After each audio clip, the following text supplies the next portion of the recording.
Mount up! We're coming!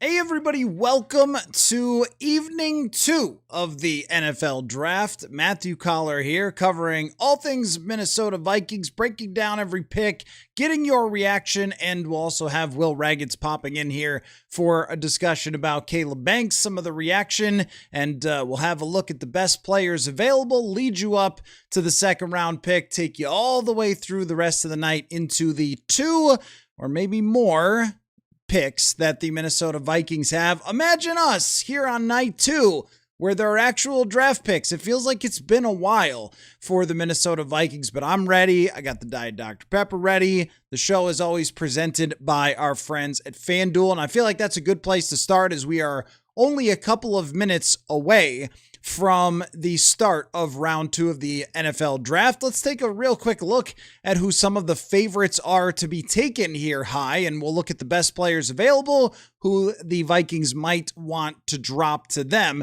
So over on FanDuel, the favorites to be the 33rd overall pick and presumably go in some sort of order like this, Denzel Boston, who I was very surprised last night did not make his way into the first round.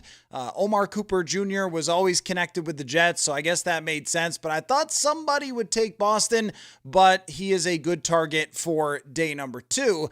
Emmanuel McNeil-Warren, we discussed him a lot leading up to the draft, and is his stock as high as a lot of people talked about? I wasn't convinced going into the draft that he was going to be a first rounder, as many people had mocked him to be, but is there a chance at 49, or does he go very quickly here in the second round? Chase Basantis is an offensive guard, probably not a target for the Vikings. TJ Parker, though, edge rusher from Clemson, a lot of mock drafts had him in the first round. Caden McDonald and Zion Young, that's your list. The favorite, Denzel Boston, to go 33rd at plus 150, and Emmanuel McNeil-Warren at plus 420. And just to take a look at some of the other players and the draft order that we're looking at as the draft will resume in a moment here, Jermod McCoy and his story with the knee injury. How far is he going to drop? And the Vikings are already taking one risk with an injury. Will it be 2 with Jermod McCoy if he makes it to the middle of the second round? Cornerback is very much in my view here tonight. Avion Terrell was a first-round pick in a lot of people's eyes, but dropped to the second round. Will he go quickly? Will he fade into the 40s? Caden McDonald, very interesting defensive tackle. Obviously, the Vikings already took one. It would be pretty shocking if they took 2, but I am curious about where he goes. Colton Hood, a potential target for the Vikings, physical corner. There seems to be too many interesting corners in the second not to potentially grab one. Cassius Howell as an edge rusher that was highly productive but has that short arm issue. Linebacker also becomes very intriguing for the Minnesota Vikings. CJ Allen, a consistent first round pick in a lot of people's eyes, dropped into the second. Zion Young, edge rusher from Missouri, as I think one of the more powerful players in the draft at that position. Brandon Cisse, a high ceiling, very physically gifted cornerback. If they're shooting for the stars with some of these draft picks, then Brandon Cisse might make sense. And D'Angelo Pons on the board at 49. I saw some mock drafts connecting the Vikings and Pons. If you've listened to the show leading up to the NFL draft, I think that you know how much I appreciate D'Angelo Pons, and I thought that he actually might be a first-round draft pick and ended up sliding into the second. Anthony Hill Jr. Hey, if we're talking about guys that have blue chip traits, then Anthony Hill Jr. could be the pick tonight for the Minnesota Vikings. Emmanuel Pregnon, an offensive lineman that is possibly a center, and I say that with big old question marks, but some people have tossed it out there that he could make the move into the middle from guard. R. Mason Thomas, edge rusher from Oklahoma, highly productive, undersized, super quick. One of my favorite players in the draft is the next guy, Jacob Rodriguez. If the Vikings could get their hand on him, that would be the next Eric Kendricks for this team. A little bit undersized, super instinctual. And then we start getting to some players that, I think the Vikings will be happy for, but some interesting fits. Someone like Jeremy Greenard, wide receiver, who is viewed as one of the safer wide receiver prospects in this draft. Jake Golday, who I love the fit for the Vikings as a guy who's played in the slot. He's played outside linebacker. He's played traditional linebacker and been productive all over the field. I'm interested in where Chris Brazzell goes from Tennessee. 4.37 40 at 6'4". AJ Halsey, safety. If they want a starting safety, today is the day. Now, if they were interested in Kenyon Sadiq, would they also be interested in Eli Stowers, who is another one of the freaks of the draft? He's basically built like Mike Evans. Could he be someone they look at? Chris Bell tore his ACL. Clearly, injuries are not that big of a deal for the Minnesota Vikings.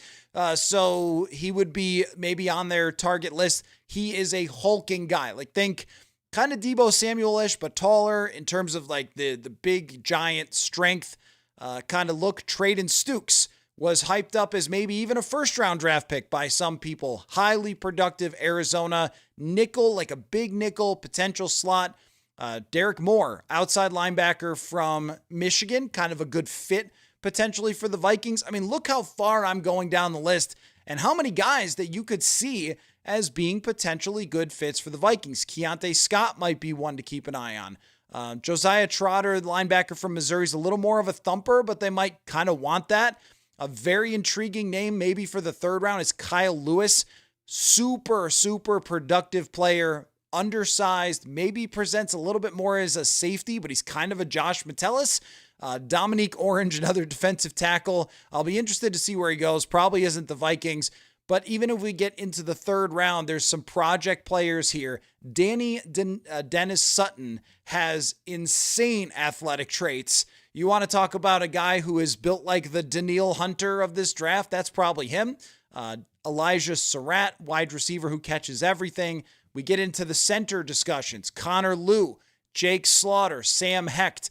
Those guys could all potentially be available. So even as I'm scrolling down and down and down the list, I'm seeing a lot of guys. Skylar Bell, I'm very high on Skylar Bell, wide receiver from Connecticut, who caught a ton of passes. Zakee Wheatley, a safety from Penn State that projects as someone who could jump right into the fray. So there are guys all over the place in this draft that I think have the potential to be starting players. Malik Muhammad, a corner from Texas, a very solid prospect, doesn't have a crazy high ceiling, but could be one of those plug-and-play type guys. I will be very interested to see where Bryce Lance goes. Logan Jones is an interesting center prospect. And then we start to have the running back conversation. Emmett Johnson, Jonah Coleman, Mike Washington. Tonight is very interesting, folks. And maybe you've forgotten, since it hasn't happened recently, what it's like to be in the fray for the second round, and where you're looking at potential starting players for the Vikings that could be taken. 3 of these guys will go at least tonight, maybe potentially even more than that. So it is an exciting night too here as the San Francisco 49ers are on the clock with the 33rd pick. We'll give you updates on each pick and also have a good conversation about the Minnesota Vikings as we do so. And we're going to bring in here in just a second Will Ragatz from Vikings on SI to talk a little bit more about the Caleb Banks pick and what to expect tonight. Will, welcome into day 2 coverage. It's been a while for Purple Insider. I was doing some vocal exercises today to keep the pipes going. I've got the Diet Dr. Pepper here. I am ready for this. How are you, my friend? I'm good. I mean, I knew it, but I don't know if I had fully processed that the Vikings haven't made a second round pick since 2022. That just seems absurd.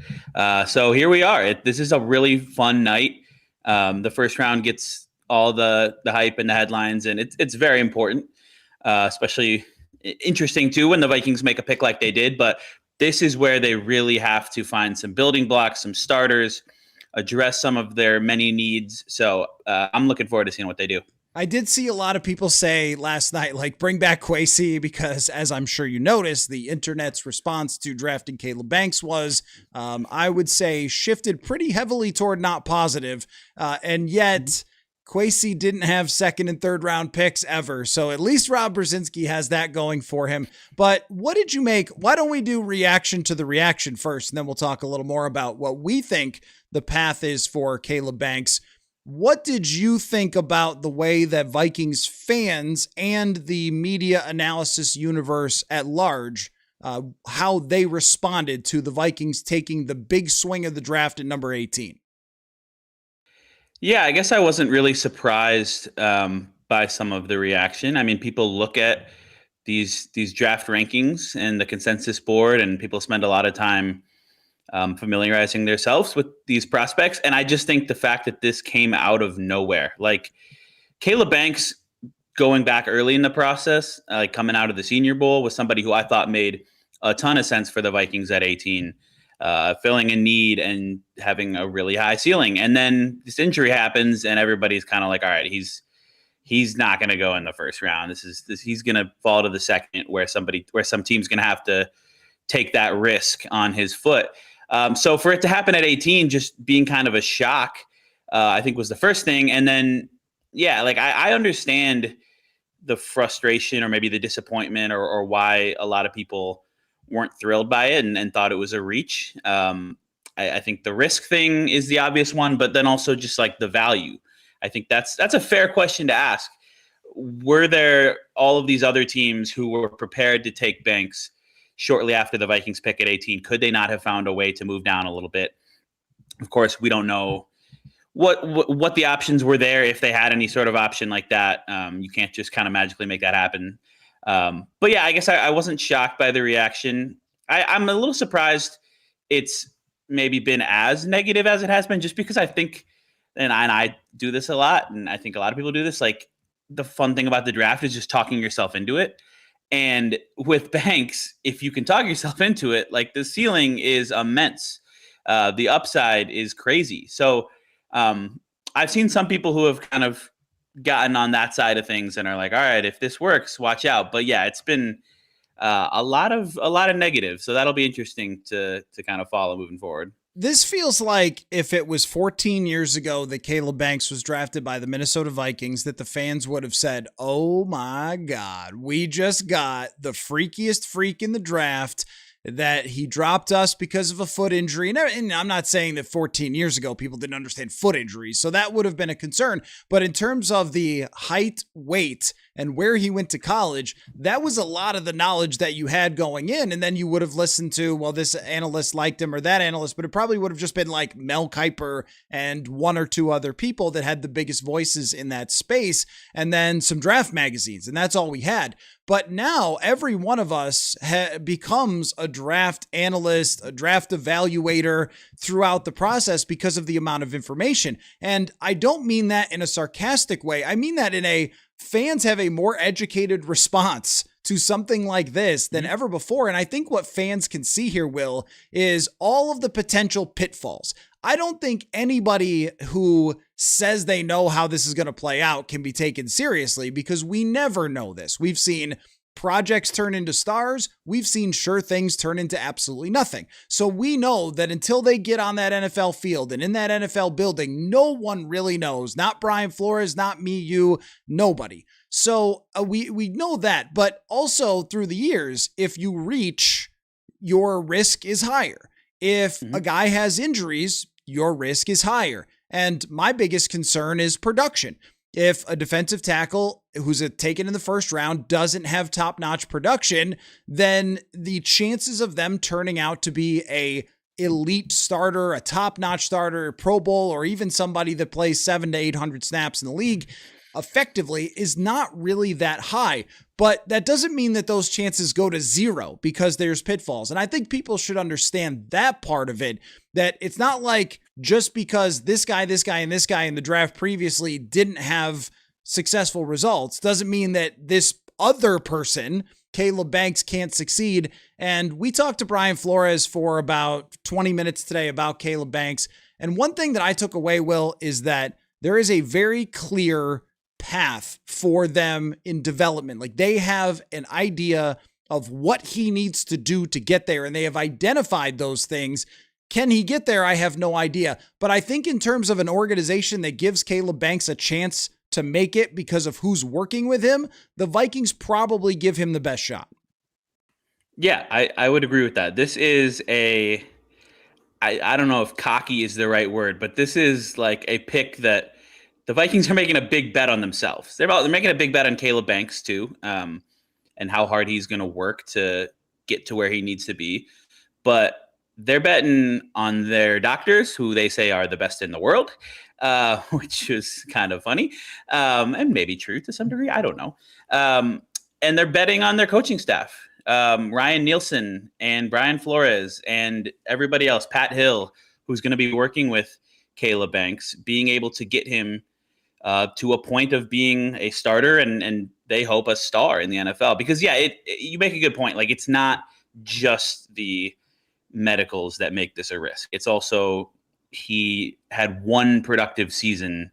I mean, he had two fairly productive seasons if you look at the snaps played and PFF grades.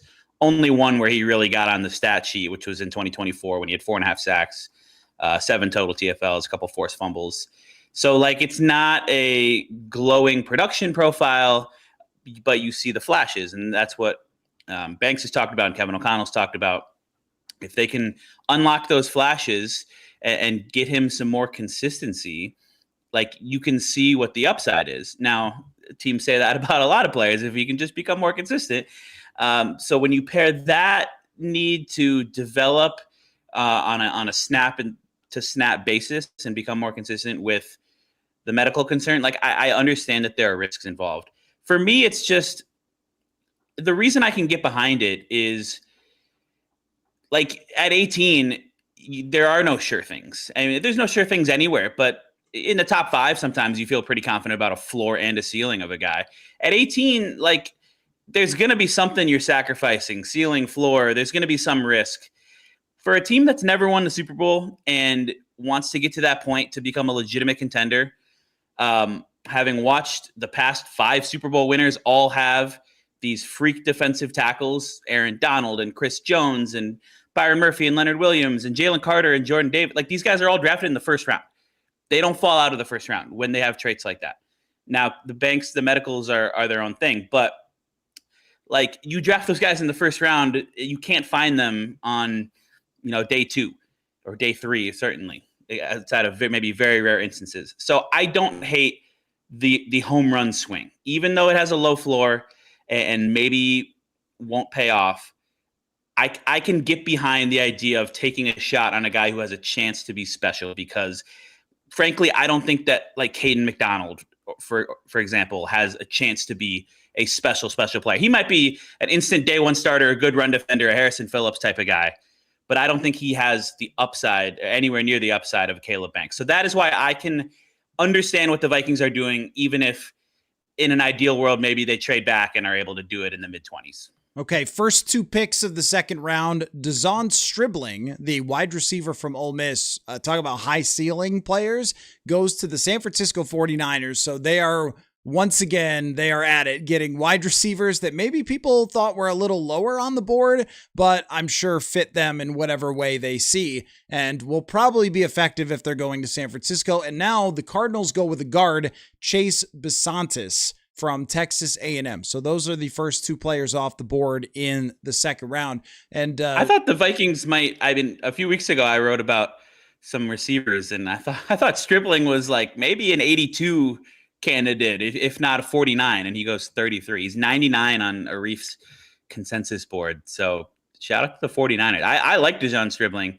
That is a lot earlier than I thought he would go, but you know what? If you have conviction and if you're Kyle Shanahan, I'm going to trust the process there. It's a little bit like we have to believe that Brian Flores knows stuff, and that doesn't make him perfect, and it doesn't help a foot. If the foot keeps being an issue, there's nothing that anybody can do to develop Caleb Banks. And I think that when you have You remember when we used to talk about how we'd go into a season and we go, well, what are the chances the Vikings could be a serious contender? And we would say, well, this, and this have to happen. And each one of those are a coin flip. But any mathematician knows that 5 coin flips, not a very high percentage for all of them coming up heads. It feels a little bit of the same way with Caleb Banks, where it's like he has to have a very specific development plan and patience, and he has to really dig in with that, and he's got to master technique. It seems from the scouting reports that I've read that technique is a pretty serious issue with Caleb Banks, where he's getting pushed off by double teams, he's letting linemen get into his chest, like stuff that you can't have in the NFL. And he's 6'6", and like sometimes when you're 6'6", it's hard to have your pad level be down, and NFL offensive linemen, if you're not on your technique, are going to fully take advantage of that. Absolutely. So you play, top offensive linemen, and they're going to have better technique because they're 28 or something. So that's something that he has to learn. So that's like one potential coin flip of whether he gets it or not. And then there's the production being low, which makes it less than a coin flip that it works out if the production isn't high. And then there's the red flag medical wise, at least from the outside world, not from the Vikings. But, we've just heard them use this a lot of, no, we know better when it comes to predicting injuries. And I guess sometimes they've been right, like Hargrave and Allen last year, but sometimes Aaron Jones, Ryan Kelly, etc., they have not been right with taking risk after risk after risk. The whole roster is an injury risk at this point, and that is certainly, I think, pretty concerning when they maybe lean on this too much. I believe that they should have said in the league. You should have just said in the league. Shouldn't have said in the world. Some brain surgeon in Tokyo was probably like, come on, man. I'm the best in the world. Like, they fly people to Tokyo for me. But anyway, I just thought like that one is going to stick with Rob Brzezinski if this does not end up going the right way. But the point being that if those things click, then Caleb Banks has a chance to not just be okay, he has a chance to be phenomenal, which I think you can make an argument for the swing. I think more than anything though, because big swings in the draft, sometimes you do it. I think it's the shock of it also that that's the way they decided to go, because Rob Brzezinski said to a question I asked him just this week, he said, well, you don't want to talk yourself into the glass being half full just because it's a position of need and a player you like. Like, well, what's this? So I think that risk scares everybody and the potential potholes scare everybody. But I also think, though, we're only talking about the ceiling for Caleb Banks. Even if he gets to 90%, 80% of his projection, what's that? Like a guy that plays 500 snaps and is really hard to block for some people, but isn't a superstar? Is that like a Shelby Harris? I know I don't know if everyone knows Shelby Harris, but Shelby Harris was a guy that, he's still in the league, kind of. He's played for Denver. He gets like 4 or 5 sacks a year, 30 something pressures, and he's very helpful. So I think that even if you go down one notch, you're still talking about a player that might be worth 15 million. It's just that the negative here would be if he gets hurt again, doesn't develop at all, you could be talking about an enormous bust. But let's move forward to day 2 here, as we're just getting going on the clock in round 2. 49. Like, give me an idea, Will, of what is on your mind, because I think everything is open. Corner, receiver, maybe offensive line if they want to reach for a potential starting center. What would you be targeting here today? Yeah, the fun thing is that there's like 6 positions that I think make a lot of sense. You could go offense after using your first pick on defense. I don't know if you want to do the center just yet. I think you'll be able to get one of these guys in the 3rd round. But a wide receiver, I think, could make a lot of sense, especially if the 49ers are going to start a run on them here, and you think that there's maybe a tier break between the guys you could get at 49 and the guys you could get in the 3rd round. I don't think you're not going to do a running back quite yet. So then you look at defensively. I put out a tweet on Super Bowl Sunday where it was like, should the Vikings just draft Caleb Banks at 18 and draft a defensive back at 49 and go full juggernaut mode on defense? And that was granted before the combine and Banks' latest injury, but that first part of that has come true. So maybe they'll go a defensive back here. And there's a lot of guys, cornerbacks, safeties. If D'Angelo Pons, the Indiana corner, I don't know if Brian Flores is okay with the size there, but he is such a fun player to watch. Traden Stukes, the kind of versatile corner / safety from Arizona, is a guy I really, really like. There's a bunch of them. So that would really intrigue me, but I think you could see them take a linebacker. I think we can't completely rule out like an edge rusher. What's going to happen with Jonathan Greenard? So it's really fascinating, and I hope they just go with the best player available approach and maybe minimize the risk a little bit more on this one. Yeah, that's the thing about Caleb Banks is best potential football player available. They definitely took that. He was the best potential football player available, but if you don't weigh into the chances of that player's success at all and just say, well, he's got the best potential, that kind of feels like what they did a little bit. So I understand the pushback for it because of that. So, but I think people also forgot as they're analyzing this is that they have other picks. And you can make other safer picks or guys with higher production or guys who are a little more ready to play in the NFL in day 2 of this draft in particular. And you named a bunch of those guys. I'm really curious how far Emmanuel McNeil-Warren goes on the draft because down the draft board, because he was talked up by so many draft analysts. I got to be honest, I just never really saw it. I watched him a little bit and you looked at the data and you're like, okay, 6'3", 200-pound. He's probably not a box safety, so he's presented that way, but I don't know how many 6'3", 200-pound box safeties there are. It's a little bit of an odd guy that got way, way, way hyped up in the draft process. Is he going quick here, or could he be there at 49? Because if he's there at 49, I'll put my take away a little bit with, I don't know, like, I don't really see it, because that would be great value in this draft. And I think no matter what happens in these first handful of picks, there's going to be somebody at 49 where we go, that guy tumbled down the draft board, because there's just too many good players here. So why don't you, before you check out here, Will, and then go back to covering the draft for Vikings on SI, why don't you give me two predictions? I know they got 3 picks. Give me 2 players that you think they'll go after this evening. Okay. McNeil-Warren would be awesome. I don't know if he's going to make it there. I'll just go a name I already said, Traden Stukes from Arizona.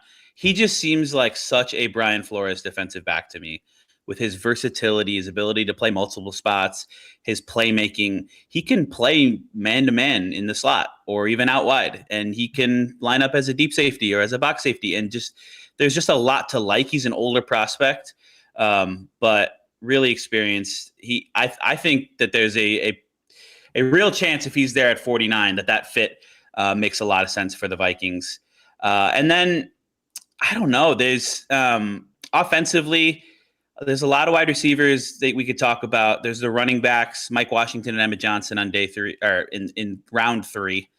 I think they're going to draft a center, because I think that for as much as they've talked about, BPA, this team, like most in the NFL, does draft for need sometimes. They did it in the first round yesterday. They did it in the first round last year with Donovan Jackson. I don't think that they want to go into this thing with Blake Brandel kind of unquestioned as their center. So I think they're going to take one of these guys in the 3rd round.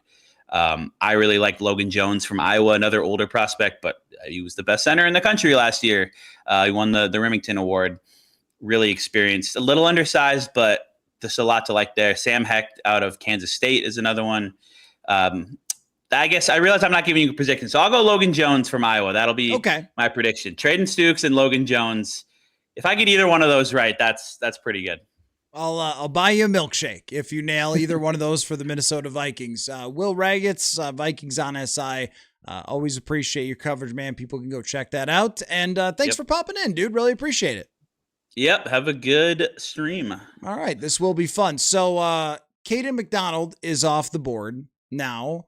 So the big giant defensive tackle goes to the Houston Texans. The Houston Texans definitely needed more defensive linemen, right? I mean, that they have built one way and one way only. All the defensive linemen and all the most giant and physical and aggressive defensive linemen. That is a great fit. It is a truly great fit. Caden McDonald to the Houston Texans. So that was the 36th overall pick. We're working our way to the Minnesota Vikings. So I'm curious for you guys in the chat here to answer the same question. Who would you like to see the Vikings land here tonight? We'll go over what's happened real quick. Dejon Stribling is the first guy off the board to San Francisco. And then you have Chase Bisontis was Arizona's pick, and now here with Caden McDonald. So there's we'll keep an eye on what's available on the draft board and moves and trades and things that come up. But I'm very curious what you'd like to see the Vikings do. I think there's probably about 10 different combinations that I could say would get much better responses from everybody than what happened yesterday, for example, with the reaction. But I think cornerback feels like something that they have to come up with. And I also think wide receiver today. Center, I'm a little less sold on that needing to happen because I think Blake Brandel and Michael Juergens holding down that position can survive for another year if they have to, if they don't love any of these center prospects. And there might be some guys that drop into even day 3 that could potentially be starting centers eventually, depending on just how the draft falls and things like that. But man, I really think that the wide receiver position is something that they need to come away with in this draft. And then everything else like linebacker, offensive line depth they could look at that into the 3rd round. We were just talking about center, but even offensive tackle, if there's a project tackle player that they like, looking forward and looking at the depth that they have at tackle, if they did that, I think it wouldn't get a good response, but it also wouldn't be insane in my mind if they ended up doing it. So I think if I had to settle on if they only end up with 3 picks tonight, D'Angelo Pons is somebody a lot of you guys are mentioning, and absolutely. Safety could be another one, AJ Halsey. So how about something for the secondary and then a wide receiver? Running back, I'm not sure on. There's some running backs I like. Josh, should we get Colton Hood? Yes, Colton Hood is a very good defensive prospect, physical player. He's not the biggest guy, but in terms of the way that he plays, extremely aggressive.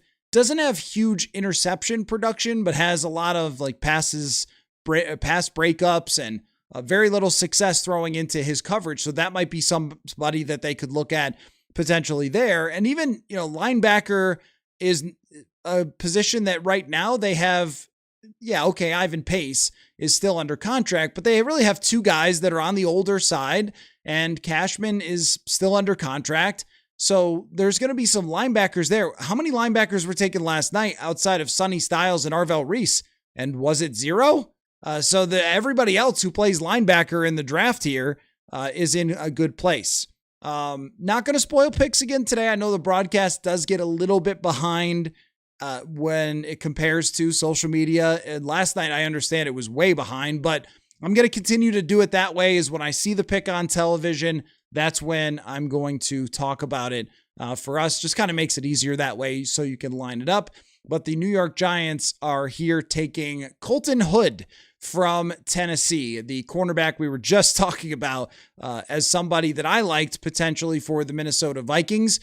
There could be a run on corners that comes up. So far, there hasn't really been a run on anything to speak of, but there could be a run on corners where Jermod McCoy is still on the board, and who knows exactly what the issue is for McCoy. Like, is it possible that, I can run through who's been picked so far, but is it possible that Jermod McCoy just doesn't even get drafted today either and ends up being a day 3 pick? Like, if his knee issue is so bad, then we might see him just continue to slide down the board, even if he has all the talent in the world. But yeah, let's take a look at the board right now. So here's what we've got so far, and then I'll take a look at some of the best players available. We can run through that leading up to 49.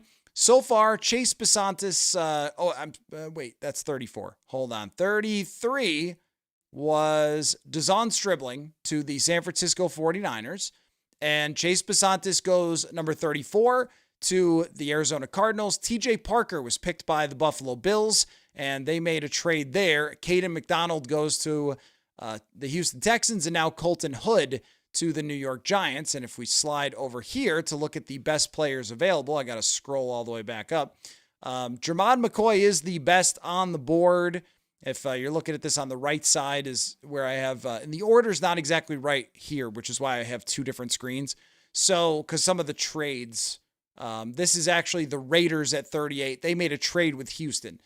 So I'll switch back and forth to make sure we get the order right. But Avion Terrell, Denzel Boston. I mean, Denzel Boston, I think, hurt himself a lot by not running the 40, and that might be showing up here.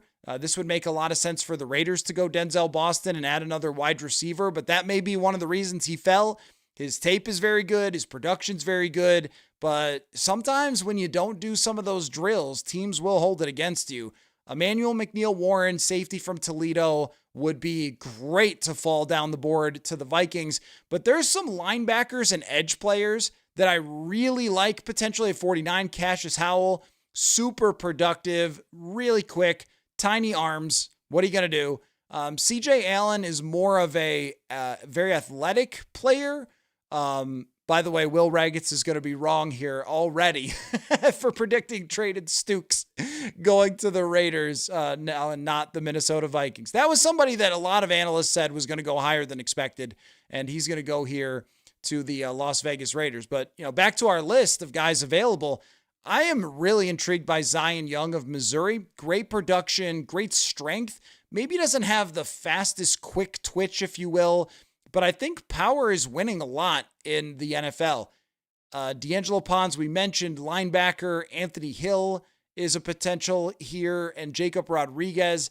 Those are the positions that are really strong right now. Linebacker, edge rusher, and then there's I think a break based on, this is consensus board, but there is a break based on consensus. Oh, they updated it. That's good. They updated it here to say the Raiders. But there is a little bit of a gap, I think, with wide receivers to where the third round might be the place to go with receivers. Like if we look at the best receivers on the board, Jeremy Bernard, I'm not as high on. It seems like a fairly safe pick. I don't know where the league is with Chris Brazzell and Chris Brown. Chris Brazzell from Tennessee is a freak, but does he have enough polish to step into the NFL right away and be successful? Zachariah Branch, I don't think the arrest is going to have any impact there, but the way that he plays might, as an undersized guy, very explosive. So there's all these wide receivers. Where are they going to go, and how is it going to work out? Will there be a run on receivers, or will some of these guys have to wait? So now that we know this is updated correctly, I'll just use this because the names are bigger and you guys can see it better. So let me go back to your thoughts here. Let's see. Evan says all of our guys are coming off the board. Do we trade back?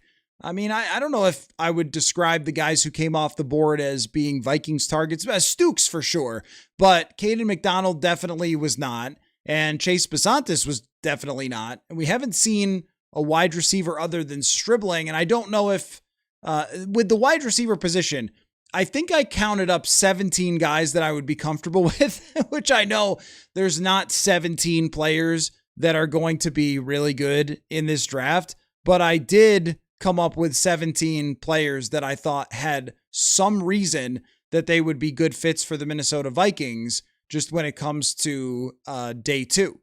Mr. Mayor, what remaining players have the best combine measurables? Ignore everything else about the process and just their physical testing. Well, let's go back to the lists and see what we got for that. I think just in terms of physical ability, well, yeah, every one of these guys has some reason to kind of go, Brandon Cisse, the corner from South Carolina, would be one of them. Anthony Hill is definitely, if they're going that direction, if they're going, hey, let's get freaks who need to be developed, Anthony Hill Jr. from Texas. I don't think he's a great football player yet, but he absolutely has all of the traits of someone who could be great, especially in this defense. Because you're right about that might be the tip-off based on yesterday. Chris Brazzell would be another one. The guy is enormous. He ran a sub 4.4. Chris Bell is a freak. Those are probably the guys that stand out the most to me for athletic, just madness. And Danny Dennis Sutton is someone to watch as an edge rusher who crushed the NFL Combine. Does it have his Combine numbers here? Yeah, he was 6'6", 256 pounds and ran a 4.63. So yeah, here's this is cool. I actually didn't even know that I could click on these players and get all their metrics. Shout out to sticktothemodel.com is what I'm using here. So if you look at Danny Dennis Sutton's metrics, I mean, just elite on a lot of the things that matter to an edge rusher. But the actual stats were only okay. Decent stats, peaked at 8.5 sacks in a season. So, not bad by any means, but in terms of his combine and his height and his ability to rush the passer, his RAS was listed there as 10. So there's some freaks. Ted Hurst, well, we should use this more. His RAS was 9.5. That's relative athletic score, which weighs the performance versus position.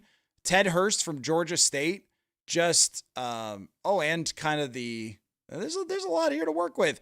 The 40 was a 4.42, explosive with the broad jump, big hands. Like there's something there. And then I think we talked a lot about Mike Washington Jr., who has really, really impressive NFL combine numbers, just tremendous when it comes to his speed numbers, his 10-yard split, his vertical, his broad, like everything just screams explosiveness for Mike Washington Jr. So those are kind of the guys that have the outstanding NFL combine performances. I know I kind of threw a lot at you there.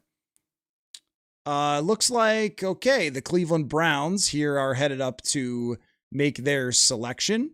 I really wonder if they had any conversation in Cleveland about the Rams taking a quarterback and them not taking a quarterback yesterday. I mean, maybe have some conversation. How long till the Vikings pick from now? I mean, I would say maybe 20 minutes. But I don't know for sure. These go fairly quickly in the second, third round, 20, 30 minutes. We're only 9 picks away or 10 picks away. Denzel Boston. Oh no, Denzel. Not Cleveland. Oh no. Oh gosh. Poor Denzel Boston. Why did he have to go to the Cleveland Browns? I really like Denzel. If you listen to the show leading up to the draft, I thought he was one of the better receivers in this draft, but was maybe underappreciated because people were too obsessed with 40 times and things like that. And he is just such a good ball tracker. He is so strong when it comes to his hands, but going to Cleveland, I wish him the best of luck. Oh man. Well, he is used to it. He didn't have very good quarterback play in Washington. They kind of threw the ball all over the place, but that's rough. That is rough for him. I agree that Cleveland is doing a great job. Spencer Fano, Denzel Boston. Yes, very funny, Russell. He's getting to play with a Pro Bowl quarterback. It's true. You speak nothing but the facts. I don't know what Cleveland picked yesterday, but if they picked back-to-back wide receivers, they'd be doing a good job. You're right. I think they're doing a good job, but they need a quarterback. DLM says, feels odd saying the Giants, Jets, and Browns are having good drafts. Well, what do they have in common? All the picks. Usually that's how it works. And that's the way the league is set up, is to help the bad teams. Maybe it'll work for them this time. Any news, little bug jug, any news on Jonathan Greenard? Not a peep. Not a peep. Haven't seen anything today. Did any of you see anything in terms of the rumor mill? Because I have not. The last thing that was out there was from Jeremy Fowler before the draft. He said that the Vikings were comfortable keeping Jonathan Greenard. But then Ali Connolly, who's been on the show before, is a podcaster. He's pretty well dialed in the NFL. I think he used to work for somebody. I'd have to ask him. But he mentioned that there was a trade. The way he talked about it was that it was already happening with Greenard in Philadelphia, but I don't know that that's true because Philadelphia also made some moves in the first round, and that might throw something off.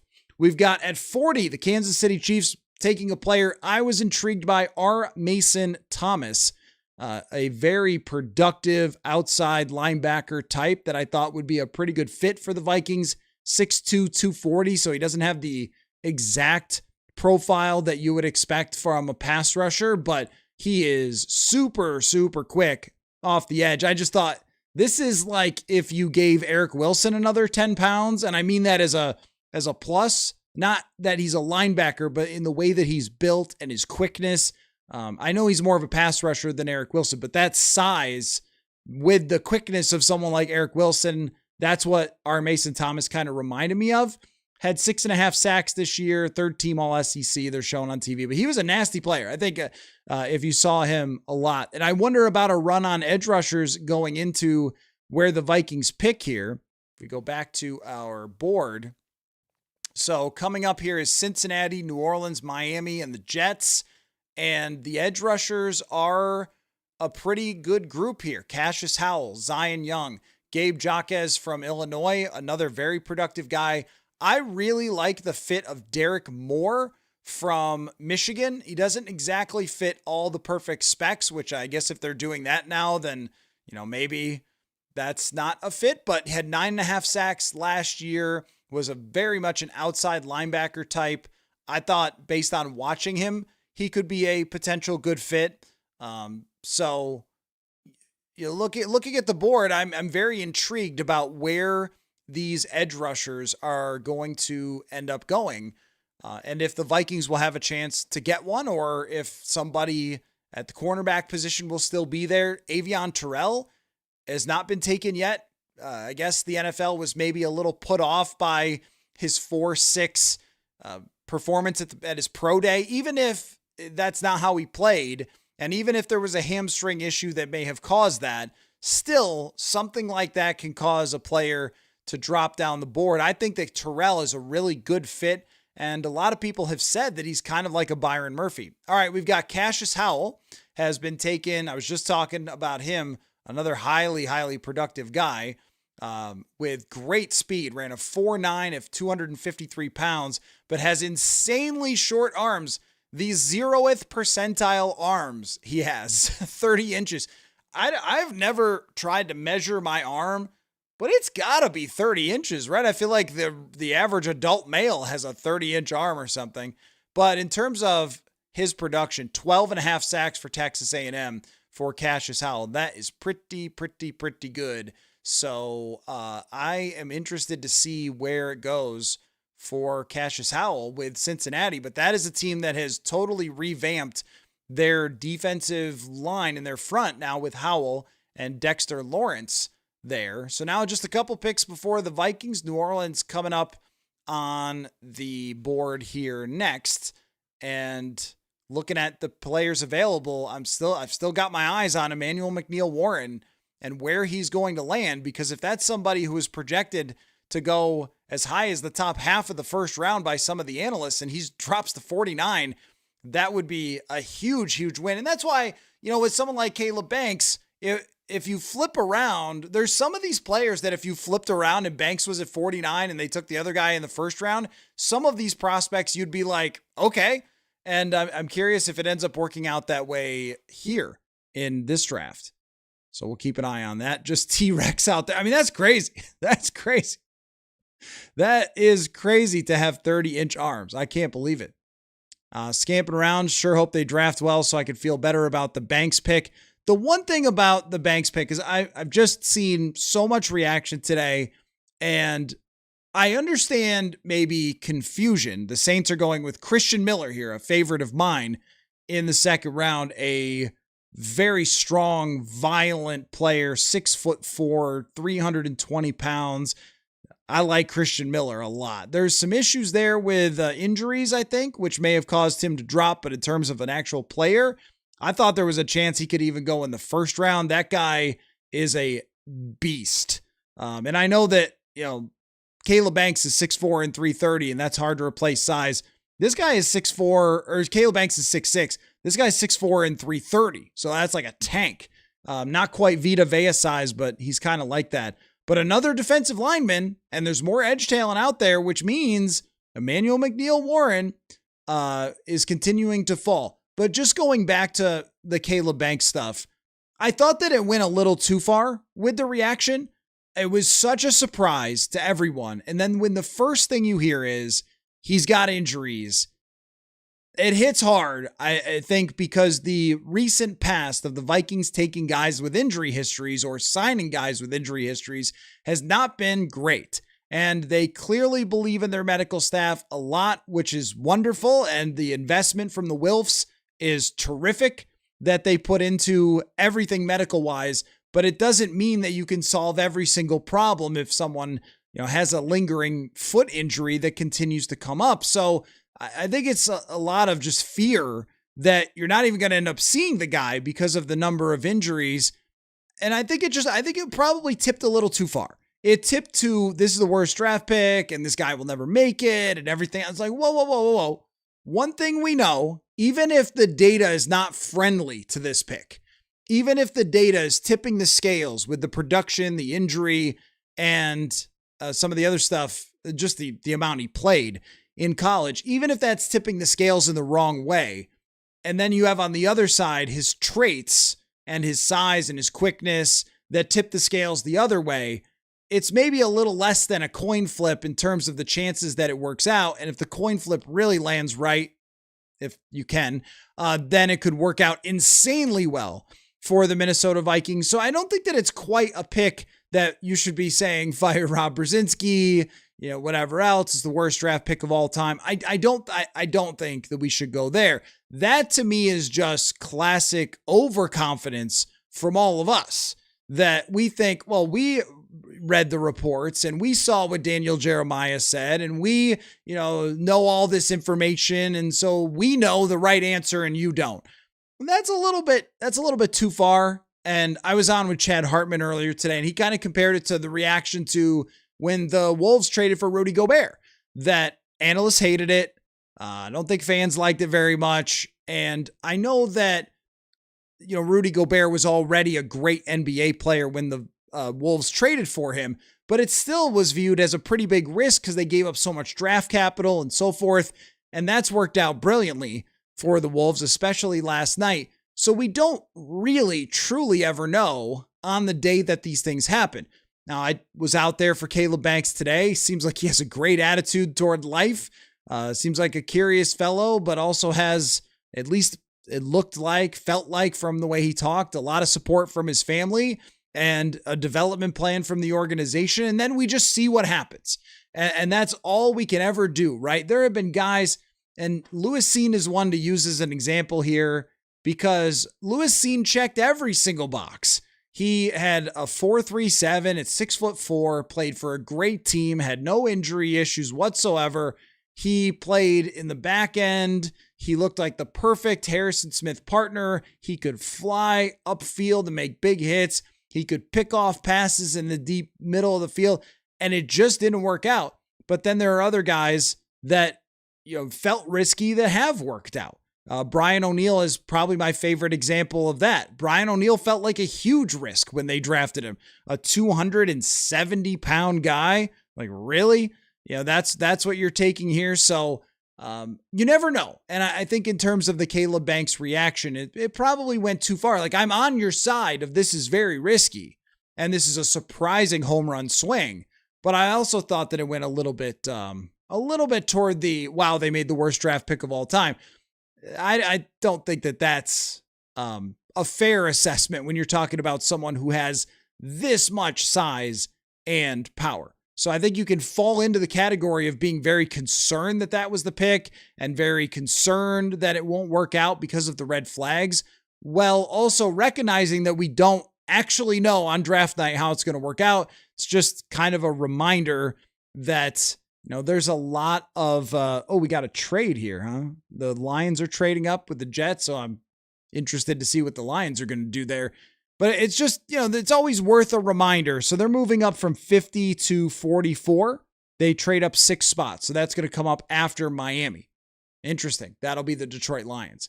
Miami is on the clock right now at number 43, by the way. But just, to put a bow on that, and then we could get back to the second round. It's just, we never really know how it's going to work out. Draft grades historically have been a terrible predictor of the actual outcomes of the NFL draft. And this might not be determined. And that was kind of circling back to my question to Brian Flores. This might be determined in several years. Jacob Rodriguez off the board. To the Miami Dolphins with 43. Truly one of my favorite players in the draft. Now, I'm starting to think that there will be several guys that I really like for the Vikings that are going to be there that can tumble down the board.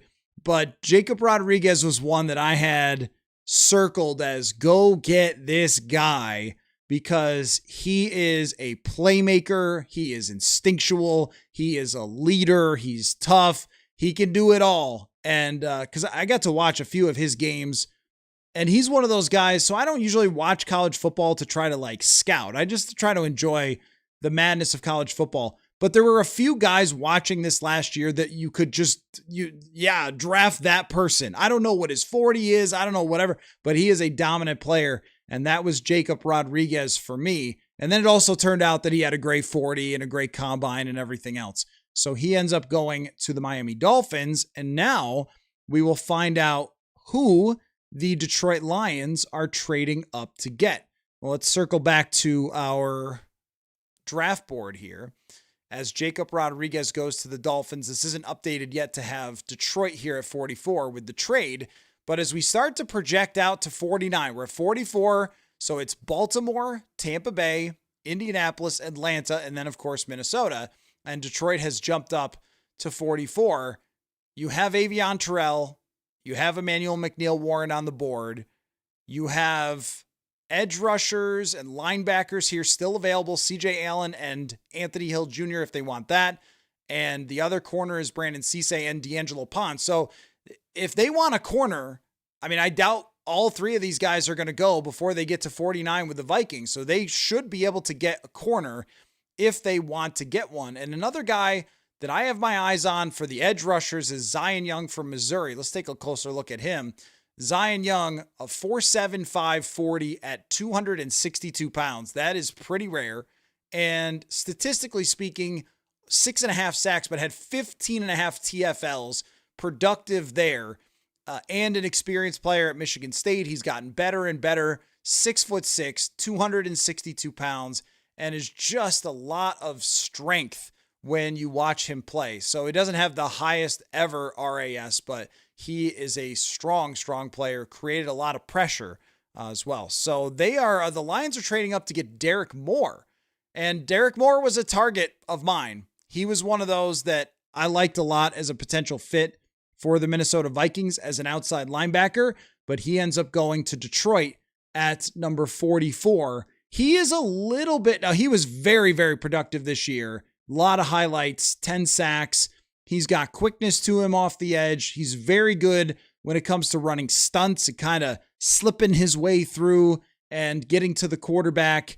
He's been a very, very interesting player to watch at Michigan, and someone that I thought could even potentially drop into the, be taken in the first round, like very late in the first round. If teams weren't as sold on like Messidor or Kendrick Falk, then I had Derek Moore as someone that they could potentially go after. So let's take a closer look at him. By the metrics, he was not an athletic freak. He only had a 30-inch vertical, is not the biggest guy. That's why I thought that he might be a Brian Flores potential target, because he looked like somebody that was, on the athletic side, but much more of like this guy's a great football player. Let me just make this so you can see everything there. There you go. So you can see the whole profile. So, but he was much more of great stats guy. 9.5 sacks. They listed it there, I think, as 10. 20.5 sacks for his career. Derek Moore, a good pickup overall for the Detroit Lions. So well done by Detroit trading up to get Derek Moore. I think he should be a good fit there, and they need pressure. They have Aiden Hutchinson, but they haven't had a whole heck of a lot else. That is where we are at right now. Billy. Yeah, I know that people like doctors, including Skoldoc, who is a longtime listener to this show, and he's talked to me before about certain injuries. I mean, the way that even Caleb Banks described his last foot injury was the metatarsal, which usually if that breaks, then it just heals and you're okay. But I think when it comes to Caleb Banks, it's not that there's a massive concern about the most recent injury. It's the accumulation of injuries where you go, all right, well, certainly. And the other thing too about, and this is no disrespect to any doctor who comments on this, because everything that I've heard about this metatarsal, if it breaks or whatever, usually just heals and the guy is okay eventually. But 6'6", 330 pounds. I don't know how many doctors have dealt with a 6'6", 330 pound guy, and the amount of pressure and force that you are putting on your feet. And if you've had multiple injuries there, all it is a red flag. None of us can really say, or at least it's a red flag in our minds, obviously not for the Vikings. None of us can really say how it's going to play out. We can only say we've kind of heard this song before of we know better. It's not a big deal. It's okay. It'll be fine. And sometimes it is, and sometimes it isn't. But you would much prefer the guy not have a very concerning foot injury than have had multiple injuries on it. And another part of it too, not just with the injuries, and you're right, DLM, it sounds like he kept coming back too soon, but that's also a thing too. I mean, if you're coming back too soon and you're playing through it, and you're not developing and you're not turning into the player that they need you to be. He missed all of last year. He played 96 snaps, so he basically didn't even play. Now you're starting from square one, but you're not starting from rookie minicamp. You're starting at training camp, which is installing and getting your defense going, not necessarily slowly developing a player throughout the summer. There's just those types of pitfalls that could make it kind of tricky for him. So it's not that I think, oh man, he's going to just break his foot instantly. It's just whenever that comes up, you raise an eyebrow and you go, are you sure? And the same thing goes for production.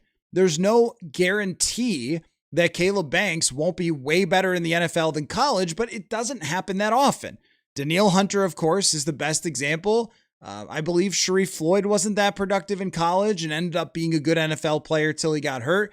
There's examples you could give, but they're much more of the outlier than they are the norm. So that's where it comes to, I don't think anyone's saying that Caleb Banks can't be great. It's just that there's a lot of risk that goes along with it. Mr. Mayor, if he didn't produce at the college level despite having such big physical advantage against future car salesmen, will he produce against his opponents? That is the question.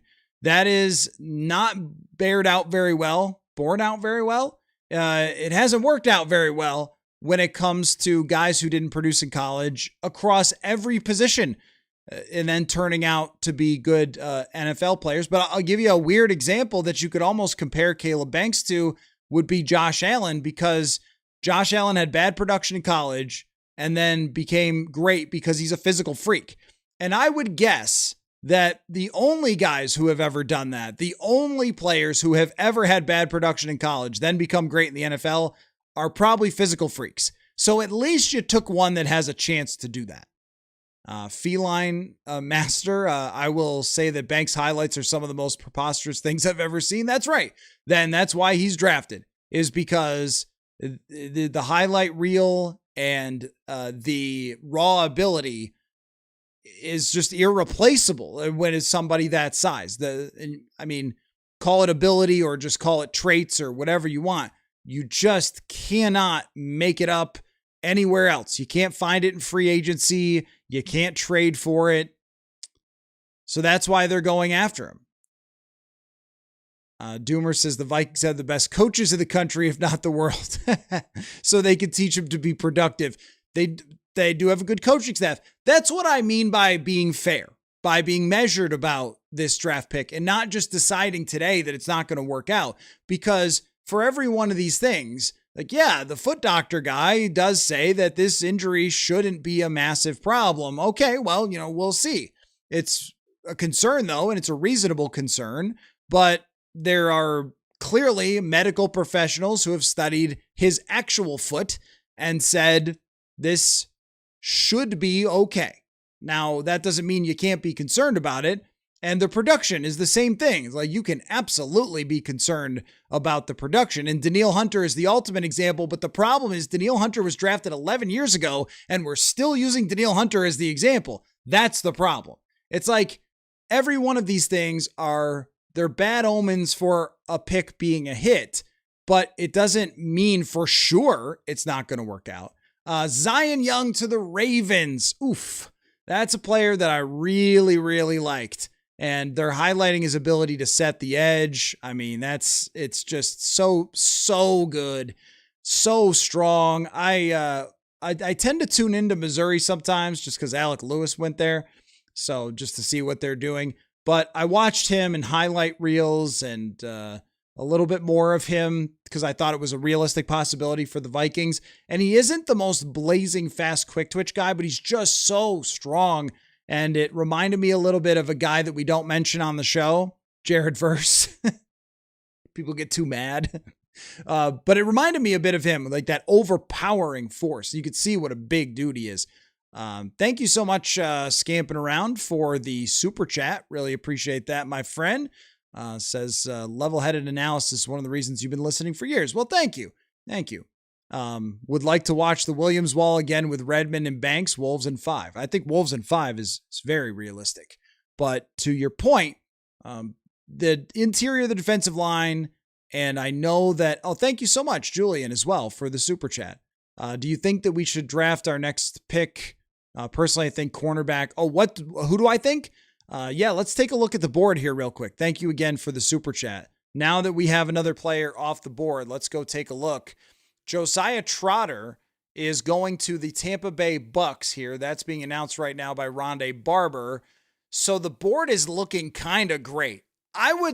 If Emmanuel McNeil-Warren is everything that he's thought to be by a lot of draft analysts, now I'm wondering if he's a real person with the fact that some people had him all the way up in the top 15 and now he's dropped this far. But personally, I'm a little bit, I think that would be great in terms of where he was expected, where he is on consensus boards versus where he is now. It's great value to get a starting safety in the second round. So good with that. Some of these corners, though, Avion Terrell, Brandon Cisse, D'Angelo Pons, and if they're going all home run swings, you might as well draft Anthony Hill Jr. Let's take a look. 6'2", 238 pounds, and a 4.51, which is in the 95th percentile. 37-inch vert, 125 broad jump in the 95th percentile. His actual statistics are pretty good. He had a crazy year 2 years ago with 17 TFLs. Last year he had less, but has been overall a good player, has 98th percentile relative athletic score. I didn't love watching him. I thought that he was a lot of decide on something and then go 1,000 miles an hour at it, or would be a little too hesitant. Just maybe identification is a little bit of an issue with him, but he's a physical freak. There's a lot here. There is a lot here. There's also Jake Golday, who I'm very interested in as a versatile 6'4", 240-pound linebacker. A lot of green here on his profile in terms of his speed, the three-cone. This guy is an Andrew Van Ginkel kind of prototype who also had a lot of, he doesn't have the TFLs and sacks because he wasn't a pure edge rusher, but tons of tackle production, graded extremely well by PFF. So there's a lot there. There's a lot of talent here. The Vikings could decide because of that to drop down a little bit in the draft if they want to, as we have, let's see, the Steelers, did they move up? Did the Steelers move up with Indianapolis? Did I miss that? Because they are on the clock now at 47. They must have moved up with Indianapolis. It's hard to keep up sometimes with all of the trades. Yeah, the Steelers traded up. So who are they trading up to get? We're going to find out right here. Yeah, Greenard, very funny. Who cares about Jermod McCoy and best doctors in the world? Pizza Gary, love you, Pizza Gary, but not all of my favorite guys are gone. D'Angelo Pons, are they getting him? No, they're not. The Steelers are getting Jeremy Bernard, which is really cool to have John Stallworth announce another wide receiver. I think Jeremy Bernard is as easy of a projection of a B to B plus wide receiver as there is in the league. Not a superstar. The traits aren't there, but just a solid route runner. The quarterback play, even though he was a first round quarterback, was not as good this year in the second half of the season, but this guy's good. He's just a good football player. Doesn't run a crazy 40 or doesn't have insane high jump, but I think you'll see from these highlights, there's a lot of good route detail, tracks the ball well. I like Jeremy Bernard. So that's, I think, a good pick for the Steelers who have no quarterback. But D'Angelo Pons is still there, Pizza Gary, which means that I think the Vikings should just go for it. I also, the Dragons, Jakas from Illinois. Very good. Very good.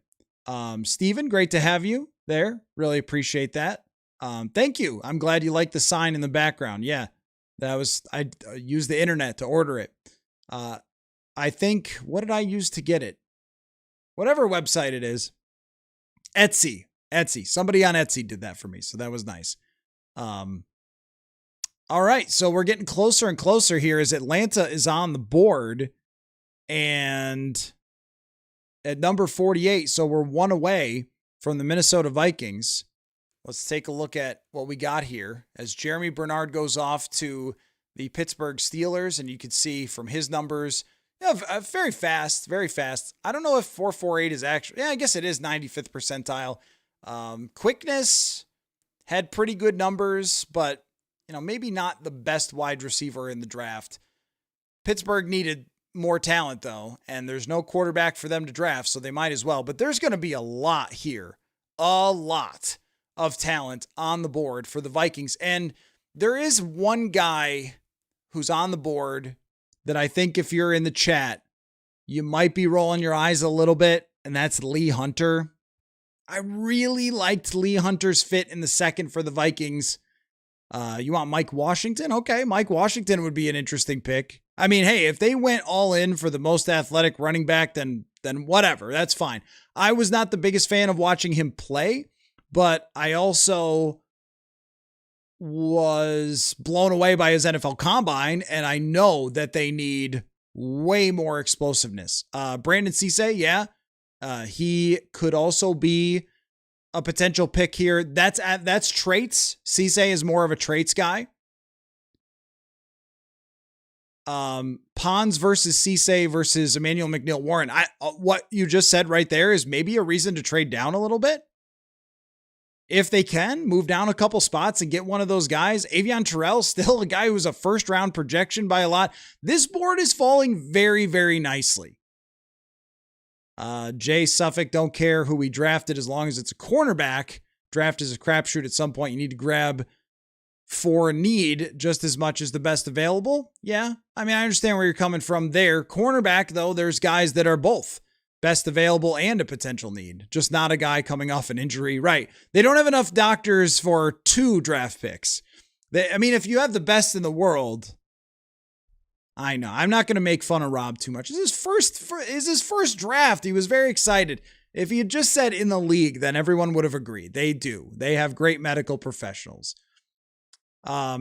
Pepper, is there a playmaker you like here, or do we take one of the defensive sliders?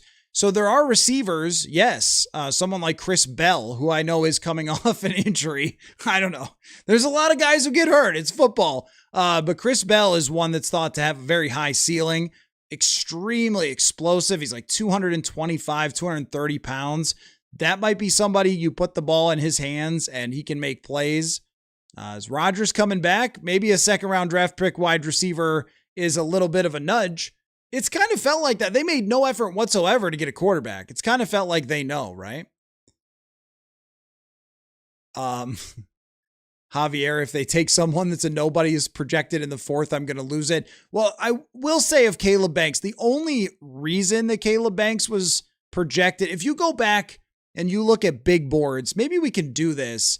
Go back and look at Caleb Banks' big boards where he was in February before the injury. A lot of them had him as a first round pick. So I think that the injury stuff moved him down and down and down the board, that was a concern from a lot of the draft analysts and why he wasn't as high. And they might have been hearing that some teams were not high on Caleb Banks, and that's why they moved them down draft boards. But if you go back and look, he truly was considered like a top 25 prospect when the draft analysis began back in February. That's the best I could do. Pizza Gary, Rob's first pick felt like a lot like fantasy when someone picks a guy with a red cross but didn't realize it. Yeah. Right. And then like, we got the best doctors in the world. Yeah, I know. I mean, it was a little bit like, can you imagine though, for Rob, who has been such a great guy. He's worked so hard for this organization for so many years. He gets his first shot, his first draft, and then people are like, hey, your guy's injured. Like, what's your problem? I mean, I'm sure you want to be like, whatever, man, this guy's great, So what are we getting here? Here comes Atlanta. Roll the dice on McCoy. Maybe. It just seems like no one's drafting Jermon McCoy. It seems like that knee is just too much of an issue.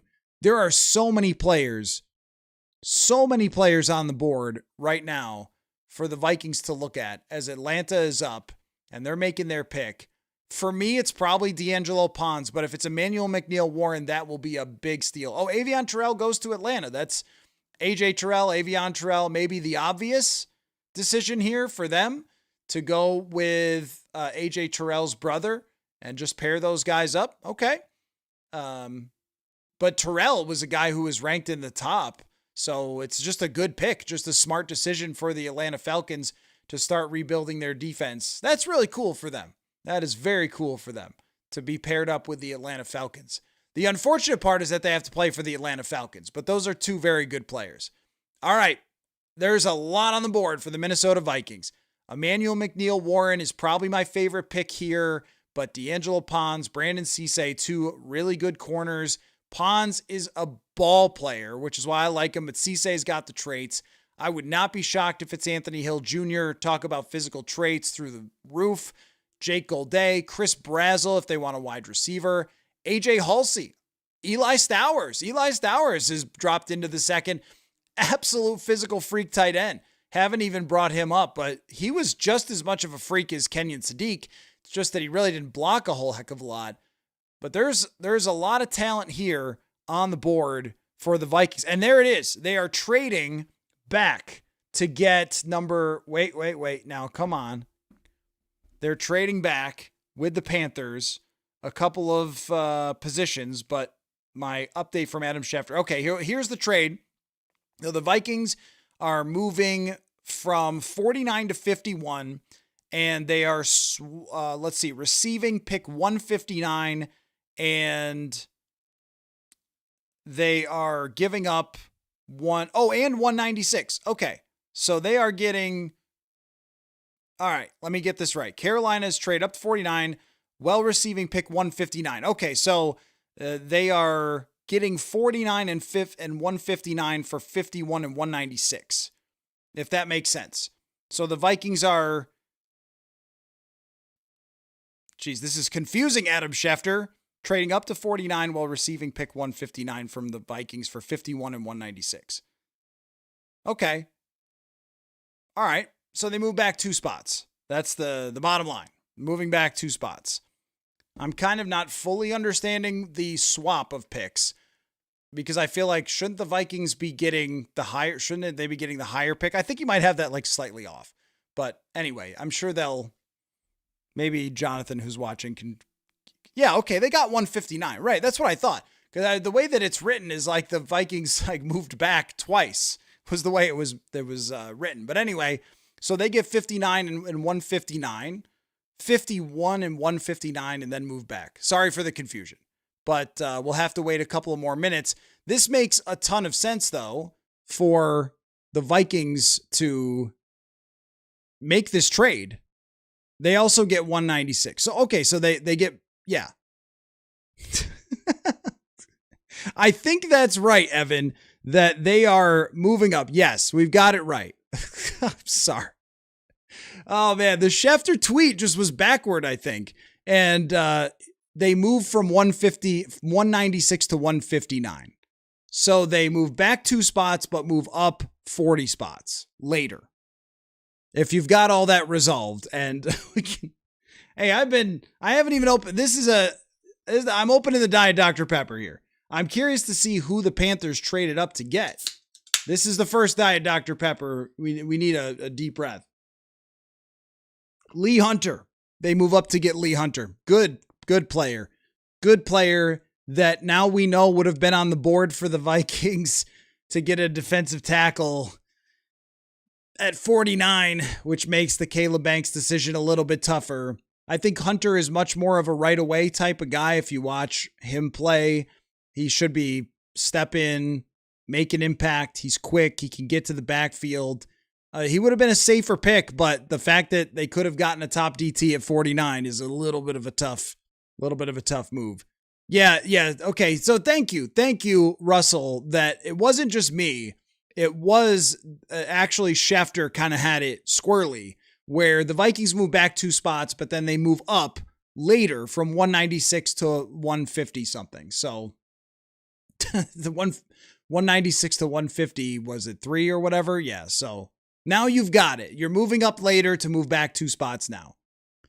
That makes a lot of sense here, especially with Carolina wanting a defensive tackle and the Vikings already drafting a defensive tackle. And it allows the Vikings to still get, if we go back to our board here, the Vikings to still get Emmanuel McNeil-Warren or D'Angelo Pons or Anthony Hill Jr. or Gabe Jacas or Jake Golday. Any one of those guys that they want, they could actually move back a little bit more if they actually wanted to do that. So here is Detroit on the clock, and we'll have to see if they decide to move back. Why do I think McNeil-Warren is falling? I didn't understand it. I just never understood why. And I think this was actually, wasn't this one of my predictions? I believe it was. One of my pre-draft predictions was that Emmanuel McNeil-Warren would not be a first-round pick, that he would definitely not be a first-round pick because he doesn't have crazy athletic ability. He didn't have a million interceptions in college, which when you play at Toledo, you kind of expect that the person would. And there were some things on his tape that were just a little bit odd, like late on plays and things like that I thought, I understand why this guy's getting drafted because his range is great. His instincts are great, but he's not all that polished, and it's going to take some work for him. I think it's more about this one particular tool of kind of having a natural baller nature to him, and he can cover a lot of ground very fast, like a long stride kind of thing. And maybe there was just too much, he's going to be Nicky Minware because he's tall. I think that's it. That was a mock drafter creation, truly a mock drafter creation. And I was going over some of the reports. My favorite report pre-draft was that there was buzz that no defensive tackles would be taken in the first from one of the top draft insiders. And I was like, guess not. Guess you didn't check with the Vikings. Anyway, maybe I shouldn't make fun of those people. They're fighting an uphill battle that everybody wants draft rumors and no teams actually give you what they're doing. So what are you supposed to do other than beat the bushes for whatever you can get?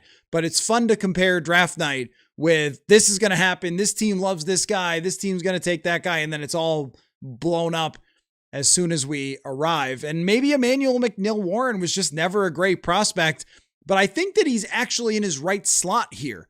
I don't think the people that had him in the top 15 were looking at him through the lens of where someone will draft him. They just really liked his talent. Melkill is Banks a 2 to 3 year project? I think so. My expectation for Caleb Banks this year is to play like 400 snaps and show flashes and get a couple sacks and get excited about him a few times. And that's probably it for 2026. They definitely didn't draft for 2026 right away. If it's more than that, that would be wonderful for them, but it's just hard to see that gap getting closed so quickly between what he was in college to then superstar in the NFL or even quality starter in the NFL. I think they're going to rotate him into positions that they want to rotate him into, that they feel comfortable with where he's at with his development, and he's not going to hit his peak until probably year 3. That would be my guess. Not a twerk, I agree. McNeil-Warren is played against weaker competition, which means a lot more now than it used to mean to me. Oh, man. Ow. The Jets. Of course it would be the Jets who end up drafting D'Angelo Pons, one of my favorite players in the draft. And now did all the worst teams watch Purple Insider? Is that a bad thing if all the worst teams drafted all of my favorite players in the draft. Denzel Boston goes to the Cleveland Browns. Now D'Angelo Pons ends up as a New York Jet. Thank you so much, Leonard, for the super chat, and happy birthday to you on the draft here. Well, now on the board, though, no downside at all to taking Emmanuel McNeil-Warren if they decide to go with him.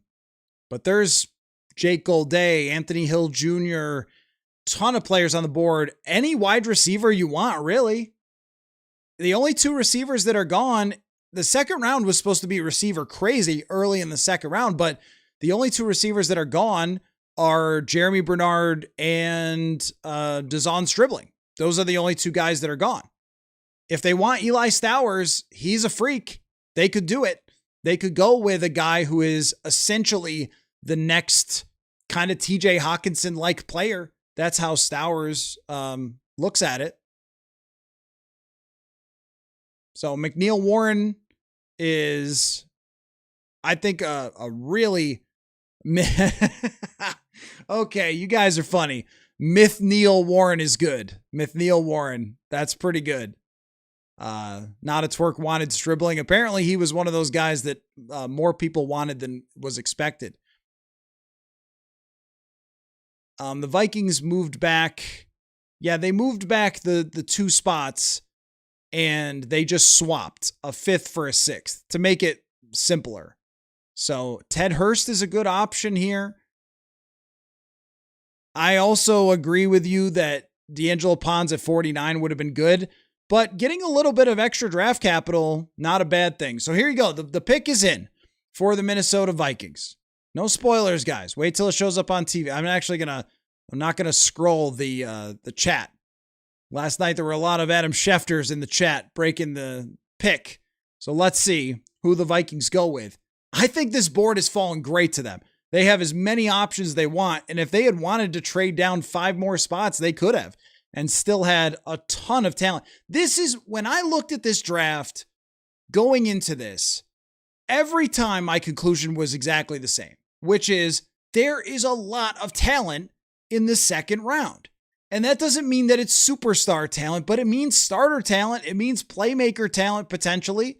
And I felt like they should be able to come out in the second round with a very, very good prospect. And if they take somebody who is, it would be so ironic here to take somebody who is mocked way higher. It would be so ironic if they did that. And then you get, a steal and a reach. So I guess it evens out. Brian O'Neill here announcing the draft pick, and the Minnesota Vikings select Jake Golday. I feel like this is a big victory for Purple Insider, who I've been banging the Jake Golday drum over and over again leading up to this draft. This is, when I tell you, Andrew Van Ginkel Part 2. Watch the highlights here. Look up his numbers. Look up his height, weight. He plays so much like Andrew Van Ginkel. I am a enormous fan of this draft pick. It's somebody that we've been talking about for probably a couple of weeks as a versatile type of player, outside linebacker, can play edge, can rush the passer, but also is very, very good in coverage, plays with his hair on fire. This right here is a Brian Flores draft pick. And let's take a look at his profile here, because Golday is, I think you'll see, a very, very athletic player, super athletic player. He ran a 4.62 at 239 pounds. And if this looks familiar, it's very like Andrew Van Ginkel. It's almost weird because almost a 40-inch vertical, top in the 3-cone, top in the broad. And from a statistical perspective, he didn't have tons of sacks because he didn't always rush the passer, but he was very, very good in coverage. He could drop back. He could get after the passer if they asked him to. He could blitz. He could play middle linebacker. This guy was all over the field for the Cincinnati Bearcats. And I just think that this right here is something that you can put in for a more versatile type of front seven. You can have him kind of learn to be Andrew Van Ginkel over the next year or so, because Van Ginkel is in his 30s and Van Ginkel does have some injuries, and he also ended up, being, somebody that for them was on the IR last year. Was he? I'm trying to remember if he was on injured reserve. Maybe he wasn't on injured reserve, but he was somebody that was banged up for them last year. And as great as Van Ginkel has been over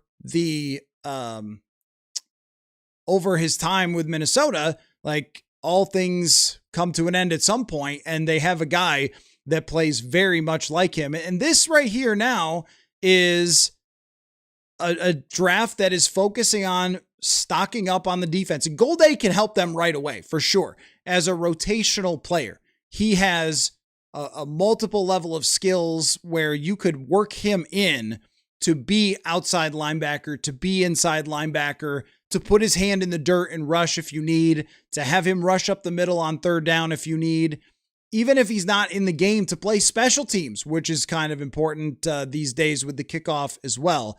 So yes, Julian, I did talk about him as a Van Ginkel type of player, but not just because of that, because he is, it's weird. Like, look up his height, weight, his performances in the combine, and even the college production is kind of, it's almost spooky. Like, are we living in a flat circle? Because the universe just produced another Andrew Van Ginkel, but I could see why the Vikings would really like him. Evan, thanks so much for the super chat. You're right. Time to grow out his hair. Time to wear number 44. And so far as I know, Bruno, he does not have any injuries. Patrick, I think with McNeil Warren, the next pick is going to be not until 82 unless they trade up. So now everything is on the board. We'll talk about that in just a moment, because we're going to have quite a while before the Vikings are up next. So let's talk about McNeil Warren, though. That would have been another potential option for the Vikings here. In my opinion, with McNeil Warren, now, I don't interview him at the combine or have him in for a 30 visit or know his injury history, so all those things could play into it. But just from a viewing of Emmanuel McNeil Warren, if a guy is going to be a first or second round, early second round draft pick at the safety position, and he's much more of a free safety. He played in the box in college, but I don't know if he can play in the box in the NFL. It's a little bit, if you're going to be a box, and also that's not that much of a role in the NFL now, but Harrison Smith does it. If you're going to play up toward the line of scrimmage a ton, I'm sure they'll do it with Caleb Downs. You got to have a violence to your game. You got to have usually a little more weight behind you, but you got to have some Josh Metellus, some aggressiveness, some violence. I never saw that from Emmanuel McNeil Warren. He kind of perused the secondary, and he forced some fumbles, and he had some pass breakups, but it wasn't a dominance that you would expect from someone that was at Toledo. And once he went to the combine, I think I remember talking about this with Chris Trapasso at the combine, he just didn't blow everybody away. Like, he was supposed to be the McNeil Warren as the Packers take Brandon Cisse, so they get a corner here. They badly needed a cornerback. But he went to the combine and was just okay. So I think that people wanted McNeil Warren to be the next Nick Eamon Warren. It's just not there. He might end up in the third round, and he might end up being a good steal in the third round eventually. I also wonder about MAC players and the draft, because if you're a good player in the MAC or some of the other lower level college teams, you're probably taking the bag and going to Alabama or Georgia or Florida or something, right? Like, aren't you trying to work your way up to those top teams where you could get money? And the fact that McNeil Warren didn't do that makes it really hard to compare him with all the players that did. And have we seen, hardly any players that are drafted from schools that are not at the very top. So, but still could end up in the third round for the Vikings, which I think would be a good pick. Last Samurai, is KOC going to get offensive players? LMAO. I think the third round has a lot of potential for center and wide receiver. Could still be some good corner prospects. Haven't seen a lot of linebackers. Jake Rodriguez went, and that was it so far. We've seen some corners start to come off the board now with Cisse and Pons going. Now the pick is in for the Indianapolis Colts. But if I were to look and project forward to the third round, I would probably say that the offensive players will be there. That it's center and wide receiver would be my picks there. But it is exciting. I don't want to get too far away from Jake Golday because it is exciting to see a player that you kind of circle and identify. This is what makes the draft great. And you go, that's a Flores. That is a Brian Flores type of player. And he was in my article where I wrote 10 Brian Flores fits, and there was Jake Golday. So, I've kind of looked at him as someone being versatile and a good fit to line up in a lot of different places, but also he has a motor to him. He has, I think, range to him, like sideline to sideline, and legit size at 6'4" and 240 pounds to play on the outside. It's a little bit like if Anthony Barr played for Brian Flores. Barr was heavier. I think he was like 255. He was heavier, and Golday might be a little bit faster, but this makes so much sense for the Vikings to have a bit of a plug-and-play type player to rotate in and just give them more depth in the front seven. And look, when we talk about Banks and Golday now, loading up in the front seven as the Colts take C.J. Allen, and there's another linebacker, someone who dropped way farther than I thought, but makes a lot of sense as a run-stopping linebacker for the Colts. With Banks and Golday, I don't know what Banks is going to be right away. None of us really have any sense for what he's going to be from the start. But if you look at a long-term plan for the Vikings of trying to find a replacement for Van Ginkel, Dallas Turner is a replacement for Jonathan Greenard, though all of that Jonathan Greenard buzz has just gone poof into the atmosphere. I haven't heard a thing about Jonathan Greenard being traded. Maybe we'll be surprised here at some point, but I also wondered if the Eagles trading yesterday, if they used any of the capital that maybe was talked about for the Vikings. I suppose that, that's possible as well, that maybe they had something cooking with the Vikings, and that's why calling anything definitive is not a good idea. Maybe they had something cooking with the Vikings, then went, no, actually, we got to use this draft capital to go get Mekhi Lemon. Maybe that happened. But when you start to look, you go, all right, well, you have this beast 6'6" guy that you're really hoping. Jalen Redmond, very, very good player on the interior. I think he's a top 25 defensive tackle in the league. And outside linebacker, Andrew Van Ginkel, but for the future, Jake Golday, Dallas Turner for Jonathan Greenard. But also, as you mentioned, Evan, Cashman has an injury history. Wilson is over 30 years old. Golday could end up playing in the middle at some point too. Kevin, I don't think that this pick means that Greenard is gone because Golday is not really a Greenard type edge rusher. He is much more of a Van Ginkel. He is much more of a guy where you could just see the wheels spinning for Brian Flores. Watch him play and go, yep, that's a Minnesota Viking defensive player.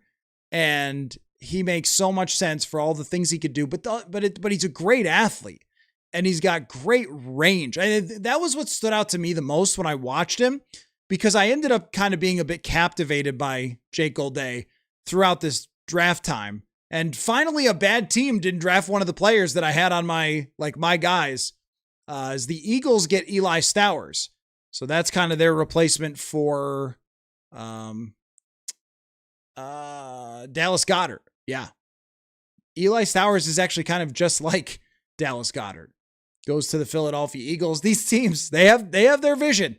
These teams. That's why when I said earlier this week that teams only have draft boards that are like 100 people or whatever, they have the guys that fit what they want to do and then they go with them. But to your question, Kevin, I don't think it guarantees that Jonathan Greenard is gone. And then also Philadelphia just used their second round pick. So Are they doing it for third rounders? Maybe, but I don't think that would go over particularly well, trading a great player for third round picks just to not have to give him a bit of a pay bump.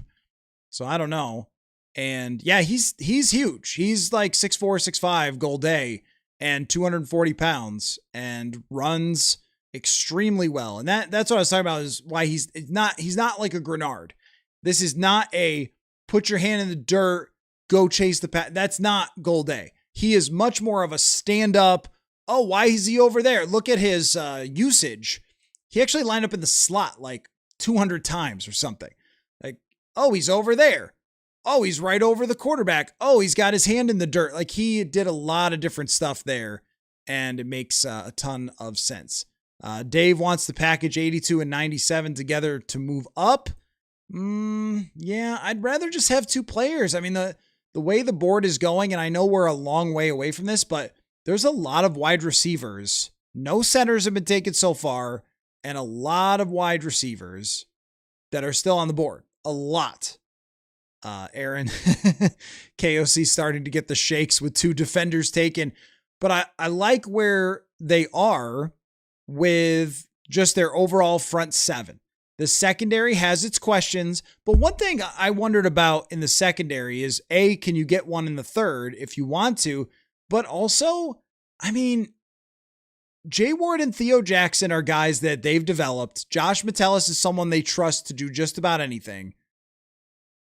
Could they just be okay with that, with the safety position? Because they had a chance there to take AJ Halsey. If they didn't want Emmanuel McNeil-Warren, they could have taken McNeil-Warren, and they decided, no, we're going to go with the versatile front seven player.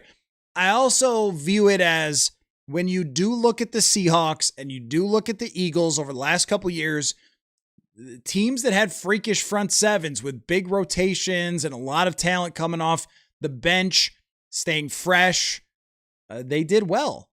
So I think that they kind of had their eye on, hey, like, if you can build the biggest and baddest front seven there is, then you can have some success. Let's go back to our board here. So you've got CJ Allen, Stowers, Jermod McCoy, man, I just feel bad for him. Anthony Hill Jr., I thought was another, what did you say? Emmanuel McNeil Warren. Can we work Myth into Anthony Hill Jr.? I know that he's not dropping too far beyond where the expectation was, but he was one that I just had trouble seeing as a top pick when some folks had him really, really high. I just thought he didn't play well enough on the actual field. But looking down the board a little, let's take a look at the offensive players that we could project forward. Connor Lew, the center from Auburn, Logan Jones, center from Iowa, Jake Slaughter, center from Florida, and Sam Hecht, center from Kansas State. All of those guys are solid prospects. I like Jake Slaughter the most, but I don't disparage anyone who likes Logan Jones. I just see a little too much Garrett Bradbury and Logan Jones, and I shouldn't do that, but I kind of do. He's under 300 pounds. Slaughter is bigger and also had a great combine. I felt like it wasn't talked about enough that Slaughter is 6'5" and was in the 80th or better percentile in most of the workout stuff, in the 40, the 10-yard split, the vertical, the broad. According to Brandon Thorne, who does trench warfare and covers offensive line, he thinks Sam Hecht is the best player here. Those guys all being on the board midway through the second doesn't guarantee that they'll get there to the Vikings at 82, but it gives it a chance. Here's my favorite position right now and the way things are playing out. We got a trade. Okay, the Vikings are trading Jonathan Greenard. Wow, here we go. The Vikings are trading Jonathan Greenard to the Philadelphia Eagles for a third-round pick, number 98 overall, and a third-round pick next year in 2027. So Jonathan Greenard is traded. Reactions, everyone. Jonathan Greenard is traded to the Philadelphia Eagles. And the Eagles have signed Greenard to a 4-year, $100 million extension that includes $50 million fully guaranteed. Wow. Right after picking Jake Golday. So they're Guess I was wrong, Kevin, who asked if he was a replacement for Jonathan Greenard. I don't think he necessarily is. I think that's actually Dallas Turner. I think he's there. But the compensation, so the reaction from you guys on the compensation, I think that when you start to add this up, when you start to put it all together, well, why wasn't Jonathan Greenard worth more than this? And you look at the money that they just had to spend on Jonathan Greenard in terms of his new contract, where it's going to be $25 million a year, $50 million extra dollars guaranteed. And he's coming off an injury, and he's coming off a year where he didn't sack the quarterback. And so all of those things are going to bring down the overall value of someone in the trade market. And I think it's clear when they put Jonathan Greenard out on the block that having to have Adam Schefter put it out there for them, like, hey, knock, knock, anybody want Jonathan Greenard, told you that teams around the NFL were just not willing to go very high in their compensation for Greenard.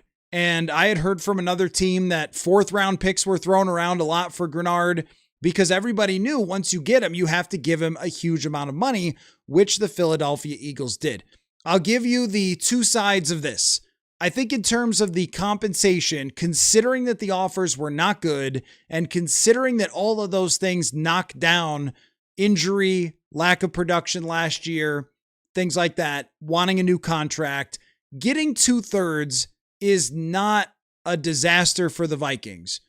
But losing a player like Jonathan Greenard is pretty tough in terms of the pill to swallow, because Greenard has become such a big player for the Vikings in their locker room, in their pass rush.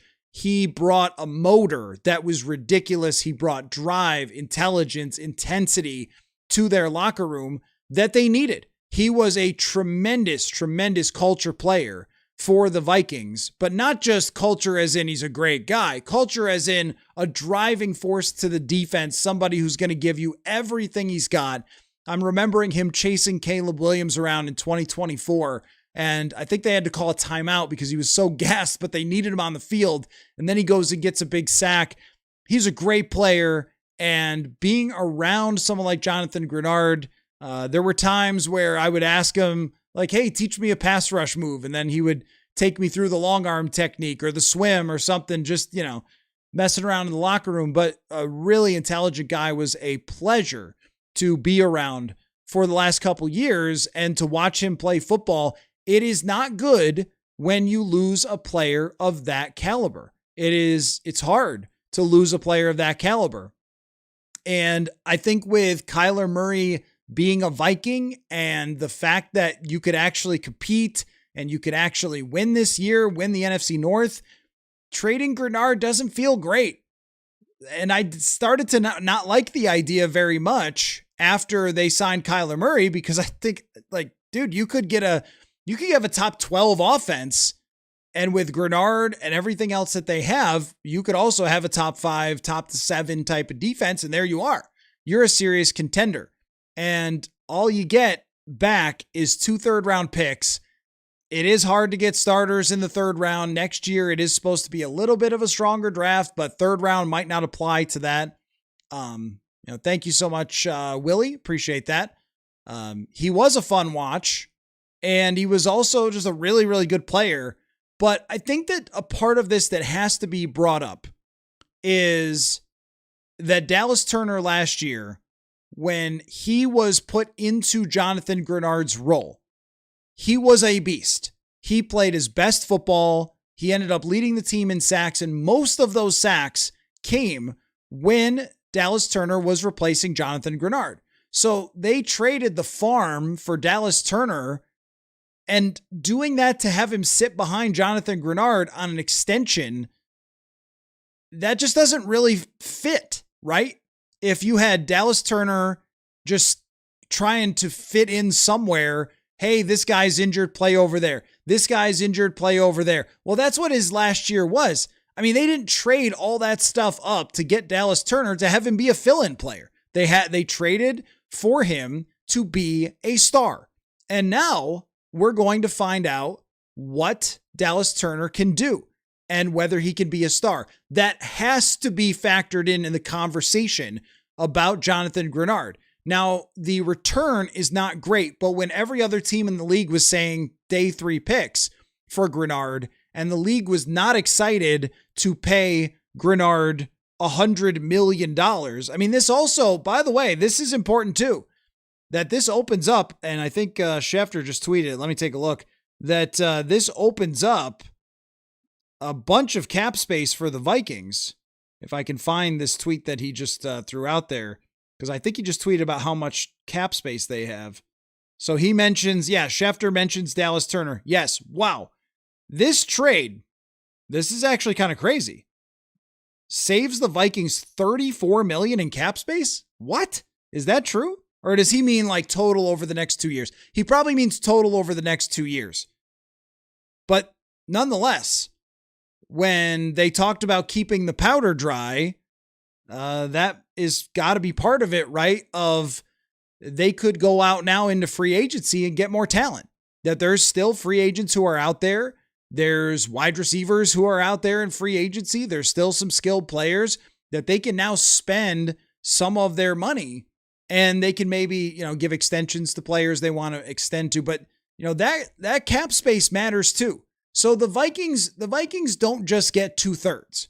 What they get is a pretty big chunk of cap space and a lot of opportunity for Dallas Turner. And I also think that just the way that this is going for the draft and the talent that they are projecting forward into the later part of the draft, because now they're going to draft 3 times in the 3rd round. This makes 5, right? 5 top 100 picks. How crazy is this, guys?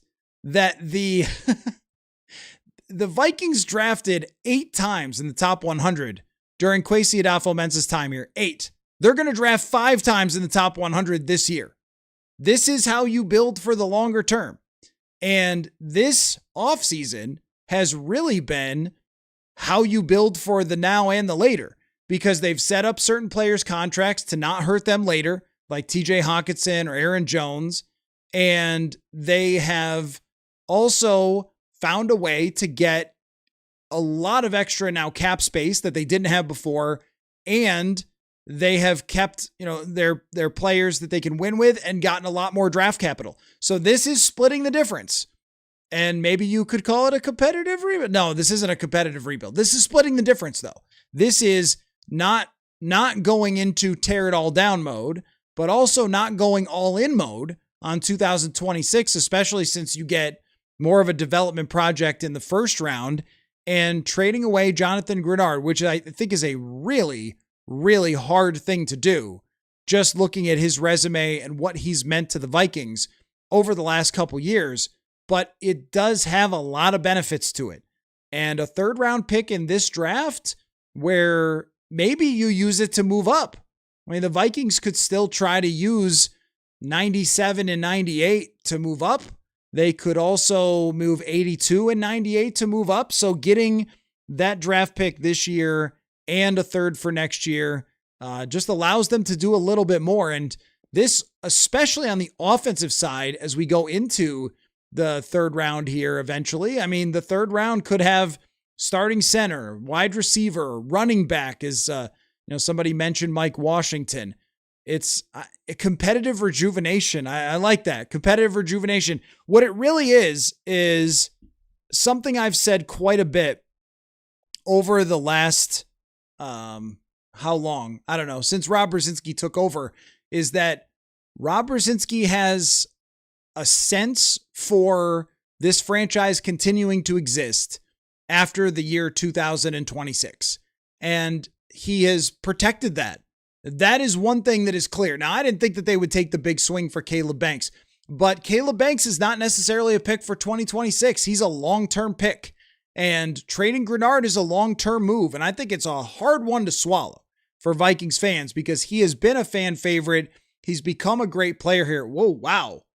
I guess the Bears are not totally sold on Garrett Bradbury being the guy, as they just drafted Logan Jones. So we've got the first center off the board as Logan Jones is taken by the Chicago Bears.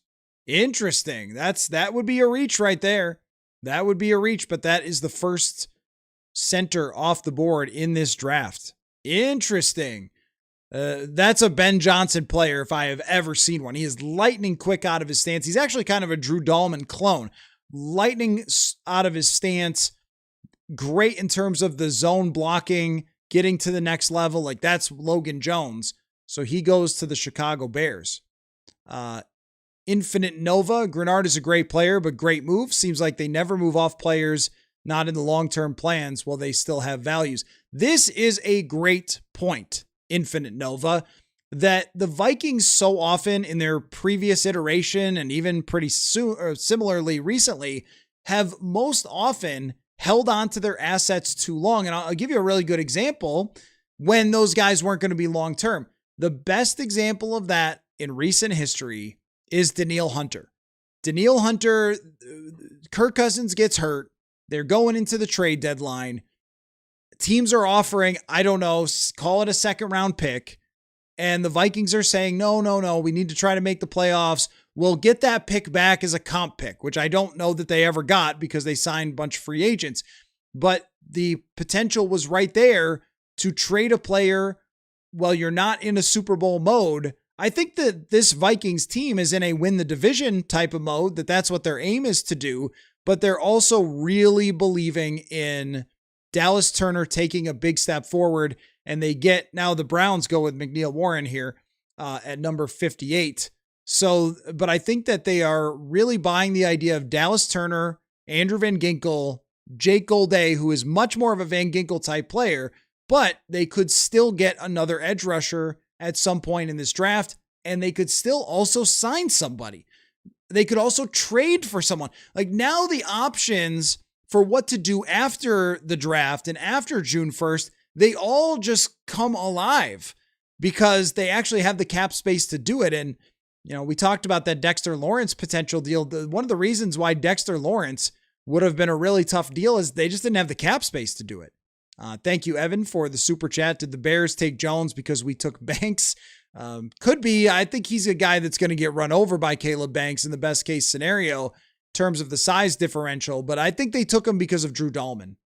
If the center run starts, then that's going to be tough for the Vikings here. Brad, is Emmett Johnson still a possibility? I think he is, very much. Third round. Well, that's the thing, is like, if you are Kevin O'Connell and you're looking at the third round going, there's going to be some offensive players there, receivers, centers, running backs. They're all going to be there at the back end of the third round. Why don't we load up on those guys and use all the draft capital there for role players on offense or guys who could step in right away and then eventually develop? But when it comes to trading a player like Jonathan Greenard, if you have the best player, one of your best players walk out the door, that's always really tough. But now with a path there for Dallas Turner, you get to find out, and this is really important too, in year 3 with a first round draft pick, you get to find out where Dallas Turner really is, because he's had 2 years to develop. And last year, the second half was very strong for Dallas Turner. But is he really a finished product? Probably not. There's still more room that they have to go, and they need to find out, was he worth that draft pick? You don't spend that much on a draft pick like Dallas Turner to have him sit and watch Jonathan Greenard play and then try to just rotate in when someone gets injured. We saw them try to play that middle with Turner the last 2 years, and it didn't work out. So I think that if you're just looking at this from kind of a broad perspective of like, wait a minute, you traded a really good player for a couple thirds, you're missing like a lot of the layers to this thing. And this comes from someone, myself, that very much enjoys talking to Jonathan Greenard and watching the man play football. And I think he's very, very good. I think he's very, very good as a football player. But age is an issue. Injuries are an issue. Recent production is an issue. New contract is an issue. All those things that you would have to, as the Vikings, overlook to then keep Dallas Turner behind him. So this is why something like this happens, because you have Dallas Turner needing that path to be able to play and to find out what he is going to be into the future. But also, I think that they were really impressed. And it hit them last year. It really did hit them last year that Dallas Turner is a pass rusher. He is not Andrew Van Ginkel or what maybe Jake Golday will be. He's not a guy who's going to line up in the slot. He's not a guy who should be really in coverage very often. He needs to line up on the edge and get after the darn quarterback. And I agree, Aaron, that the 2027 third rounder is pretty good.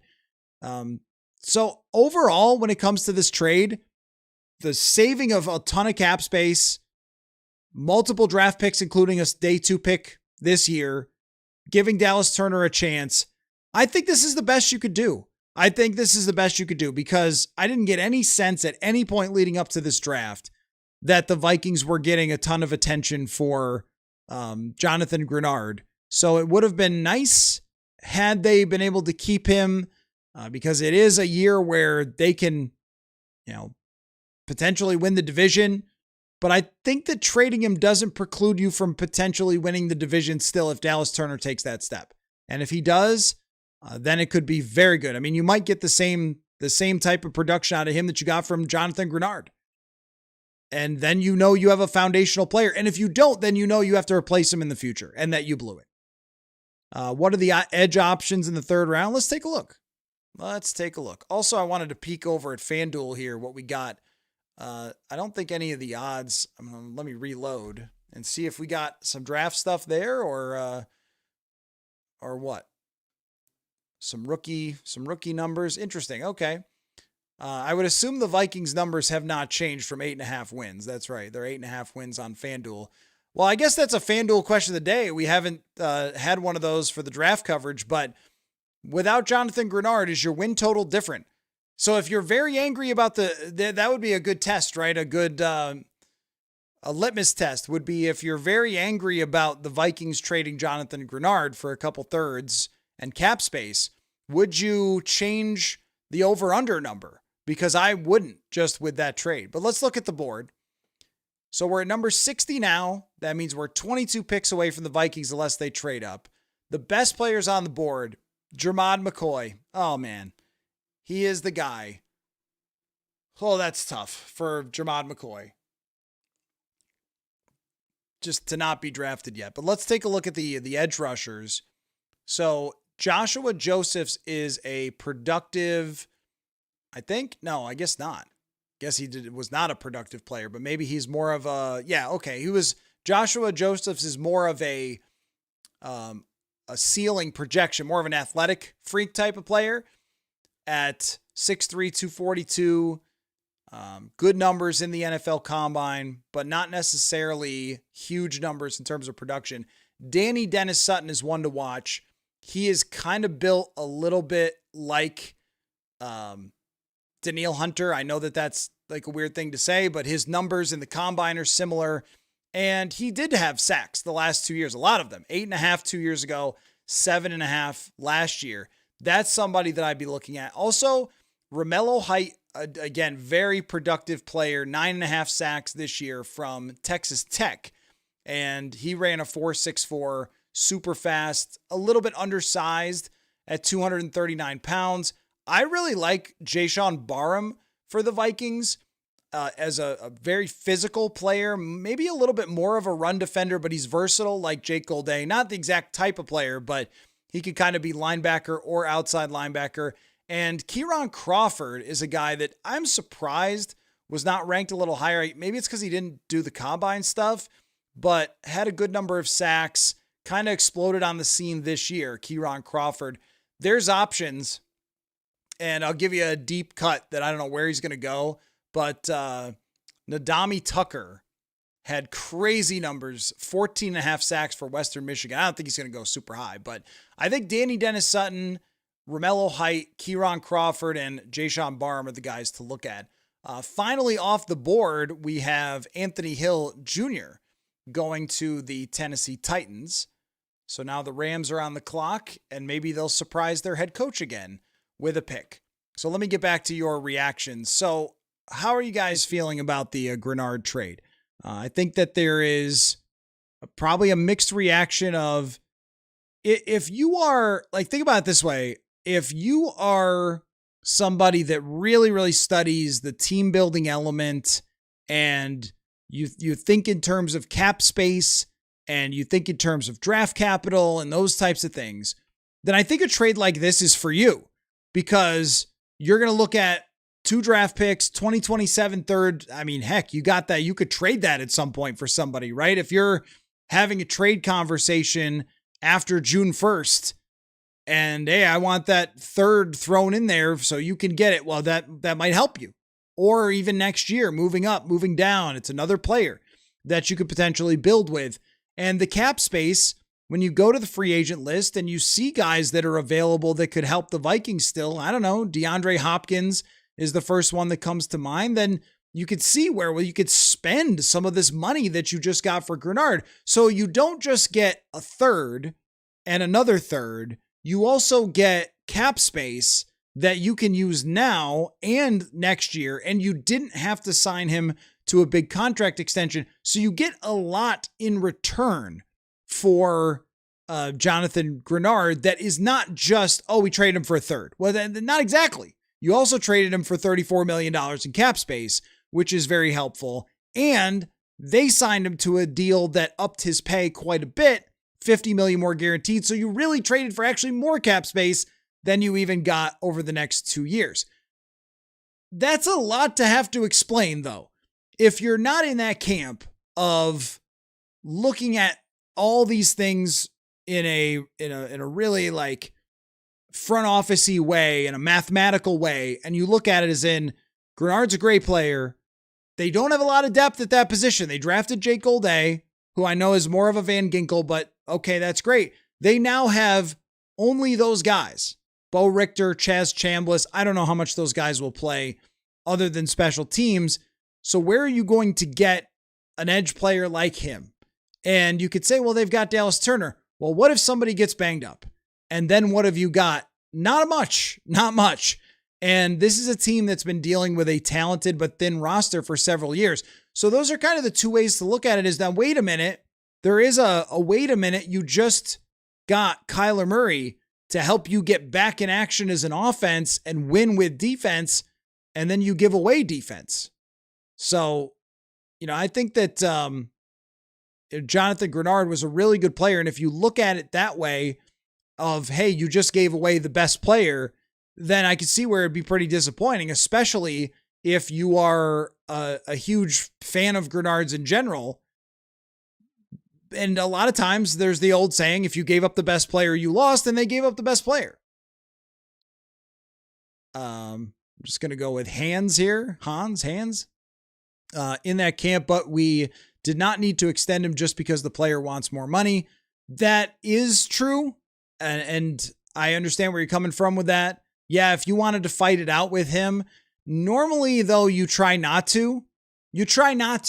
When it comes to a player like that, of get into a big battle where you go into camp and then they're not going to show up at camp until they get their money. And then, okay, if you're going to hold out, he's forced to play, but he didn't have any training camp. And then, oh, my hamstring hurts in week 2. And a lot of times with that, it just gets ugly. And why let it get ugly if you could get draft capital for him and get Dallas Turner into his rightful position? Evan, what would it cost from 82 to the late 60, early 70 range? I would guess, since they don't have a fourth, that they'd have to give up the 2/3 to move up. I don't know if a fifth gets that done. I don't have my Jimmy Johnson trade chart. Maybe I should have that open. Jim had to trade him. Turner is coming up for a payday. Well, I guess, like, not super soon for Dallas Turner, but you have to know what you have in Dallas Turner. You have to try to play Turner 750 snaps or more. And what does that look like? Is that 10 sacks? Is that 12 sacks? Or is that 5? is in a full-time role. Would he get shut down? I thought in a full-time role playing in exchange for Greenard when Greenard was hurt, that Dallas Turner was terrific. And that was the only time he's been terrific in the NFL is when he was playing in that role. That has to weigh into the decision for the Vikings, is that your valuable piece that you gave up so much in the draft now has a clear path to the field where you can start, finding out is important, but also, just making sure he gets to play. 34 million means some extensions coming soon. It could, but a lot of times extension will lower someone's cap hit right away. A lot of times, what are you using the cap space on? A free agency, trades, like those things don't end. And Rob Brzezinski said that at the owners' meetings. He said we don't kick off till September. Like there's a lot of time to potentially do that. Jeff, yes, the downside for this, and something that I was a little bit out on, and I'm not going to change my mind now if I said it 3 days ago. I don't like the idea of helping the Philadelphia Eagles. It feels to me like the Philadelphia Eagles are a little down and you're kind of lending him a hand. Would have preferred him go to Arizona or Cleveland or who cares? Someone in the AFC who's not good, the Jets. Trading him to Philadelphia, an organization that has consistently found a way to bounce back, put together a lot of talent. They've got a ton of good players still on their team. They're in your conference. I know that you don't play them next year, but they're in your conference, and they just signed a 4-year extension, so you're going to run into Jonathan Greenard again at some point. Don't love that. Definitely do not love that. Kurt says, I feel like I'm starting to see their vision, but I'm skeptically optimistic. That's totally fair. Yeah, the vision is there. The benefits are there, especially in a draft right now where I can look down the board and see, especially on the offensive side, running back, wide receiver, center. Those positions are strong into the back end of the third round. If you end up with Mike Washington, Sam Hecht, and Bryce Lance, wow, like that's a lot of talent to come away with. And that's not unrealistic. I mean, we're talking about 20 picks away for the Vikings. There's a lot of offensive talent. There's the only center off the board is Logan Jones. So there's 3 potential third round centers still there. I think there's 3 or 4 running backs, Emmett Johnson, Jonah Coleman, and Mike Washington. Those guys could go there. And just allow me to show you the wide receivers. The wide receivers who are still on the board right now. Chris Brazzell runs a 4.37. Chris Bell is an athletic freak from Louisville. Zachariah Branch, crazy quickness. Antonio Williams, a route runner. Hold on.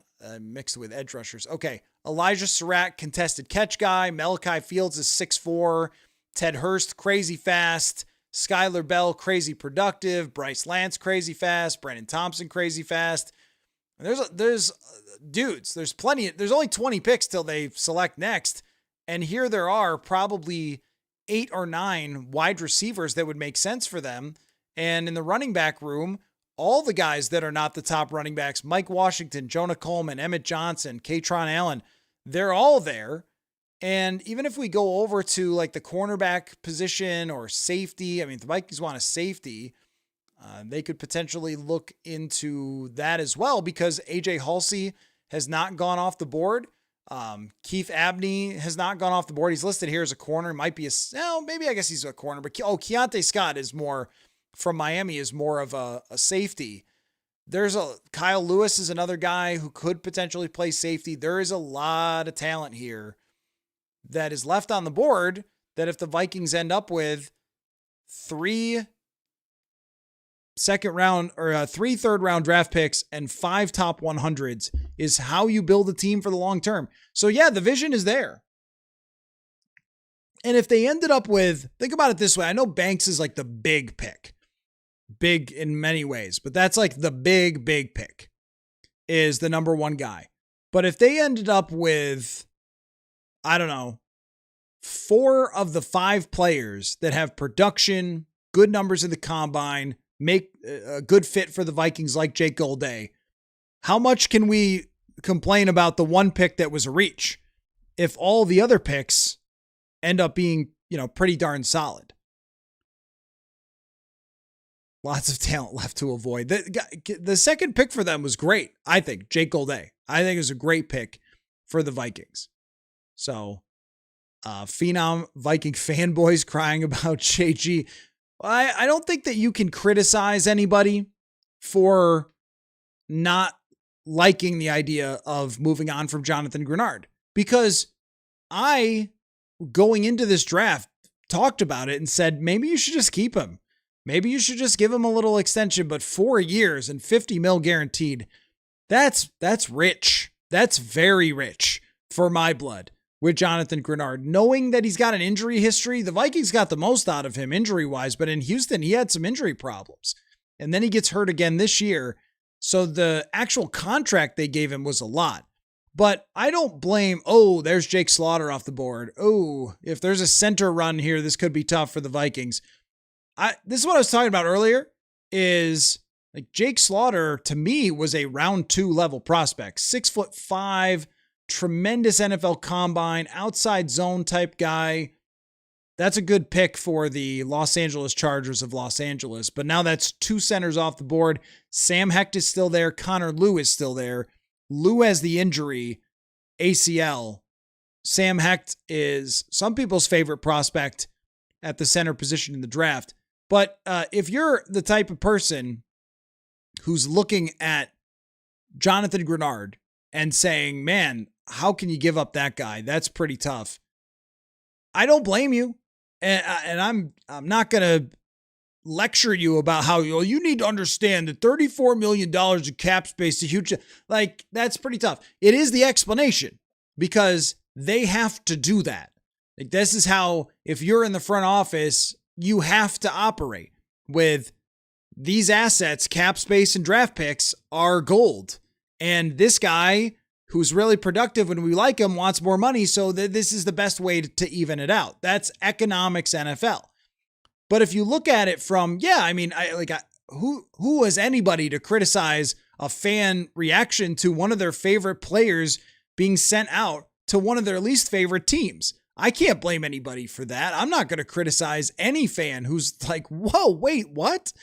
That's, when you're talking about like giving him to Philadelphia, I don't think that's anybody's favorite. So I'm not going to criticize anyone for it. It just, on paper, in a spreadsheet, it makes a lot of sense. On the actual field, they need Dallas Turner to make it make sense. And had Dallas Turner not performed at the level that he did at the end of last year, we probably wouldn't see this trade. I think that this shows, so as upset as some people are going to be that Greenard isn't here, there should be on the other side of that, they must have a very, very high belief in Dallas Turner in order to feel comfortable doing this. Not a twerk. Brandel is our center, had a decent chance of beating out any rookie. I think that, Brandel is really, in my mind, a 1-year solution at center. I thought that some of these guys would make it to the 3rd, but clearly it's become a valuable position in the draft. I would say if they're high on one of the other guys, they should still take him. Brandel is a long-term center. Don't love that idea. Just for 2026, sure. But if you were to take a guy, develop him for a year, then, move the ball over to Connor Lew or whatever, that I would be down with. Are there any good tackle prospects still on the board? Let's go have a look. Offensive tackle is usually gone now. Yeah, that's going to be a no.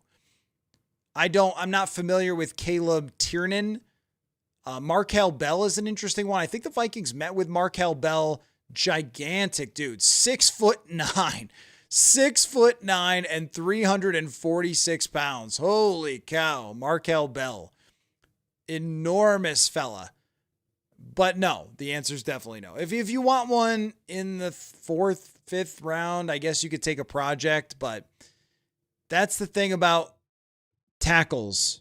You better get them fast at the top of the draft, because they don't fall down the board. And we saw it with someone like Spencer Fano getting drafted as high as he was, and Caden Proctor. They get drafted very high every year. Yes, Bruno. Okay. Is Lou injured? That sounds good to me. Yes. It's an ACL, so he should be coming back just fine. But I understand where you're going with the snark on that one. If they drafted Connor Lou, it might have been like last October that he got hurt, so he would come back in time to develop for a year, but it wouldn't be a right now type of pick. Doomer says probably could have got 68 from the Eagles if it wasn't so obvious Greenard wanted out. I don't think that's true. I think that what happened was, and this is some putting it together and some hearing, that the Vikings were pretty much settled on trading Jonathan Greenard, and the offers that they got were not good. And that's when Schefter puts it out there to potentially drum up any other offers. And what Philadelphia gave them was the highest that I had heard from anybody else. I mean, day 3 was mostly the conversation. Bud Clark goes to the Seahawks. That was a guy that I had pinned for the Vikings potentially, but he goes 64 to the Seahawks. Yeah, Phenom, if only the Vikings had a 23-year-old ready to replace Jonathan Greenard. And that's why you can do it. If they did not have Dallas Turner, then you would not be doing it. Definitely not be doing it. Evans says, JG really good, but I don't think irreplaceable. His replacement has been developing for 2 years, waiting for his opportunity. Might as well give it to him after investing a lot. And when you also know that Dallas Turner is just not a guy who's going to play Andrew Van Ginkel's role. They just drafted that guy, Jake Olday, but he's not a guy who's going to play this crazy versatile line up anywhere, drop back into coverage, stuff the run. It's just not who he is. At Alabama, mostly, Dallas Turner lined up on the edge and he won. And that's what he did last year. His first step is lightning.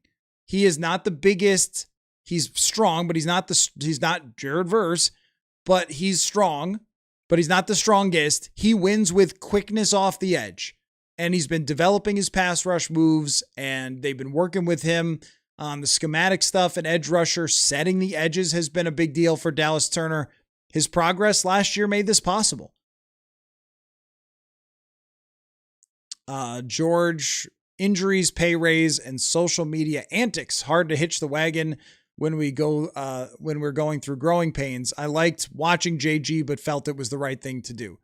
I'm not sure I would go as far as antics with he would tweet something every once in a while, but I'm not sure I'd go antics.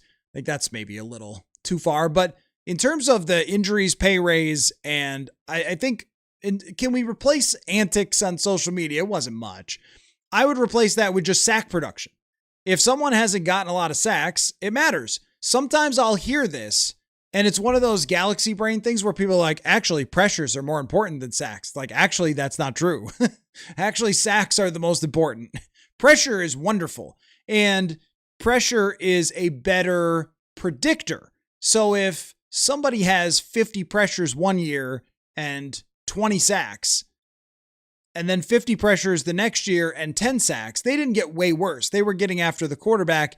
But if you are talking trades and someone has a humongous drop off in sacks, you're not giving up second round or first round picks for them, which is exactly what happened with this situation in Jonathan Greenard. Carl says, yesterday you said with Dane that you trust Rob to make good decisions. How do you feel he's done? So far, well, the Caleb Banks thing, it's going to be a long time before we know how that works out. I personally, as someone who puts a lot of work into the data and historical research to kind of guide my opinions, it's impossible for me to like the Caleb Banks big swing because there's so much history that goes against it. Reaching on the consensus board, even if the doctors like the injury recovery, injuries in the past are predictive. I think of injuries into the future when you're in college. They also hurt your development. He hasn't had a lot of, not just production, he hasn't had a lot of play. The actual on the field playing football. The PFF numbers have been super good with defensive tackles at predicting them and their success. That is not very good for Caleb Banks. So that decision feels very risky and not necessarily the big swing that I would have expected or that I would have done in this scenario, but it has a chance to click, and we shouldn't decide that it's a failure just because of that. So I'm in big time wait and see mode. I'm surprised at that. That's the way I would describe it best of my feeling on what Rob Brzezinski did with Caleb Banks is I'm a little bit taken aback by it because it's kind of the thing that it sounded like they weren't going to do. The second round pick I think is tremendous. Jake Golday could not fit better. Productive, athletic, great motor, great range, great versatility. To fit with Flores, it's like they created a player for Brian Flores, and that's Jake Golday. Love that draft pick. Love the position. The trade of Jonathan Greenard, to me, it is taking your medicine. It's good for you, but you don't really want to do it. That's how I would look at it. It's your cough medicine doesn't taste good, but you know if you want to stop coughing, you better take it. If you know you need cap space, if you know you need top 100 draft picks, if you know you need to see what Dallas Turner really is, then you trade Jonathan Greenard. But it doesn't feel good, and you don't like doing it. Is that, okay. Carson Beck to the Cardinals. 3rd round draft pick. Not a Carson Beck guy myself, but the Cardinals taking a 3rd round quarterback makes sense for them much more than I thought a 1st round running back in the top 3. But Beck's played a lot of football. He's won some games. I don't know, kind of Colt McCoy-ish for me. That's kind of my favorite 3rd round type prospect where you like the guy and he wins games, but you just can't see how he would ever be a really great quarterback. It's like, that's another Colt McCoy. And that's what I think Carson Beck is. But, maybe he makes things a little interesting or he gives Arizona, when they are 2-13, somebody to put in the game. Congrats to them. Julian says, I understand, but a 2nd round pick for JG would have been better. Yes, but getting 2/3, I'm not saying it necessarily adds up to a 2nd because there are, good players in the 2nd that won't get there to the 3rd, but getting the additional 3rd is a win for next season in a draft that is supposed to be good and deep. I know it's a little too far out to tell what the 3rd round of next year is going to be, but 3rd round picks can still be starters. Bruno, I would keep those picks, choose a corner, wide receiver, and a center running back. Corner or safety, maybe. Bud Clark is gone. Really liked him. AJ Halsey is not. Zakee Wheatley is not. Kamari Ramsey is not off the board yet. So that's a lot of safety talent as we get closer and closer to 82. We are right now at number 66. Hopefully you guys are enjoying the coverage here presented by FanDuel. If you are, maybe, like, subscribe, check out the newsletter at purpleinsider.football. If you have a chance, I wrote yesterday about Caleb Banks and the big swing, if you want to check that out. So I appreciate the big crowd here again tonight. It's been already quite eventful with the Vikings getting an outside linebacker, perfect Flores fit, and then trading Jonathan Greenard. So we have not been shortchanged. Is Brian Parker still available? Yes, so far as I can see, he is. I look at him as a day 3 guy, tackled the center project from Duke. Evan says, think of that Dallas Turner shoulder dip against the Bears before I go to bed and sleep like a rock. Okay, well, that was his first year. I mean, I thought, last year he was much more developed. His first year was kind of a little flash here, a little flash there, but those last, and I know it's hard to do this where you go, hey, those last 5 games were awesome, but they were a totally different role and job that he was doing. And his pass rush win rate was good, and his sack production was good. His pressure production was good. He looked like a real starter. The Broncos take a DT here. Tyler Oneidem? Didn't really study him going into the draft. So there's kind of a pick. Keeping an eye on every time there's a non-Viking position pick to see what's available here. That every time there's a non-Viking position pick, it's a win for them. So the Broncos taking a DT pushes somebody else down the board.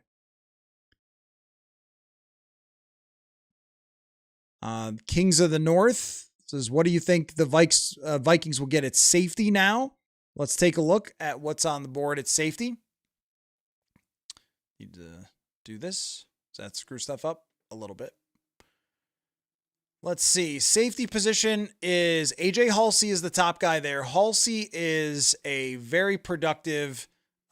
He's pretty fast. And this seems to show up. Everybody is like 95th percentile. I don't know if that's actually true on this website, but 4.52 fast safety, 220 pounds. Like Halsey should I say it? He's a haul. But he's also a playmaker. He had 8 interceptions over the last 2 years, 11 pass breakups, 10 career picks, tons of actual football played. He's gone from New Mexico to Houston to LSU, but a real playmaker. I like him a lot. Genesis Smith was another guy from Arizona, a great relative athletic scorer, fairly productive in terms of breaking up passes and being on the field for Arizona. Ran well with a 4.50. Vertical 42 inches. There's a lot here. Kamari Ramsey was like the solid player of the draft. Yeah, it seems like everybody's 40 shows up at 95th percentile for some reason. But fast, maybe not necessarily the best athlete, Kamari Ramsey, but has played a lot of football. Not that productive, but kind of a solid player. Zakee Wheatley, you have from Penn State, and Jalen Kilgore. So there's a lot there at the safety position.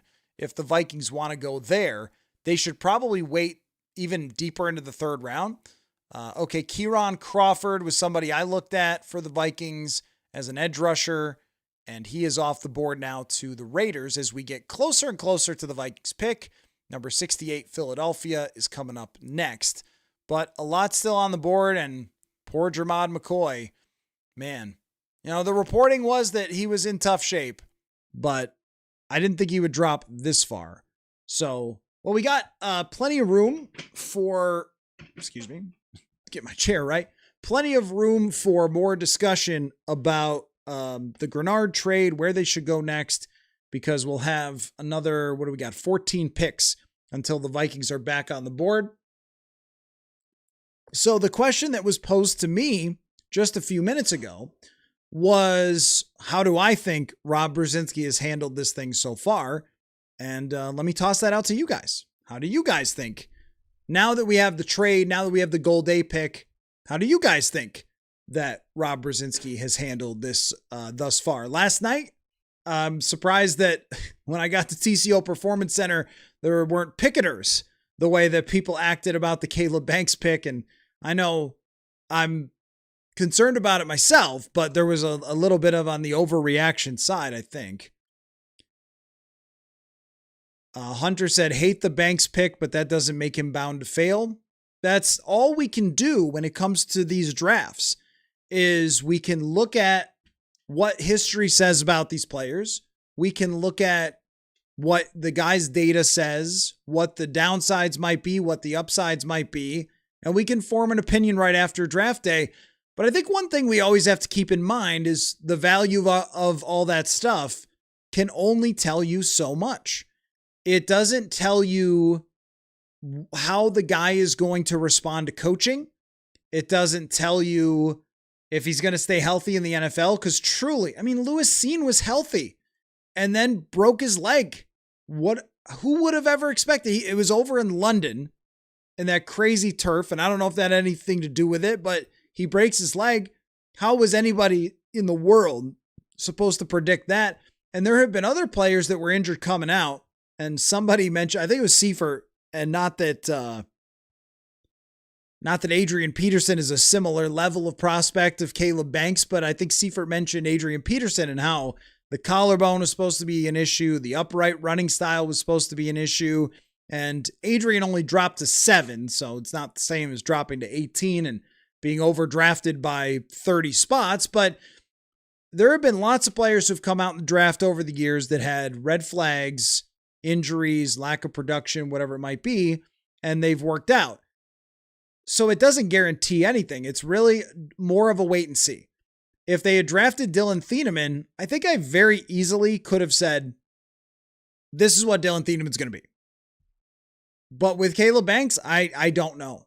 If you told me 2 years from now that he had 8 sacks and he was on the verge of getting, I don't know, like a $30 million per year contract, I would not be surprised. If you told me 3 years from now that they were talking about him like Jerry Tillery as somebody who was really big and tall and just didn't work out, I guess I wouldn't be shocked either. If you told me that he just never progressed because of injuries, I wouldn't be shocked.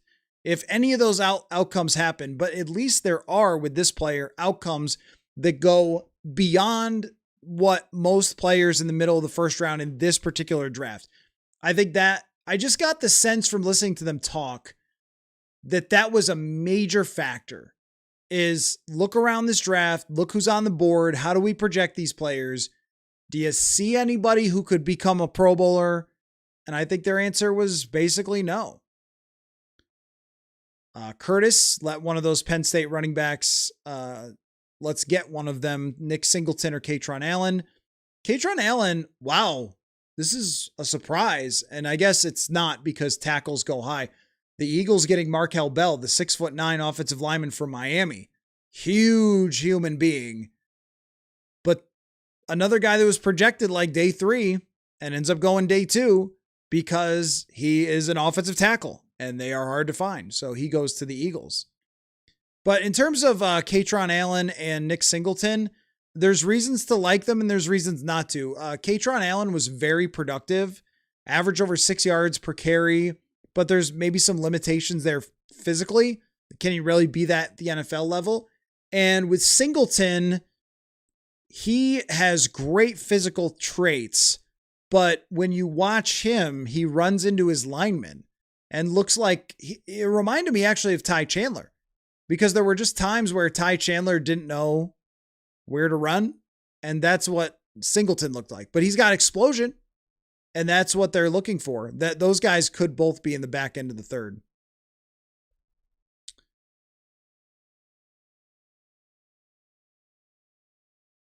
Yeah, George, you're right. Maybe at some point I can get a conversation. Caleb Banks was really fun today.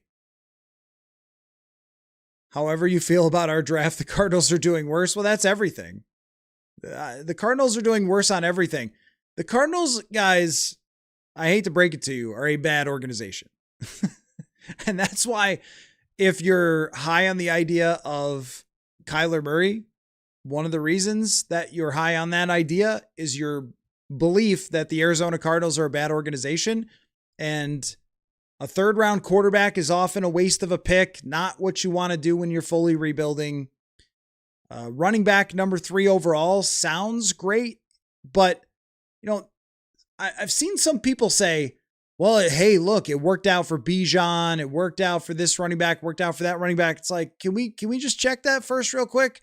Because, well, it didn't work out for Leonard Fournette, who was supposed to be like the one. I actually don't think it worked out for Bijan. Bijan became a good player, a very good player. And boy, if Bijan was a Minnesota Viking, how great would that be? But how many playoff games have they played in as a team, which is not a reflection of Bijan Robinson? He's awesome, but his team has had no success with him there. So they spent this incredibly high draft pick to get a guy who has a limited window, not like a 10-year player for your team to be elite, and has not made the playoffs with him. So you did this win now type of final piece thing when he wasn't the final piece. Oh, he's going to be a receiver and a running back. Yeah, he's as good as it gets there, but he's not a receiver. None of these running backs are receivers. Neither is Jeremiah Love. The idea of calling these guys playmakers, not running backs, is totally bogus. We don't see anybody except for Christian McCaffrey do that. So I just think when you're drafting a running back, if you're awesome, you should. But if you're not there yet as a team, don't build around one. That's how you end up like the Arizona Cardinals. And then Carson Beck it's probably just a waste of a draft pick. Third round quarterbacks very rarely hit, especially when their teams stink. They need to draft wide receivers, right? Like, don't they need to draft? Their guy that they spent a fourth overall pick wide receiver on has not worked out. Hunter Beck is an Arizona quarterback if I've ever seen one. Neb, better to trade, I assume you mean Greenard now, than pay him when he's declining. that has to be a factor. Edge rushers do have pretty darn good age curves. They can go, I think, much longer than your normal position. There's a lot of positions in the NFL where 27, 26 you're going to start, not 26, but like 28, you're going to start fading out. Edge rushers we see all the time go into their 30s. So I don't want to be like too down on Jonathan Greenard as Mr. Buddy, the dog, makes an appearance with his favorite toy. I've been waiting for this to happen on the show. And he hadn't come down here with his toys yet. And of course, he's got the squeaky one. So that's what that is in the background. As the 49ers get Romello Height, he is a really productive pass rusher. 10 sacks this year. A guy that I wondered if the Vikings would look at. So now kind of some talent starting to, the last bit of talent in certain spots coming off the board here.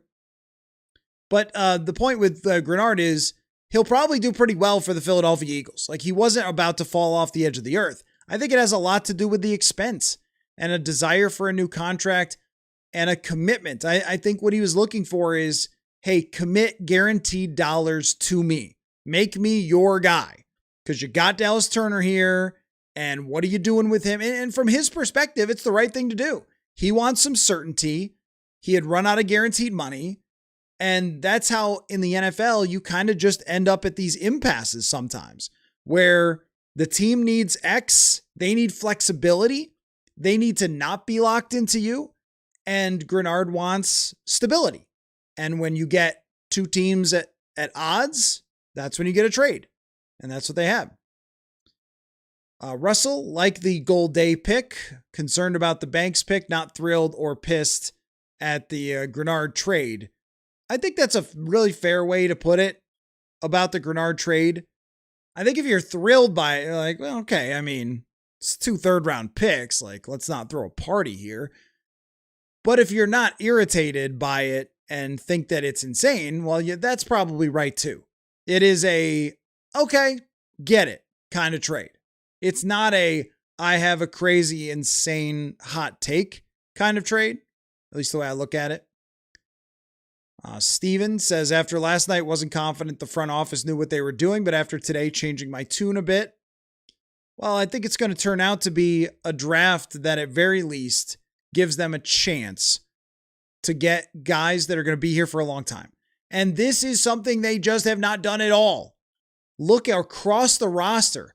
There's just nobody. I mean, Addison, Turner, Donovan Jackson, the high draft picks, but the guys that are your developing second or third rounder who's on the charge for the next wave, that guy has just not existed in the Kwesi Adofo-Mensah era. And tonight begins that guy existing again. Hey, this guy they drafted in the third, and what kind of progress is he making? In fact, I have missed over the last couple years, how does he look in camp? How does he look in camp has been like undrafted free agents. We get some draft picks now.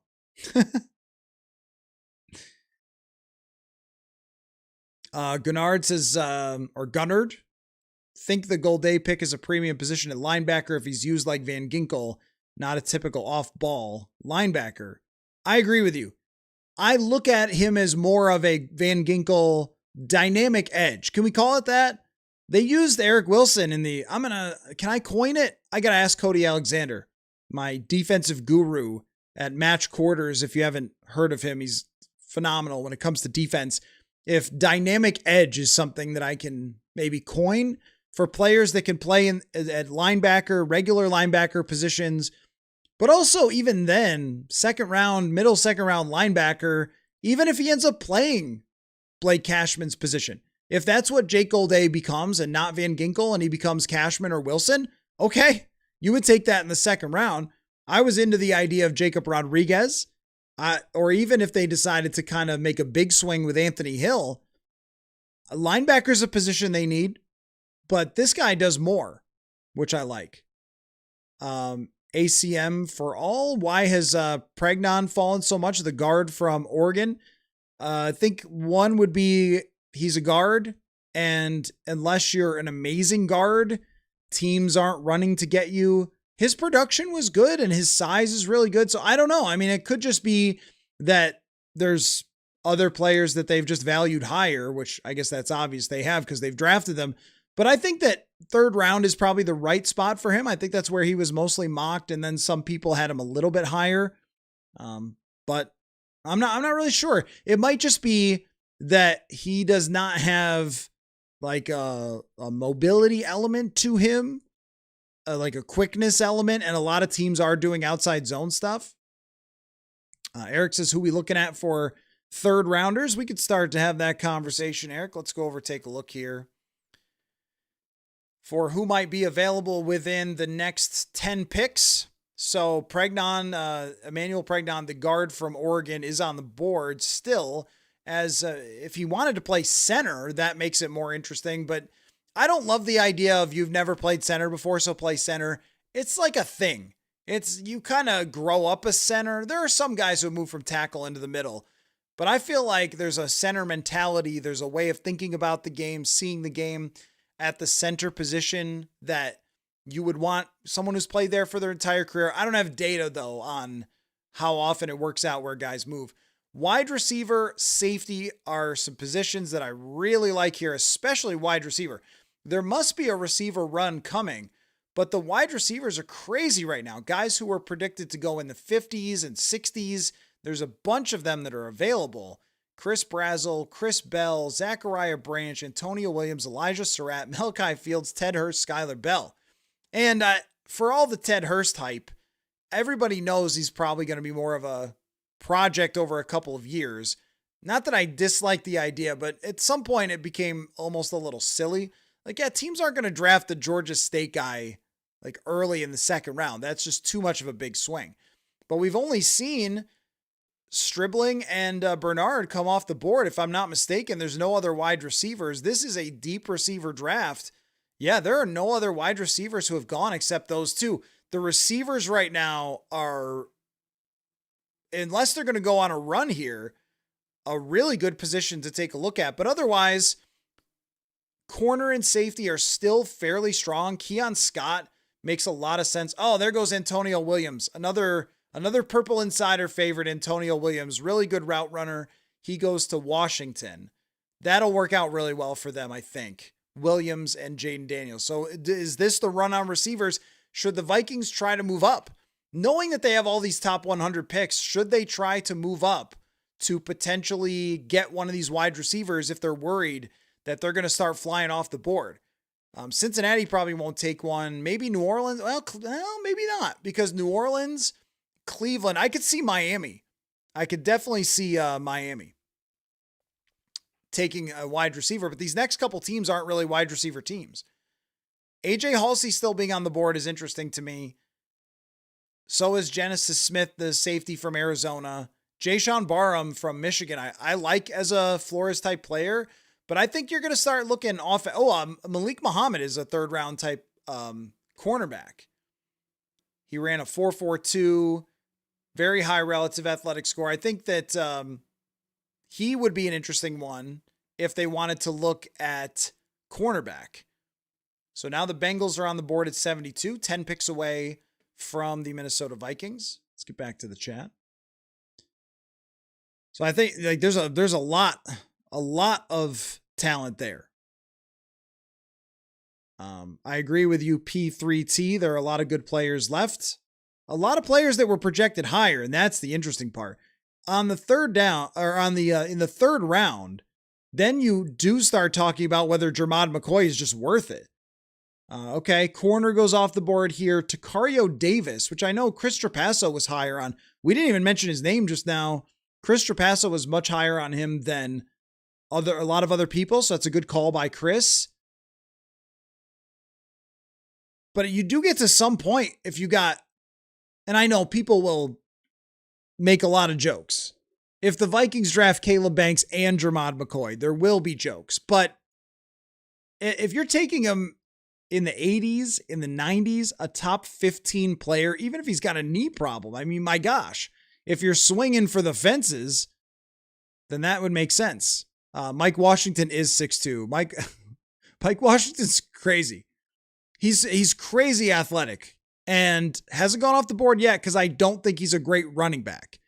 He's like, I've compared him to Michael Bennett. That was in the article that I did leading up to the draft. I did Vikings comparisons of former Vikings and who in the draft reminded me of them. And I came up with Michael Bennett for Mike Washington. Not a great running back, but crazy speed if you have a good offensive line. Thank you, Bruno, for the compliment. Appreciate that. Doomer, do you believe the Stafford extension rumor, or is he the Vikings 2027 quarterback? If I'm Matthew Stafford, I'm pretty ticked. I think. Is it a little like when the Broncos had Brock Osweiler or something? Like I don't remember the draft order for when they got Brock Osweiler, but is it really worth drafting a 13th overall quarterback when you have a year or two left of Matthew Stafford? I personally do not think that it was worth drafting a quarterback. Oh, sorry. That's a accidental look behind the scenes here as I'm trying to bring Jonathan Harrison in because I'm curious about reaction to the Jonathan Greenard trade. Jonathan, with your extreme Jonathan bias, try to put that aside. So Jonathan is producing and manning social media, keeping an eye on it for what people have been talking about here with Jonathan Greenard. What is the main reaction from folks to the JG trade? There's a lot of, I would say, consternation, if you will, about the pick or about the trade, giving up Jonathan Greenard just for a couple third-round picks. But you say just, and it's still third-round picks, considering you get one this year, you get one next year, and next year's draft, as you've alluded to, is considered a little bit deeper. Looking at some grades from experts out there, Seth Walder gave the Eagles an A-, the Vikings a C for the trade, because you're only getting the picks back. You're not getting a player, but you are getting rid of, you're opening up cap space. And that brings me to the point. Ben Gessling pointed it out or tweeted it out earlier. The Vikings will save $12.25 million in salary cap this year and $22.3 million in cap space next year. So that opens up space, considering you have guys, you have to figure out Jordan Addison, who's probably on the 5th-year deal next year. What about Kyler Murray? If you want to stick with him, you're going to have to sign a big contract for him. You're going to need cap space. There's a lot of questions next year that the Vikings will need cap space for, and getting rid of Jonathan Greenard does that for you. I will note that Courtney Cronin was a little upset with you on Twitter because you did not jump in when the Bears were on the clock at 69. So there is that. She's upset you missed. I can only look at so much. I can only look at as the Giants take Malachi Fields. This is the receiver run, by the way. If the Vikings want to jump up here, they might want to do it. Malachi Fields, Notre Dame, 6'4" receiver, great hands. Kind of had a down year last year, though. Contested catch monster. He's got some good quickness, but I was not high on him for a Vikings pick. Just doesn't have separation ability. Seems like that huge guy that can't get away. Every single catch that they show is like a spectacular catch, and that was all of his catches this year. I just didn't look at him as quite their type. Well, I apologize to Courtney. I can't look at Twitter at the same time as looking at the TV, the big board, the fan chat, and seeing if you're calling me for something. The other note about this with Jonathan Greenard, and I was popping in and getting everything set up as the trade was going down, so I didn't hear everything, but maybe you've mentioned this, maybe not, but giving Dallas Turner this time this year is important because you have to decide on the 5th-year option at the end or next offseason. So you need to start figuring out, you need to get him those snaps to figure out if he's your guy going forward, if you want to use that 5th-year option, if you want to extend him, and this gives you that opportunity better than trying to workshop him in and figuring out what you got there. So that's my only other take on that.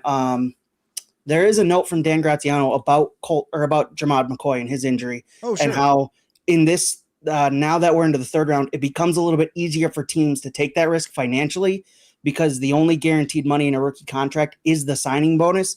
Also, after pick 65, which we're already past, the salary gets split between the number of weeks you're on the 53-man roster and a lower number when he isn't. So teams will find it a little bit easier to take a guy with that big of an injury risk now because the salary cap implications are far less severe than they would be if they picked him earlier. The way I look at it with Jermod McCoy and the Vikings, and this thing might be so bad that people think he can't even play in the NFL. Yeah. I don't really know. The reporting was that he might be able to play this year and then would probably have to have a surgery, and there might be some concern about whether that would work long-term. And obviously there's huge concern for him in his long-term outlook. So I don't know. I mean, maybe we're going to be calling them the best doctors in the world forever, aren't we?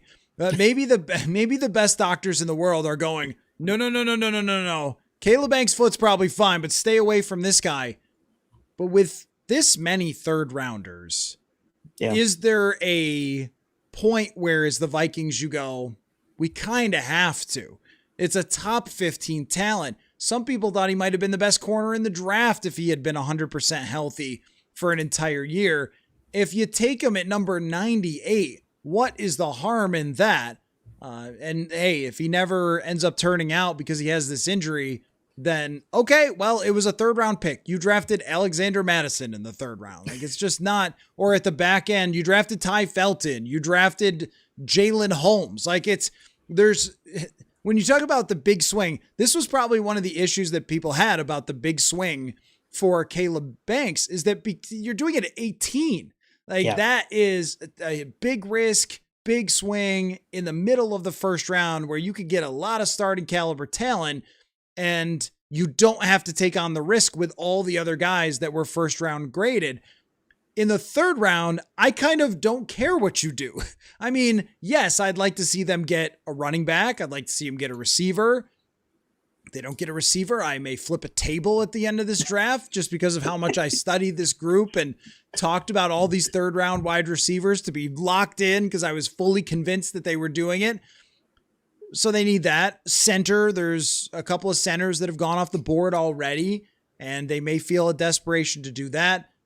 So I don't really mean it means nothing, a third round draft pick, but how many opportunities do you ever get to draft someone who might have some greatness in there? And even if the guy played 2 years and is awesome and then his knee imploded, oh well, like, is that worth a third round pick for someone to play awesome for 2 years? Yes, because I know they're looking for foundational players. You just find a lot of role players and fringe starters in the third round, but I would have to know, how bad is it really? If they feel like this guy can't even play in the NFL, who was the running back? Remember what I'm talking about? There was a running back that got a knee injury and somebody picked him in like the 6th. I think it was the Raiders. I'm trying to think of who this was. Somebody in the chat will remember this, but there was a running back. Who was it? It's not coming to my mind, but to your point, I think if you take him at 98, if you take him at 97 or 98, I think Vikings fans can, swallow that pill of drafting the injured guy a little bit easier than if you had taken him in the second or you taken him with the 82nd pick here in the third round, because there's still plenty of good players on the board. But if you wait until the end of this third round with the pick that you got in the Jonathan Greenard trade or that 97th pick, I think that's a little bit easier to swallow considering what you did last night with taking the injury-prone talent at defensive tackle at 18. So Miami went with Caleb Douglas, who I just did not have. He was the consensus 230th player. What in the world? Now he runs a 4.39 and had 800 yards receiving, but this guy was on nobody's radar at all. I had never heard of this player. We talked about bad organizations doing bad things. Miami Dolphins, continuing to do that. Just Caleb out of nowhere. Douglas. This is like the Isaac Tesla pick where everyone's like, who? And sometimes that player works out because they slip through the cracks and the team has a plan for him or whatever. The Dolphins draft overall, I really like Jacob Rodriguez. I really like Chris Johnson. Caden Proctor's a reach, but you have to. I don't think it's bad. I think it's the right position. But if you're the Vikings, you got to feel good about that if you want to draft a receiver at 82, because that's a guy that no one was picking here, at least by any of the projections. That was an odd one. Here's what I'd like to know too, Jonathan, is Jake Golday. As you know, Purple Insider was endorsing Jake Golday as one of my guys before the draft, and he ends up going to the Vikings. Just kind of identified him midway through the process, going through players and putting together with you the draft guide. And as we started to look through guys, I was like, why did he play in the slot? Because he's 240 pounds. So then I turn on the tape. I went to YouTube. I don't have. That's the tape at this point. Well, because this is a complicated thing, but it's hard to get your hands on all 22 with college. Yes. The NFL, we just get all of it. So at NFL.com, anyone can have it. But in college, you have to know somebody who knows somebody, and I don't. So I watch tape breakdowns, and then I watch YouTube games, and then just look for the guy. And I started watching him on a couple of games on YouTube. I was like, this guy moves exactly like Van Ginkel. Like he's the size, and he kind of has that ranginess to him. And so I was not surprised, but I'm curious about what people were saying about the Golday pick. At the time, there was a lot of disappointment because they didn't choose Emmanuel McNeil-Warner. You didn't go a cornerback at that position because of the needs. But now after the Greenard trade, it makes a little bit more sense in everybody's eyes, because I think there was a lot of questions about the depth elsewhere on the roster, and you're adding to a position when you had Greenard, when we all thought Greenard was still on the roster at the time. You're adding to a position you already have an adequate amount of depth at, where the rest of the defensive roster, you're looking at the defensive line, and you understand why they take Caleb Banks in the first round, because of the lack of overall talent at that position. And I think there was a little disappointment at the time, but that makes more sense now. And I think there's a little bit easing of the worry of why they made that pick in the second round now. I also just think Jay Ward was a 4th round draft pick that they loved, and they've developed him over several years. Mm-hmm. We've heard this story before. They wanted to play Josh Metellus, or they did play Josh Metellus at the traditional safety spot last year when Harrison Smith was out. It's not the same exact story, but the guy can play safety, and they also paid Josh Metellus a lot of money. So and this was a part of, and I probably didn't bring this up enough when all the Dylan Thieneman stuff was going on. Do you guys realize they paid a safety a lot of money, probably with the projection that person would take over some of Harrison Smith's, if not all of his duties when Harrison Smith was not here? And if you look at Theo Jackson and how much they've loved him, it was up and down for him last year, and Jay Ward took some of his shine. But I didn't feel the same desperation for safety that other people did.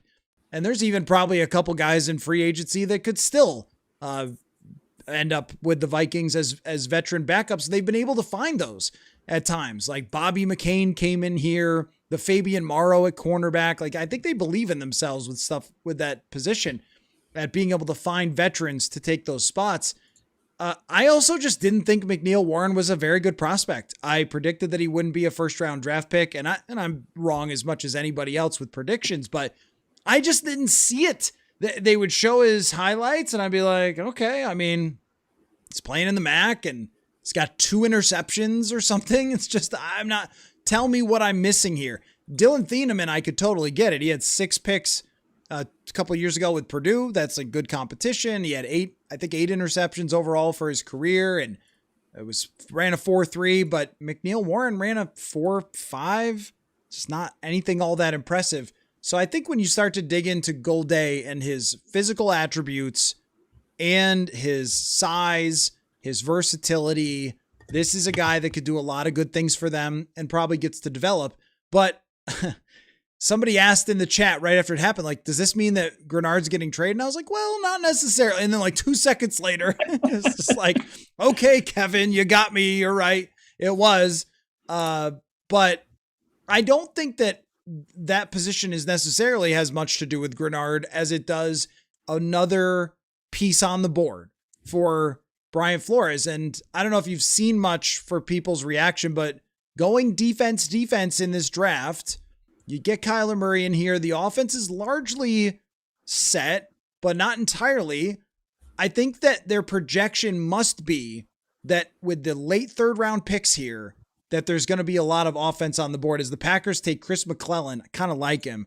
Big defensive tackle. I won't get into the whole defensive tackle thing, but the fact that Lee Hunter was still there when the Vikings picked, that guy could have been maybe a little safer version of what you were looking for. But the Packers, they needed interior D-line with some of the guys that they had go out, and especially Kenny Clark over the last couple of years. So there you go. Chris McClellan to the Green Bay Packers, and the Vikings are 5 picks away. But what do you think the thought is on that, of just the fact that they've gone a Brian Flores direction? I think the feeling is that there should be, and I was texting with you about this, that Kevin O'Connell now maybe having a little bit more influence after the departure of Kwesi Adolfo-Mensah. Going defense would be a little bit surprising, but they've done it now, and you understand why now after the trade. Now I would imagine with the wide receivers that are still on the board, kind of in this range where they're going to pick here in a couple picks, do they go wide receiver? There's been a bit of a run, as you said, on that wide receiver position over the last handful of picks. So there might be a feeling inside TCO Performance Center that they need to grab a wide receiver now. Otherwise, some of those guys may not be available at 97 and 98 when they're back up on the clock. And then you can kind of gauge who's left available at the end of the third round. But it feels like this should be a spot where you get that third wide receiver for the Vikings here. I totally agree, especially since there's been a little bit of a run on wide receiver. Mm-hmm. And the offense, if you look a year down the road, the defense needs like the foundation, the kitchen, the living room, a big screen TV. If you look a year down the road for the offense, assuming that they're going to extend Brian O'Neill, the fact that they didn't invest in a tackle here to me says that extension is likely on the way for O'Neill. You have almost everything still in place. You've got the 5th-year option for Addison. You've got Jefferson under contract. Darisaw. Depends on Will Fries, how it goes this year. Could still be, but Donovan Jackson, we'll see on the center position in Blake Brandel. The running back is a little bit open. That's a little bit more of a sprucing than it is, and it depends on where it goes with Kyler Murray. That's going to dictate what happens next year in the draft. But we don't know that yet. Like I think right now they're thinking that Kyler Murray has a good chance of playing well and being their Daniel Jones and then getting extended. And you're not drafting quarterbacks in this draft anyway.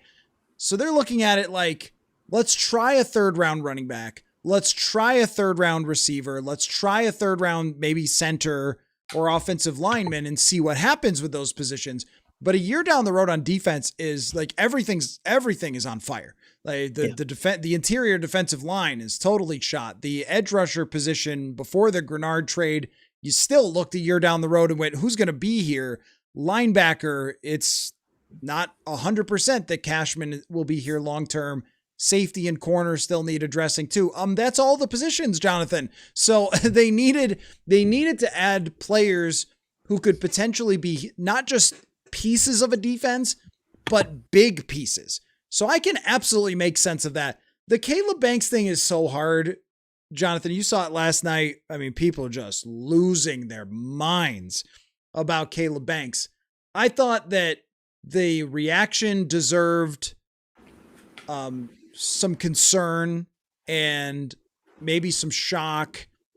And all the people who are good at this stuff on the internet, and I mean fans too, all the arguments are reasoned. It's the consensus board and it's the injury history. And it's like, you don't even have to be a front office freak to see that Caleb Banks is very risky. But I also think acting like, Rob Brzezinski should resign on the spot is maybe a little bit much, considering that if it works out, the guy could be a freak monster. And we probably didn't even say it enough times last night. Their number one position of need by a mile was defensive tackle. Like they needed help there. And also it's a position that is killing people in the NFL with lighter interior offensive lines. How many teams need a center? 14 that don't have an above average center. So, I think that it should have been maybe a little more balanced than it was, even though they were bucking history by drafting Caleb Banks. I think that's the part that's confused me throughout the entire draft process, with everybody picking Dylan Thieneman or insert safety here as their pick at number 18. You looked at the needs and everybody said safety first. Like they've got, and you pointed this out, they've got the talent there. They've got guys that they believe in Theo Jackson and Jay Ward, and obviously Josh Metellus there. And if Harrison Smith comes back, then you have that all settled for at least next year.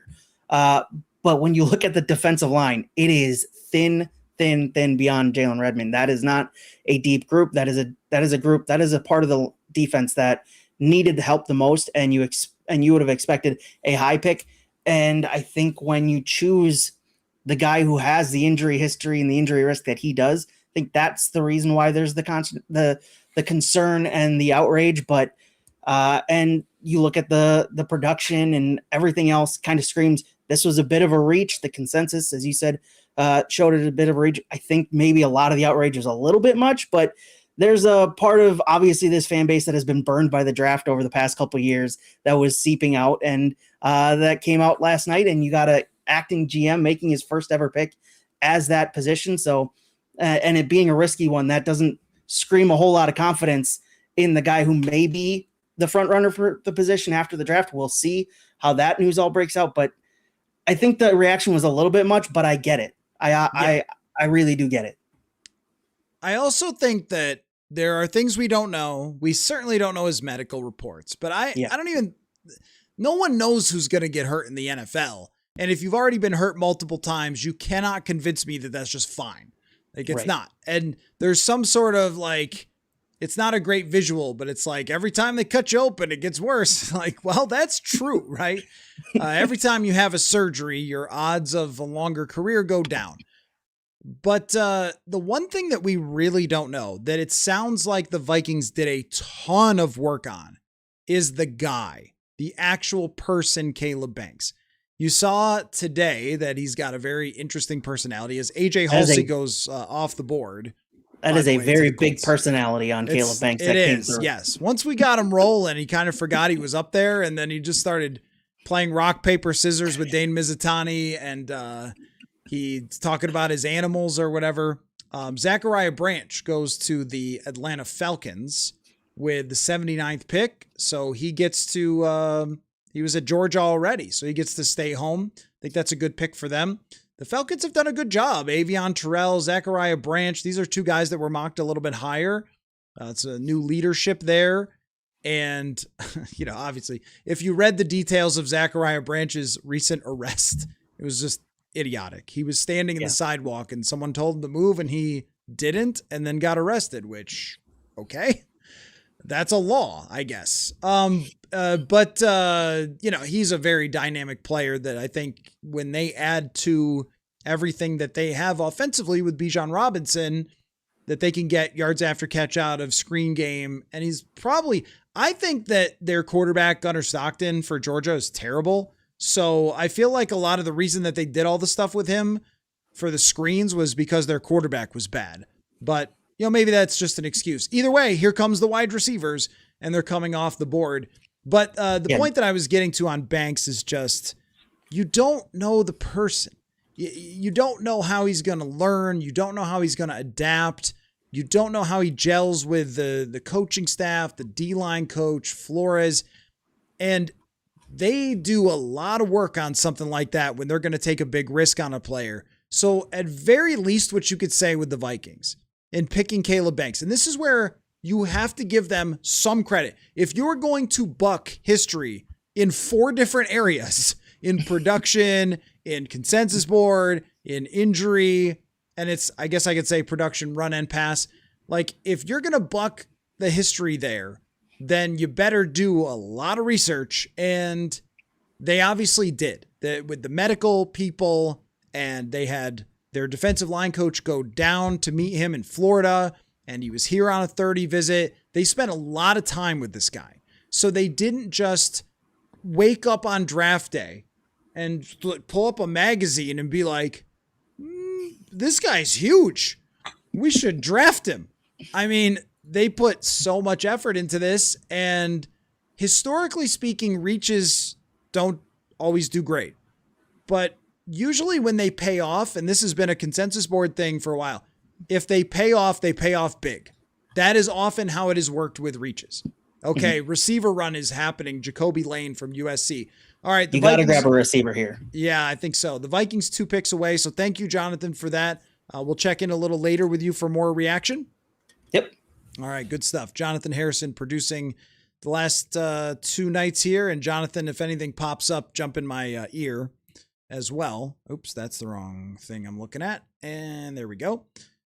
Another wide receiver. Yep, it's time. Let's go look at the wide receiver group now. What's left? Chris Brazzell, the most overhyped prospect, I think, in the draft.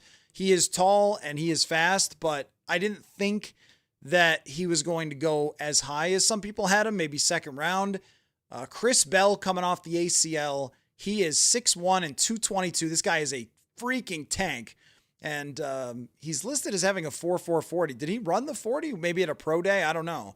But he's getting, well, that's just not that's kind of broken. But he was a ACL guy that had good production, not great, but his physical traits are awesome.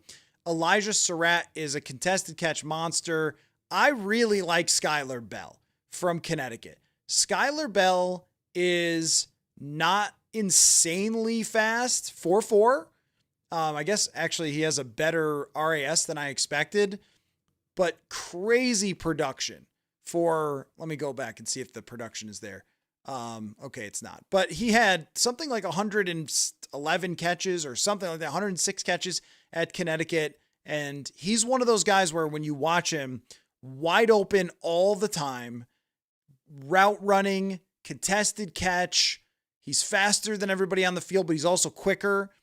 I like Skylar Bell here a lot for the Vikings. If they decide to go wide receiver, they're going to be on the clock very shortly. If they do not go wide receiver, if they took a shot at McCoy here, I'm not going to be down on that decision. There's some other defensive backs. Keith Abney II from Arizona State, Keontae Scott from Miami. I really like Keontae Scott's mentality. He's a guy that is quick, tough, slot guy, but could also potentially play safety as well. I like Keontae Scott a ton. Kyle Lewis is a really intriguing player. You could also go Connor Lew if you wanted to go center. If you want to go edge, so a defensive tackle, this is good for the Vikings. Albert Regis goes to the Jaguars. So the Vikings now have their pick of any of these guys we've been talking about. Let's just see what they decide to do. But there's a lot of different options here. I feel like wide receiver is a good place to start. But there are a couple guys, Joshua Josephs, Dennis Sutton, who are edge rushers if they wanted to go that direction and keep loading up on that. Jayshon Barham, they could go Mike Washington here. They could go with, I mean, how many running backs have been taken? I mean, none? Is it none? Have been taken in the second or third round? Am I crazy? I feel like there hasn't been any running backs at all. No, yeah, there's not. There's been no running back. So you get your pick of the litter if you want him here. If you want to go with the running back position, then you can go with the running back position here. I would not be against that at all. So the Vikings on the clock here. They've gone defense twice. Feels like a time to go to the offensive side. Wide receiver, running back, if they want one. Trade down again, Connor Lew. I think that there's a lot of different options here. I think this board has fallen quite nicely to the Vikings. So the pick is in. That means they are going to make the selection. Personally, Skylar Bell would be my favorite player to take here, but we will see what direction they decide to go. It feels like offense. The fact that they have now 3 third-round draft picks still en route gives them options as well to, take a different angle if they want to. If they decide to go Jermod McCoy, I would endorse it, even if it's very risky to decide to do that because of the injuries. But this is a pick where it feels like you can just have whatever wide receiver you want. Zachariah Branch goes, Lane goes. It might be time to do this before all the wide receivers start flying off the board. I'm not as big, Evan, on Mike Washington either, but man, a guy runs a 4.3. So at very least you'd be getting a running back with crazy speed. I mean, there's defensive players I like here too. This draft, in my opinion, has gone quite deep into the second round with players that I think could be starters. Maybe not necessarily superstars, but when everybody talked about it as this horrible atrocity of a draft, it was like, okay, maybe at the top. But in terms of the entirety of the draft, I'm not seeing that. I'm not seeing it as being this horrible draft with almost no talent where nobody you ever get is going to be any good. I'm not feeling that. I feel like there's a lot of depth into this draft with players that, no, are they superstars? Probably not. But you might get starters, and starters have a lot of worth. Having an average starter at a position is very valuable in the NFL. We're in commercial, so we wait for the Vikings pick. But I do appreciate you guys not spoiling today if you're seeing them on social media. How about Claiborne? Yeah, Damon Claiborne. Or is it Demon? Demon Claiborne? Yeah. I don't know if I would do it here. It might be a little early. Crazy fast player, though. Running back. Crazy fast running back. Very explosive. Great quickness. So I think that running back would be a pick that I might take a little later. It doesn't seem like there's a lot of appetite for that in this draft. They could probably wait. I mean, they're picking again 2 more times in the next, 15 picks. So you could probably wait a little bit in order to get one of those running backs. Okay, here we go. Pick is in for the Minnesota Vikings at number 82. Where will they go? 5 wide receivers drafted in the last 11 picks. That speaks to the run.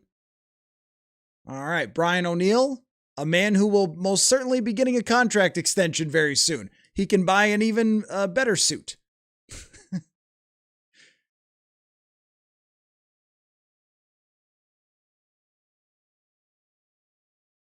They are going to go with, okay, wow. This I did not see coming at all. Dominique Orange, defensive tackle from Iowa State, the Big Citrus.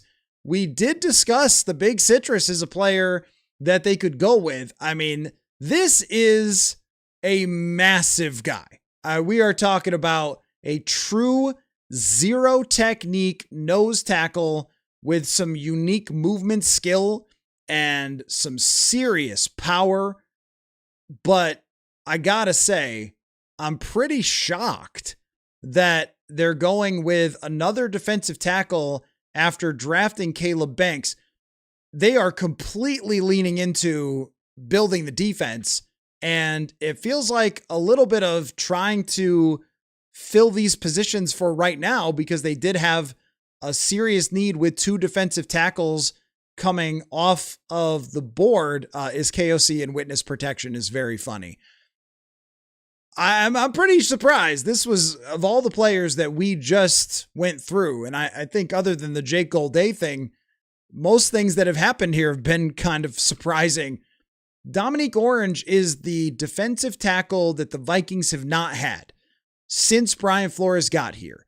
He is the Pat Williams type, the big giant bowling ball, the fire hydrant of a guy who has some unique athleticism for his size and is great strength. So from a run stopping perspective and from a plays right away perspective, this is a guy who plays right away. Dominique Orange. You're going to plug him in as a run stuffer for you and say, all right, here we go. You're going to put him right over the center and have him be a situational player as the Panthers take Chris Brazzell. So they're looking for the 6'4" speedster. Good pick for the Panthers, but not a good pick for the Vikings because that makes 6 of the last 13 picks for wide receivers. The Vikings are letting a lot of them go off the board. In terms of liking or not liking the pick for Dominique Orange, this is a position that we talked about a lot of the Vikings 100% needing. And Dominique Orange, I did see quite a bit of him play this year watching Iowa State. He is very powerful and he is very big and he can stick the center, stick guards in place for linebackers to knife in and make plays.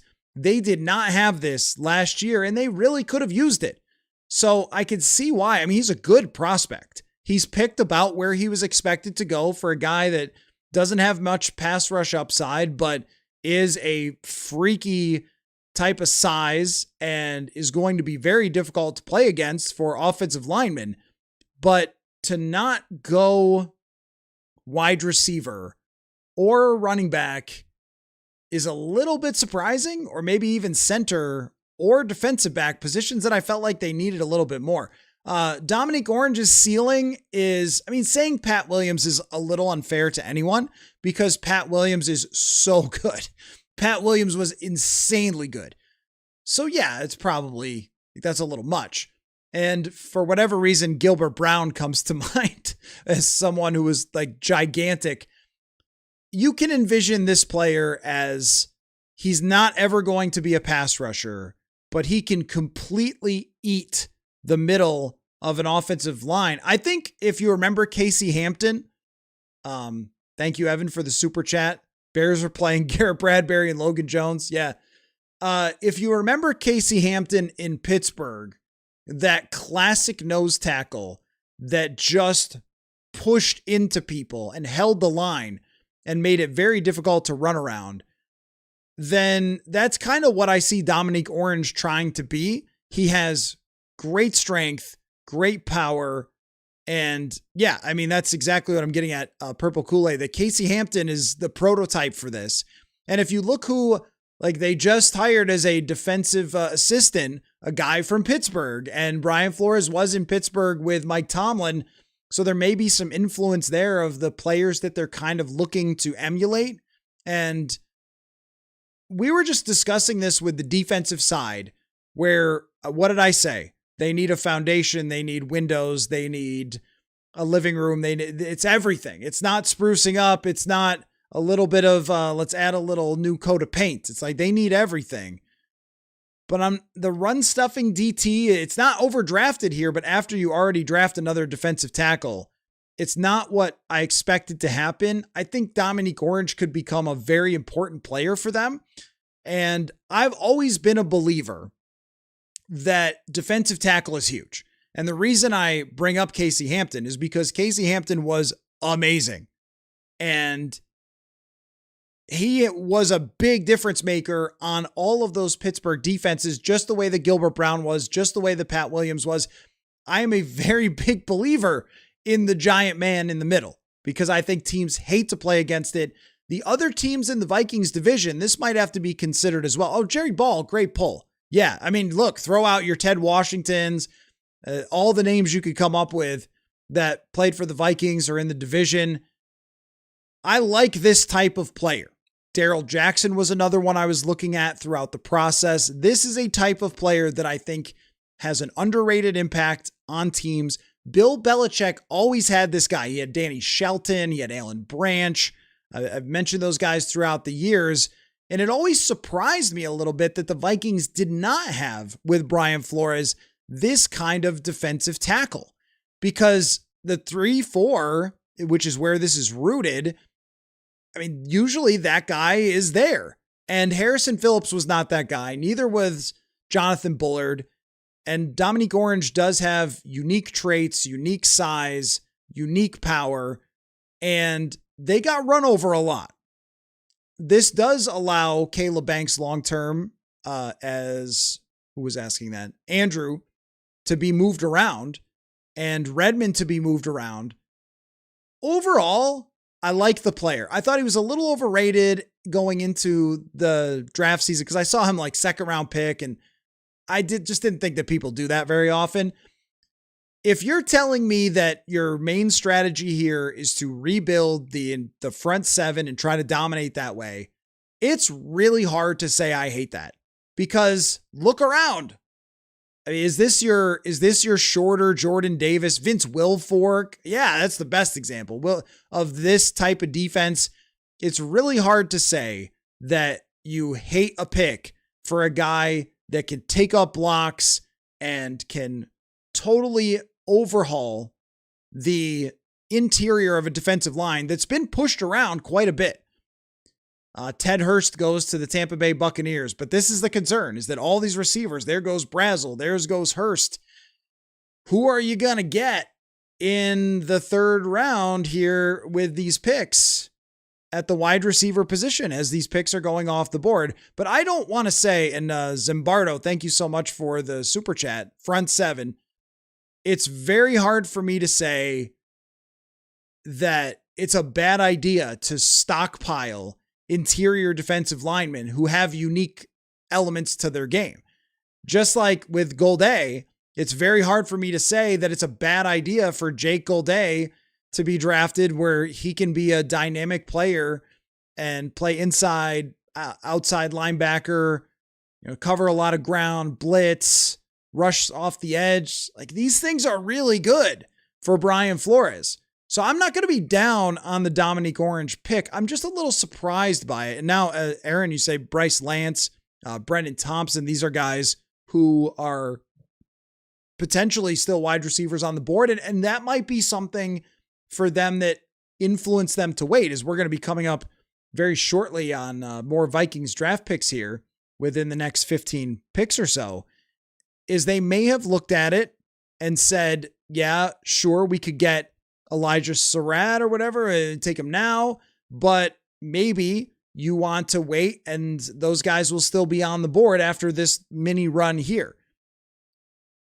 Or maybe they see a secondary guy, or I don't know. They've got multiple picks coming up, so I'm not sure what the strategy is going to be. You'd think that they would not walk out of the evening with no offensive players, but now it's kind of that way. Oh, Michael Pierce. These guys that we're naming, and I looked this up when I was doing my research on defensive tackles. A lot of them who were the best in the league at run stopping were 3rd and 4th round draft picks, because teams are not looking for, 3rd round or run stuffers normally in the 1st round. So they were 3rd and 4th round picks. So I guess I don't have any issue with it, because this is something they need. Last year, they got pushed around and bullied a lot up front as the Steelers take Dalen Everett, cornerback. That position is on my radar now. Cornerback. Yeah, just go.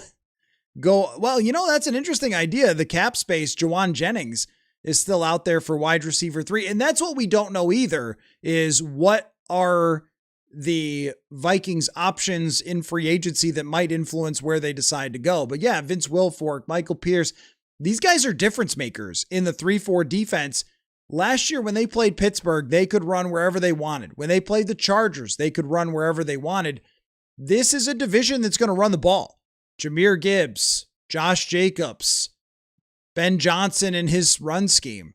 So I can't say that I'm super down on a 3rd round defensive tackle like this. This was kind of what I expected them to do. I just didn't expect them to do it after they had already drafted a DT, but they lost 2 DTs in free agency. The one thing is, it feels a little bit like go through the league and every time we hear draft for BPA. And what do? They draft for need.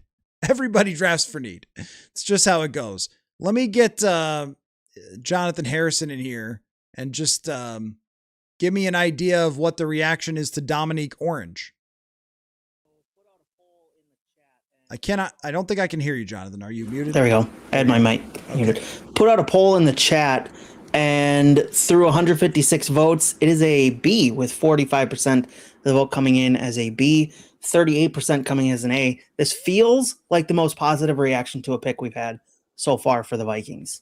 I mean, we all watched last year as the interior of the D-line got shoved around, and we all know that if they're leaning into this 3-4, then you need a 0 tech who can handle centers. And it also allows, someone mentioned it in the chat, sorry, I missed who said this, about like their linebackers are undersized. So if you have undersized linebackers and you don't have a lot of beef as a defensive tackle, and Jalen Redmond's not huge. He's like 290 pounds. He's not a guy that's just, hey, Jalen, take up 3 dudes. He's much better beating someone one-on-one. So if you get your push from Dominique Orange, I think it'll matter a lot. In terms of social media, what everyone else is saying about it, I'm just curious because this is another one that takes us by surprise. I thought with the receivers falling down the board, this is the time to do it. You and I were just talking about this 5 minutes ago. Got to go wide receiver. And the fact that they didn't, and then see a couple more wide receivers, including Chris Brazzell, including Ted Hurst, come off of the board, I'm not flummoxed. I'm more like, oh, okay, you decided to go with the beastly fat man. Okay. Does that give you the feeling that they may just be looking, if they don't get one here at 97 or 98, that they may just be looking maybe at the later rounds as just a flyer, or as the chat has already pointed out, there's free agency options. You got DeAndre Hopkins, John Jennings. They now have cap space to go sign those guys. Granted, you may not want to give either of those guys big long-term deals, but you can offer them deals to come in and on 1-year flyers and 1-year prove-it deals, in Juwan Jennings' case, that are worth it now for those guys to come think of because you have the cap space. It kind of has that feeling that if they get to 97, there's no wide receivers that they feel are worth that value, that they could just go that route now with the open cap space. And as we pointed out, there's still no running backs off the board yet since day one. So if there's no wide receivers, running back may be the option at 97. I'm sorry, I'm making faces because the Dolphins just took a blocking tight end in the 3rd round. Will Kaczmarek. I mean, he has caught passes, but not at the highest level. He was just a straight up blocker. Their draft overall is kind of bizarre. Caleb Douglas and then Will Kaczmarek. I mean, I saw him play in Ohio State games, but that looks like a 7th round draft pick to me and not a 3rd. Some odd decisions by a team that is in need of rebuilding everything, and they're taking a blocking tight end. You need everything. If you're Miami, literally every single position, and you take a blocking tight end. Now that's odd. Defensive tackle after the Vikings got run over is not odd. Taking 2 of them, not a shock. In fact, there were some questions before going into the draft by fans. And I remember answering one where somebody said, hey, if they were going to take 2 players at the same position, what would it be? And I think I said defensive tackle has to make the most sense because they lost 2 DTs and they kind of have everything else. I just think if you go through the teams though, mostly everyone is drafting for need. They can say BPA all they want, and maybe that is the case with Caleb Banks, but just so happened to line up with their biggest need on the board. Teams are going to do that. No matter how much you push back against it, they're going to pick for where they have empty spaces in the roster. But this one, I think Orange is going to be a very popular player, in part because his name is Dominique Orange, but also like this is a type of player that Vikings fans have seen really work for their defense before in Pat Williams. And now if you create a D line and you start to workshop this in your head of, let's say it works out and your front 7 is Dallas Turner, young ascending player. Let's say Caleb Banks even works out to 75% of what they think he could be. Quality starting player, really hard to handle for defenses. Dominique Orange, I think, is a very safe pick for what he could be. Stuffs the run, just plugs holes. Then you have Jake Golday, who you just drafted, and Andrew Van Ginkel.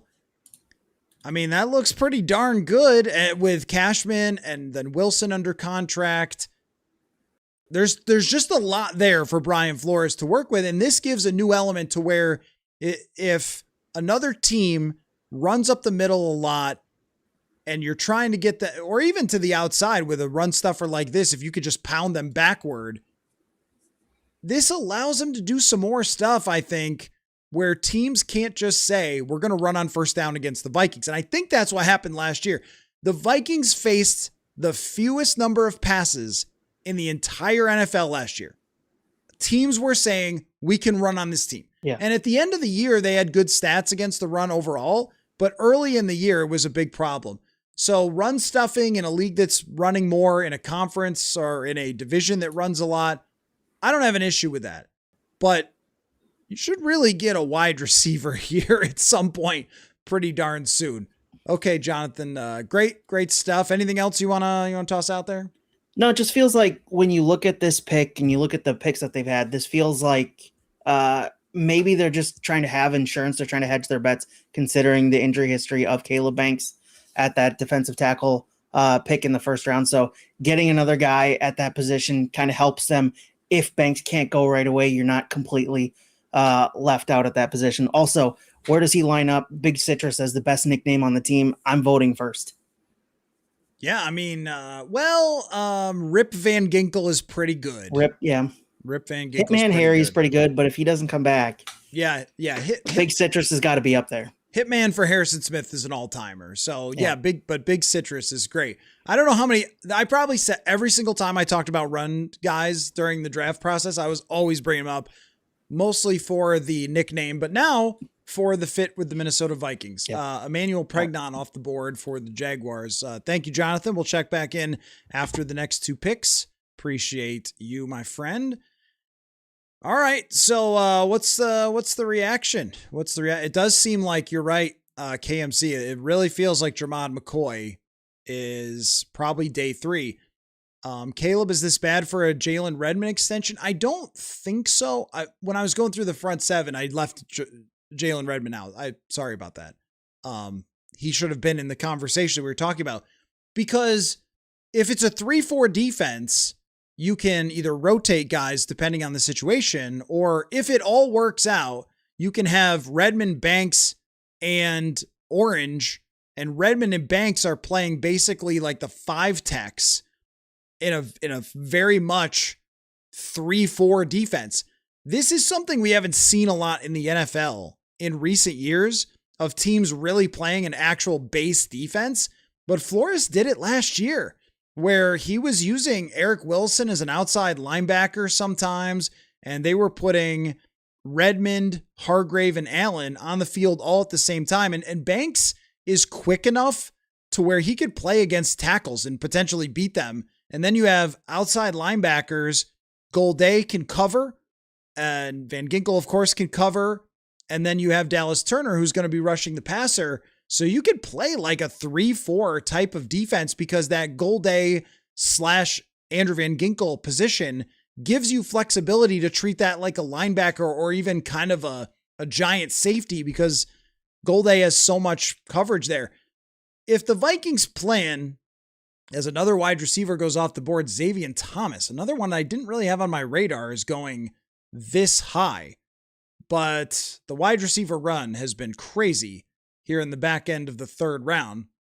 Thomas he didn't have big numbers. He's not a big guy. I'm just really surprised by this, that they would go. Is he a returner?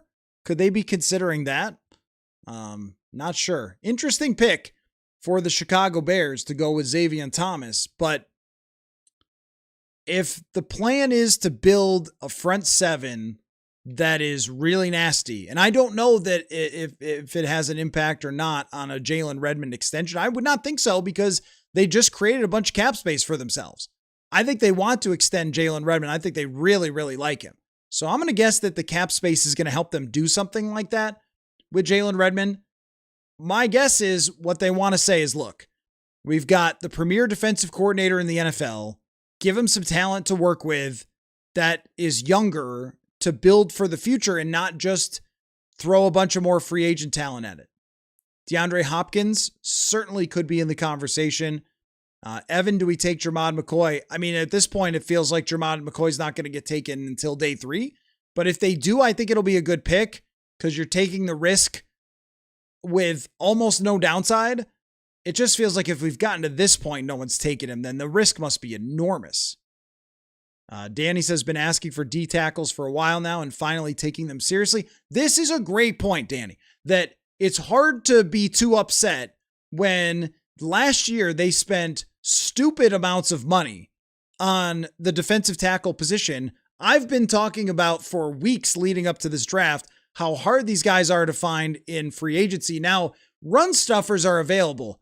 Run stuffers that are, I don't know what he's listed at. 330 pounds? Guys that are 330 pounds are not the easiest to find in free agency. Like elite run stuffers usually get signed and extended. I mean, that from that perspective, as a running back, Kalen Black goes to the 49ers here. So are we going to see some running backs come off the board? I like Kalen Black. I thought he was kind of the most underrated player on Indiana. Went under the radar because Mendoza and the receivers got so much attention. He's a good player. 49ers getting Stribling and Black along with Romello Height. That's pretty good for San Francisco. But just, going back to the defensive tackle position, it is a hard position to fill with top-notch talent through free agency. And loading up on that spot, remember when they had Linval Joseph stuffing gaps and Tom Johnson getting after it, or Sheldon Richardson. That was really hard to deal with for the opposition. So I like that. KMC running back isn't a dire need. I would agree. It's not dire. Taking a shot on one if you like him might be a good idea, but dire, I would not describe it as dire. Why haven't we gotten a safety yet, though? Now, maybe some of the safeties that they would have been targeting came off the board. AJ Halsey, Bud Clark. There's a few that are still there, like Zakee Wheatley or Kamari Ramsey, that they could take coming up here with their next 2 picks. That's possible. I think that that's on the radar, but there are so many left. The way that you manage these middle rounds is, well, how many are left? And if there's 3 or 4 that you like, well, you're not taking one at 82. You're just going to kind of roll the dice. And most of the safety prospects at this point are just okay. Like, there's not a lot of difference. Once Halsey went, there's not difference making defensive safeties at this point.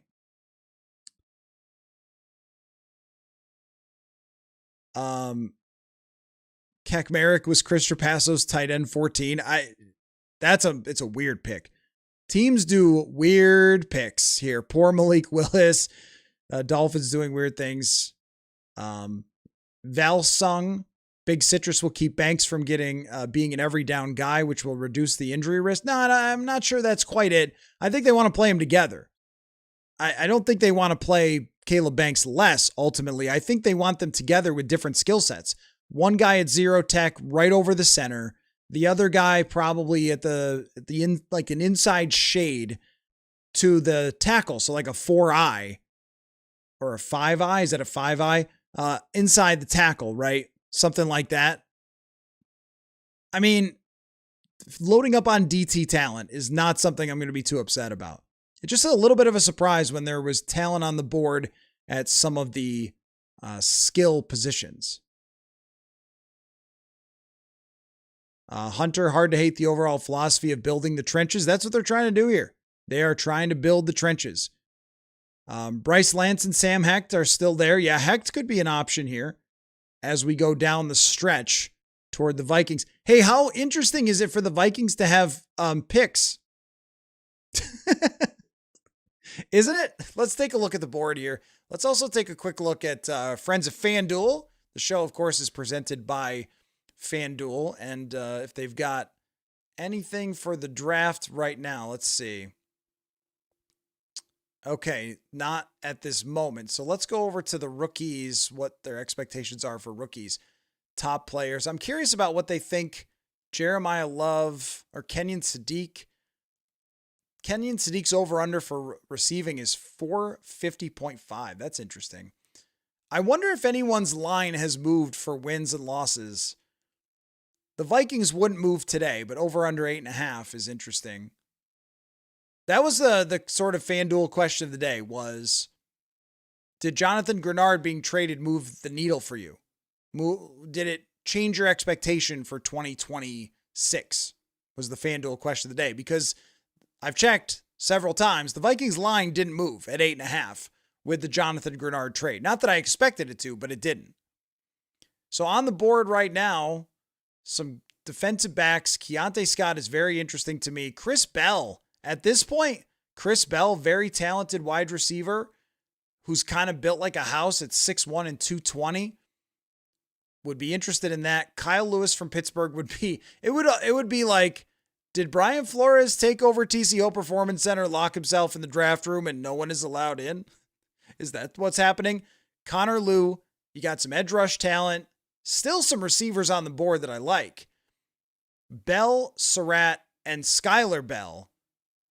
So the Raiders going with a center here, Trey Zune, who actually played tackle, I think. He's going to move into center. So there goes one. How much talent we got left at center? Sam Hecht is still on the board along with Connor Lew and Brian Parker. That's 3 guys that they could look after at center. Cornerback, Malik Muhammad is probably my favorite here. Chandler Rivers I like as a nickel guy. Julian Neal has the specs. 6'2", 203 pounds, 4.49, 40-yard dash, 40-yard vertical. That wouldn't be a shocking pick if they were to take Julian Neal. He just fits with the size. for the Vikings. What other D linemen are still around? Oh, Grayson Halton, who I liked, is still around.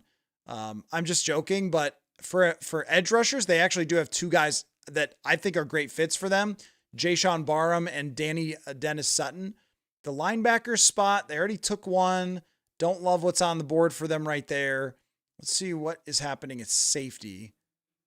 At the safety spot, Genesis Smith is the top guy at safety, playmaker from Arizona. He's the one that was kind of a top 100 projection. Him, Kamari Ramsey, and Zakee Wheatley are the top 100 projections. And in terms of where everybody ranks versus the consensus board here on Stick to the Model, Keith Abney II, cornerback from Arizona State, Chris Bell, Keontae Scott, Jennings Dunker, the offensive lineman, Caleb Tiernan, another offensive lineman, Kyle Lewis from Pitt. All these guys were considered top 75 prospects that haven't gone yet. So there's a lot on the board there of interest for the Minnesota Vikings. Oh, what did I do? Oh, wow. I totally screwed this up. Sorry, guys. Okay, there we go. That should be fixed. All right. All right, Dallas at number 92. Oh, they go Jayshon Barham. I thought he was a really good fit for the Vikings. He is an edge rusher, but also can play linebacker. He plays with a lot of violence, quickness, really good against the run. Like, he's somebody that, because he plays with so much violence, that he could be an impact run defender. I think the Cowboys have done a good job in their draft. They get Caleb Downs. They didn't have to move up too much. They get Jayshon Barham here. Dallas is a team that you can never quite figure out, right? Like, the minute they do something absolutely insane, then they do something smart the next minute, and that's the Dallas Cowboys for you. Hunter on board with McCoy. Must be some serious concerns late in the third. Evan likes Julian Neal. I think with Jermod McCoy, we may have reached like the point of no return where, I mean, if no one has decided that late in the third round was the time to do it, and if you're going to do it, then do it with the pick that you got in a trade, but you've gone really far into the draft, and this is a top 15 ranked player in terms of talent. And I also say, oh yeah, Malachi Lawrence. So they got Caleb Downs, Malachi Lawrence, and Jayshon Barham. That's a good trade or a good draft for the Dallas Cowboys. Well done by Dallas. Only a couple picks away now from the Vikings at 97, with certainly more than 4 or 5 good players on the board. The Rams coming up right now. But Dallas, I think they did a good job here. Kenny Moore. Oh, you're talking about the real player, the Colts player, not a draft pick. They could do something like that. Keegan Trost. I do not know that person. That's an offensive lineman from Missouri, goes to the Rams. Everyone expected them to pick a tackle last night. I feel bad for McCoy as well. This guy, I mean, through the 2024 season, you would have expected him to have his name read in the top 10. And now he's not even picked in the first 2 days so far. Gosh, that must have been a terrible, terrible injury that must have not healed correctly. Just, yeah, back-to-back injured players would be funny. Will the Vikings trade for Kenny Moore? I don't think so. I mean, a day 3 pick, I guess. Trezon is a tackle who's moving to center. That's who he is. We didn't talk about him much, but it was kind of out there. If they go Jermod McCoy now, then I can't have a whole heck of a lot of complaints. Because even with the injuries, if you fail on a draft pick like that, I mean, just shrug your shoulders. Oh, well, I mean, but if it works out for even a year or two, then that's great. Call the next Vikings pick. Oh, I mean, I'm 0 for, well, Golday, I liked him, but I'm 0 for the other two pretty badly. I will go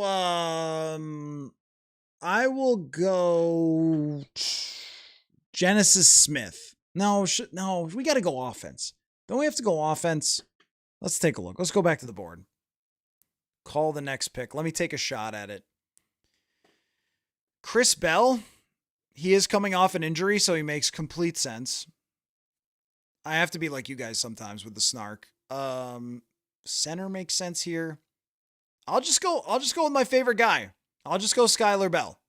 I'm going my favorite guy. That's going to be my guess. Cuz I think that he is the best player on the board. There's a lot of guys that they could go with, but Skylar Bell, wide receiver from Connecticut, is a really purely good football player. Last year they went with Ty Felton, and no offense, keep the hammer down. That's funny. They went with Ty Felton, who was a project, and the fact that they didn't invest huge in the wide receiver position, I think says that maybe there's some belief there that Ty Felton can be wide receiver 3. And I had heard good things. I also, Patrick, agree on Emmett Johnson. I had heard good things about Ty Felton last year from inside the locker room and coaching, that they were impressed with the way he handled that position on special teams. And I know that from the outside perspective, we're like, yeah, who cares? Whatever. Special teams. But when you're actually out there and you're beating NFL players down the field to make plays, they're going to take notice of that. The coaches are. And I also think that Ty is a very smart guy who has a really good attitude. I had a conversation with Tavier Thomas about that last year. He was like, dude, he's learning things on the fly that took me longer to get. So I think they are high on Ty Felton, but why not more? Why not more rolls at the dice there? Center is certainly a position that they could go after, but if they just go defense, it's going to be hard to be too upset about it right now. So we'll see if they decide to go that direction. There's still good wide receiver prospects on the board, and there's some guys that I just did not see coming. So we have gotten to the point where they might draft someone that we haven't really looked very closely at, and they could surprise us. How is Felton going to play? Well, I mean, Jalen Naylor played, and so did KJ Osborne. So Ty Felton would be the latest version of that, of someone that they've developed and then takes on a certain role. I think he's certainly a deep threat, but also could be more of a yak guy. They like what he brought to the table. They like his IQ. They like his speed. It's just, hey, route running and stuff like that, I think needed some work and, playmaking on the football. Evan, Xavier Thomas was 25th wide receiver picked, and some of our favorite guys. The 25th, really? That's crazy. There's been that many wide receiver, or are you just, is that hyperbole? It feels like it. It feels like it. Maybe that is just hyperbole. Another receiver's coming off the board here. Chris Bell to Miami. This is where I like the Dominique Orange pick. I really do. He is a beast. Just a giant, strong guy who can move bodies and stuff gaps, and you're going to like him. There's almost no doubt about it. When he's on the field, Vikings fans who watch tape, Vikings fans who are observant and know the X's and O's, you're going to go, dude, this Dominique Orange guy he's making a difference. But I mean, some of these wide receivers, Chris Bell going to the Dolphins like giveth and taketh away. The Dolphins with the weirdest draft, because the last pick made no sense whatsoever. And this pick makes complete sense. Big yards after catch guy, Chris Bell, but he's not the Bell that I wanted. I want Skylar Bell. That's the one that I wanted. There was no ESPN graphic. That is a crazy, bizarre draft. Caleb Douglas, who I also had no idea on my radar, and he was ranked consensus like 230 or something. Crazy. A very odd draft. Everyone had Chris Bell as like a second round pick, and he ends up being their second wide receiver taken right after a blocking tight end. The draft, everyone. I don't know. But we're closing in here. 2 more picks. The pick is in for the New England Patriots, and now we just sort of wait and see. And it's been an exciting night. I've really enjoyed it, my friends, this second round. It's been very eventful for us and a lot to discuss. So we didn't have to spend the entire time arguing about, Caleb Banks or whatever. It was a lot of movement here. Jonathan Greenard gone, Dominique Orange in, and now chances to get more. And just don't trade out of it, Vikings. Trading out of a late third rounder after it's been like a really long night is so deflating. So don't do that. All right, Deion Branch here. Is that him? Is that who's announcing this? this pick for the Patriots. 2 more. Safety is a position they could certainly look at. I think everything's on the table except defensive tackle. If they take a third one, then something screwy's going on. Eli Rardin. Is it Rardin? Rardin for Notre Dame. He goes to the Patriots. This is about where he was expected to be picked. And now Seattle at 96. And then the Vikings. And then it'll be the Vikings again. Sam Hecht is there. Connor Lew is there. Kings of the North, they have to grab Sam Hecht. Sam Hecht makes total sense to me. You bring him in, develop him behind Blake Brandel, give him the job for next year. At worst, he's depth. Maybe he just wins the job. Surratt would be good with me. Great ball tracker, contested catch guy. No, he doesn't create a lot of separation, but the thing is, with wide receivers in this system, there's so much attention on Justin Jefferson. I don't know if you have to just absolutely torch the one-on-one. You kind of just have to make the plays that are there for you. Mike Washington could certainly be a guy. I can't say that I'm very surprised that Mike Washington was not someone the NFL was that interested in. He just okay, so the Steelers jumping up to make the pick at 96. They trade with Seattle. So they must have thought that the Vikings were going to do something here that they wanted to do. So they trade up. Center and wide receiver makes sense to me. I don't disagree with anybody saying that. Offense. And here's Caleb Banks, a.k.a. Cam Hayward. Maybe someday.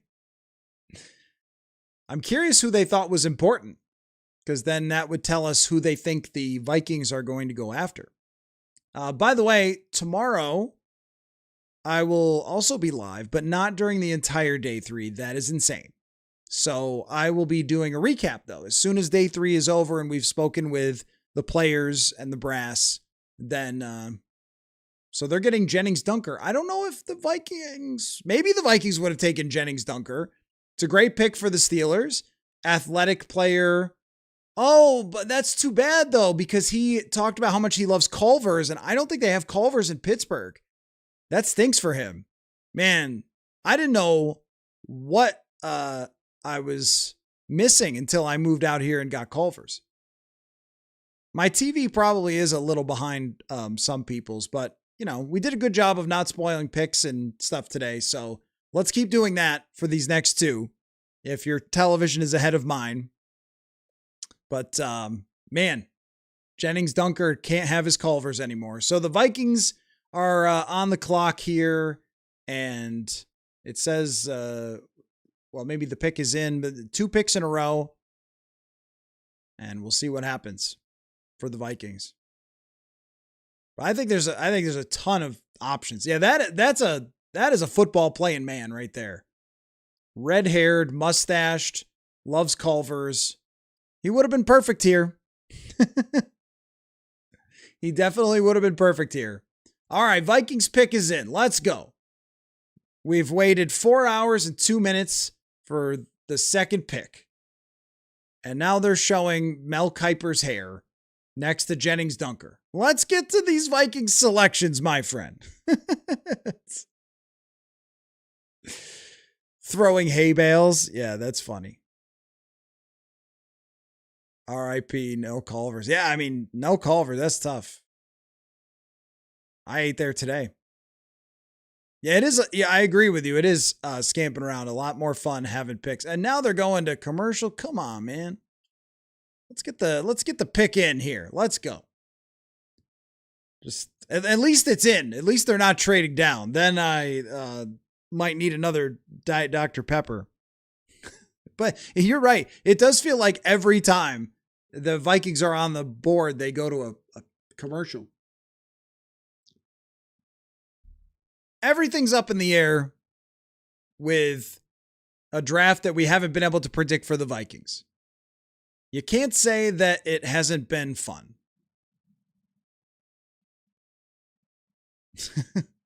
You can't say that it hasn't been a good time. It's been interesting.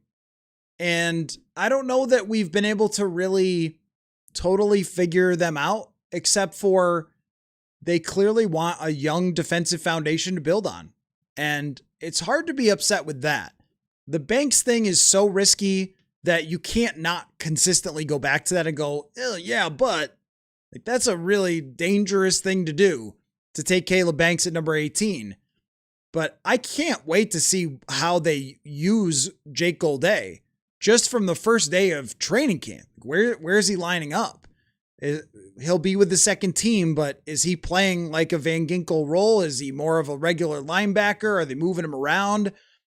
That pick is exciting. And Dominique Orange, well, I can't wait to see him in person just to see how big he is.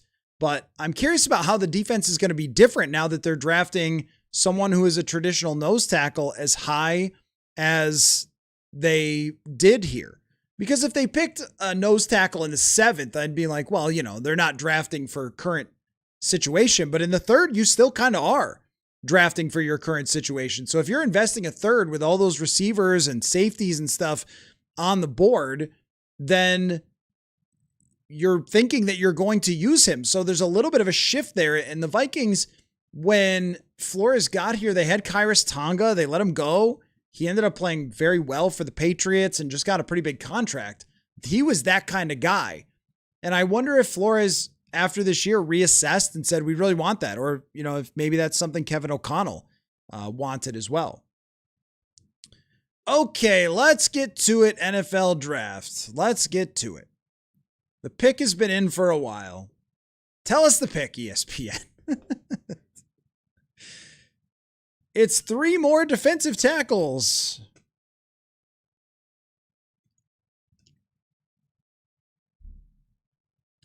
O-line wouldn't be bad. Definitely wouldn't be down on offensive line. I am curious to see what it ends up meaning to get another 3rd round pick out of the Jonathan Greenard deal. This will be kind of one of those, hey, this was the guy they got for Jonathan Greenard, and also a 3rd next year. Other than cap space, that will matter as well. Technically, they can hold it for 10 more minutes. Well, don't do that. Please don't do that. All right, here we go.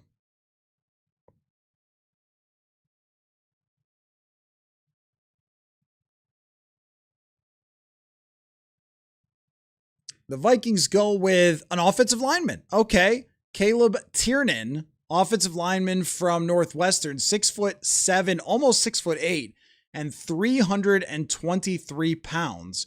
The developmental offensive tackle. Hard to complain about that when there is uncertainty in the future at offensive line. Now, when you pick one in the 3rd, that's pretty high. It's not the same as picking Monroe Freeling, which they could have done last night. So once again, they don't pick the positions that we expected. And Brian O'Neill didn't announce his replacement, but this clearly is someone at 6'8" and 320 pounds that you're thinking is an offensive tackle. I'm going to have to now read up. Let's get to, because this is a player. Now this is one. I remember I just said, like, hey, there's probably something coming that I have not prepared for. And Caleb Tiernan is a guy that I did not prepare for. So let's go to the beast with Dane Brugler here at The Athletic, and let's read up on Caleb Tiernan. 23 years old, 5th-year senior. Dane Brugler's takeaway: Tiernan relies on refinement to compensate for his average length and redirect skills, using his disciplined hands and poise to execute assignments. He'll have swing tackle ability, although his best position long-term, here we go, his best position long-term might be guard. And now it makes a little bit more sense. Okay, now the Vikings take a safety, Jacoby Thomas, another one that was not so much on the radar. Boy, they just threw the mock drafters for an absolute head spin here with this draft. So let's talk a little more about Tiernan, and then we'll get to Jacoby Thomas, the safety from Florida. So Tiernan, thinking that he has maybe a potential at guard, didn't do much in terms of the combine or really his pro day. Under his strengths, this is all from Dane Brugler, because this is a player I didn't expect them to take, is Tall, broad-shouldered frame with a smooth bulk throughout. Same. Efficient pass blocker with enough range to reach landmarks, making it tough for him to get around. Obviously, he's humongous. A-level work ethic here. Quick to sniff out stunts and pass off stunts in games. That's pretty good. In terms of his weaknesses, shorter arms for his size, susceptible to long arm moves, inconsistent knee bend, and his balance is too easily disrupted as a run blocker, needs more consistent hitting target at the second level. And he has some experience at right tackle, but almost all of his snaps at left tackle. Let's get over here to the PFF data and see what we can find there about how he graded last year. So it looks like in 2024, he graded extremely well last year in terms of being a pass protector. Very good pass blocking grade, very poor run blocking grade in 2000. And wow, his gap run blocking grade was quite poor. All right, so there you go. They draft a guy, Caleb Tiernan, who is a tackle with certainly tackle size and has the potential to maybe be a Will Fries replacement or even depth. I'll throw this out there. Obviously, surprised by both. We didn't have either one of these players on our radar, but safety makes sense for the draft pick. Offensive line, it just didn't feel like they were going to do it now. It was almost like if you didn't do it already, why would you be doing it now? It's valuable, and depth is valuable. The Vikings have been burned now multiple times by not having offensive line depth. Last year, they got crushed by it. 2024, it hurt them. So here, hey, look, it's Chris Trapasso's guy, Jalen Husky, going above the consensus. That's nice. But so they've been burned on offensive line depth. And if you are now, it kind of looks like, doesn't it? They go get Ryan Vandemark, who's a younger player, and now they draft one in the third round that they're at least preparing for trying to develop somebody at offensive tackle over the next year and then have depth. Certainly not a win now type of play or a fill an immediate need. I guess wide receiver is going to be saved for yesterday. I spent a lot of time preparing for guys they didn't get. All right, here is Jacoby Thomas. This we did prepare for, but not necessarily this guy from Miami. There were other guys who were kind of pushed ahead of him. He was a one-year starter at Miami and moved up from Middle Tennessee State to Tennessee before 2024. So this is third team. The takeaway here, a passionate competitor, which can lead to missteps, but will also put him in position to play fast and make plays. He has a floor of a special teamer with the potential to earn a starting role. In terms of his pro day, looks like 4.57 40 is pretty unimpressive. Doesn't look like he's got great numbers there. Big hands though.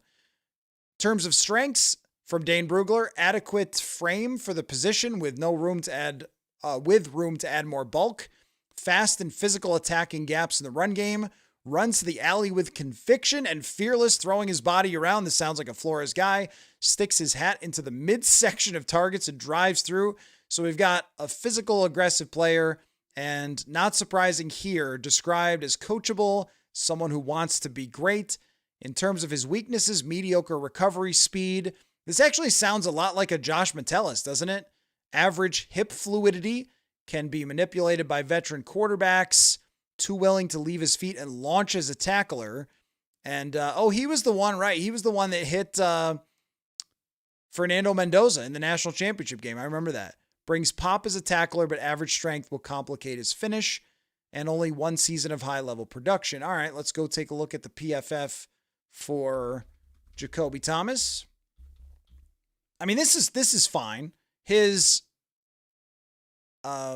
consensus is not great, but his grade, 89.1 coverage grade for this year. Run defense was solid.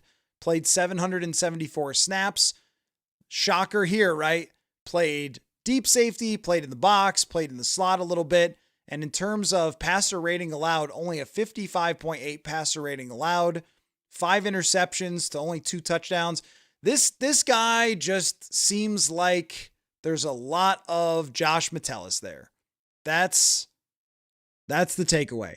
So another little wrinkle with a third round offensive lineman that I did not expect, but Jacoby Thomas, not someone that I put a lot of effort into pre-draft because he was not projected to go by the third round, but he clicks a lot of boxes for Brian Flores. And now we get 4 out of 5 defensive players as they continue to build the foundation defensively.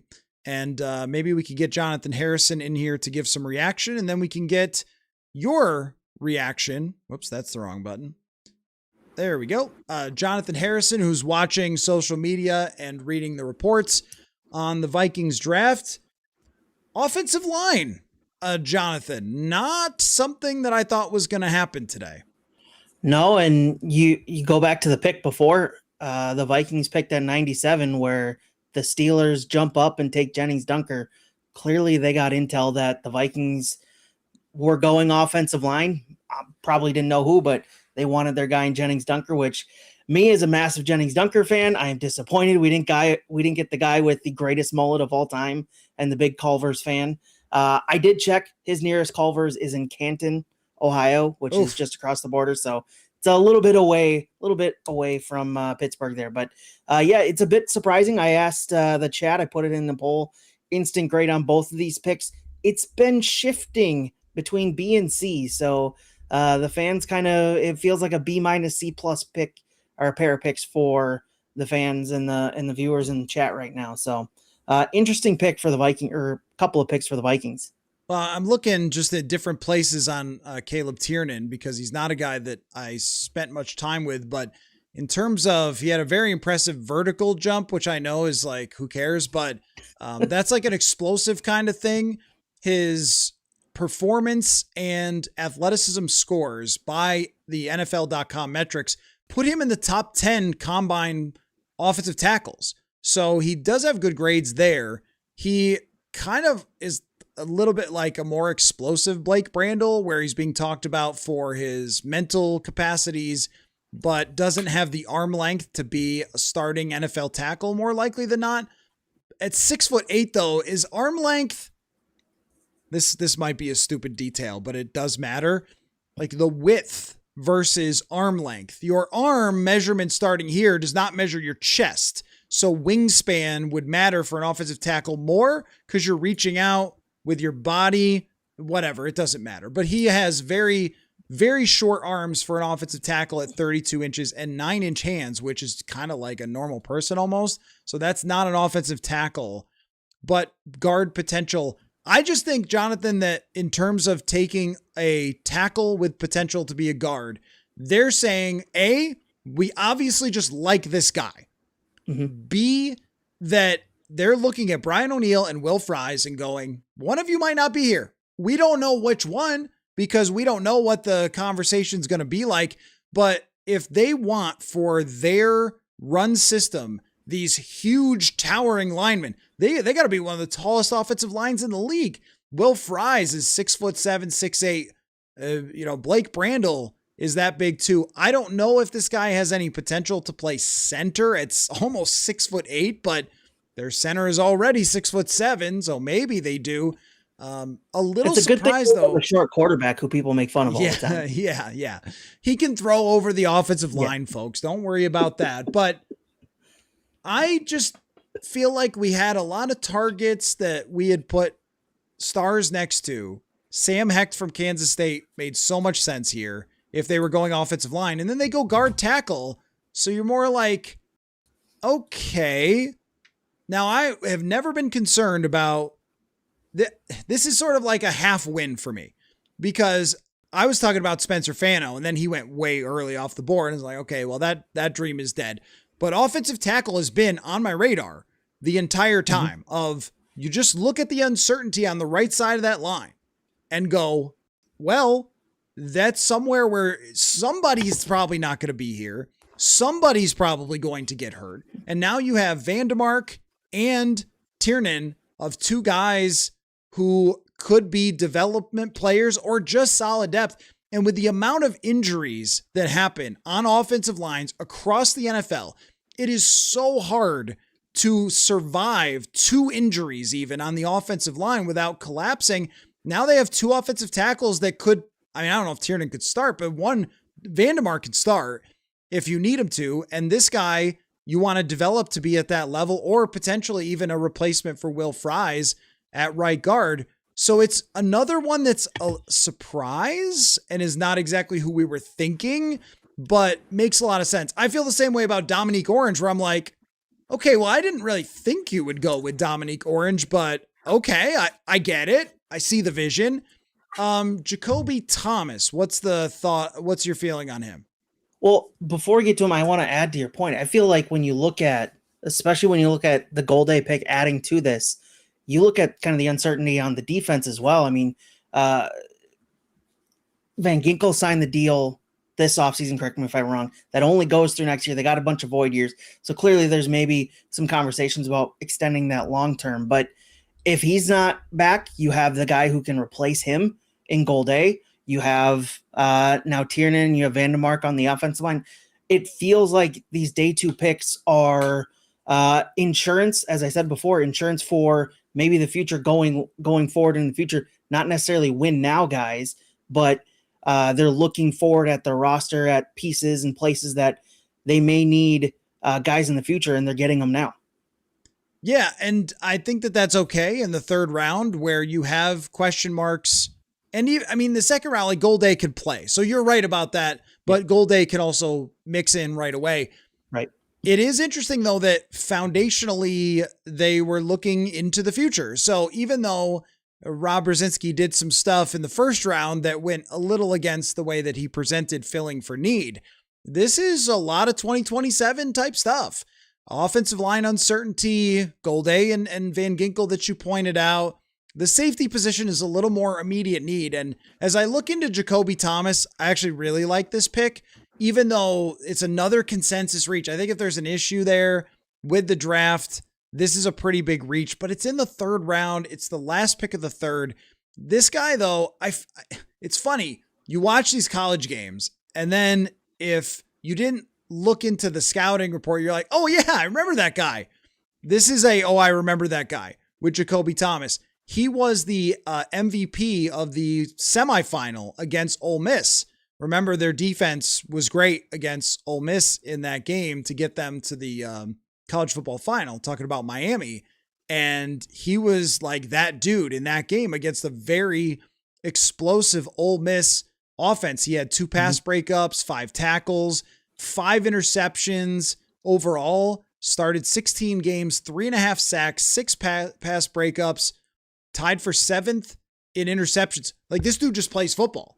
And this is the productive type of player that I talk about all the time, is like, look for the production, even if the specs don't work out. That's Jacoby Thomas. Most people had him as a 4th rounder or beyond, which is why I really didn't go to the 170th pick or whatever. So you can miss some of these guys, but he was drafted a little bit earlier than expected. But I like that, as it feels like Metellus. It feels like the type of safety that's worked for them in recent years. Is this guy was Anthony Harris. This guy was a playmaker in college. Bring him in. It's not a speed position necessarily. Cam Bynum was a playmaker in college.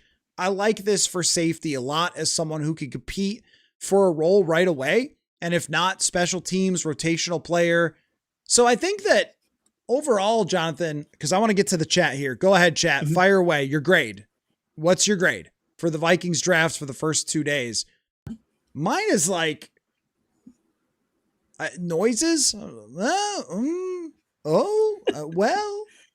What's the emoji face, the emoji reaction you're giving to it? Yeah. Like, what grade do you give a draft that has nothing sexy about it at all outside of the first pick, but a day 2 that had nothing sexy about it at all? Nothing that fantasy football people will be writing about. Nothing that you're going to get CBS Sports gives Vikings A+. Like, that's not going to happen. They're going to get B- from most of the graders. And yet, when we talk about building through trenches, defensive tackle, offensive line, I totally get it. And I like that. They got one position of need with a playmaker who's very productive, safety. I like that. They got a versatile, made for Brian Flores defensive player in Jake Golday, who I think is very unique. I don't think there was another one. I really don't. Like when you go through this draft, I don't think there was another Jake Golday who fit as well into this defense. I kind of want to go like B plus. And even this is, you could see my soul collapsing with no wide receiver taken, but it actually does. Somebody brought this up that it does maybe speak well of Ty Felton, or they might use this cap space for Jawan Jennings, because the whole thing with Jawan Jennings was he wants too much money.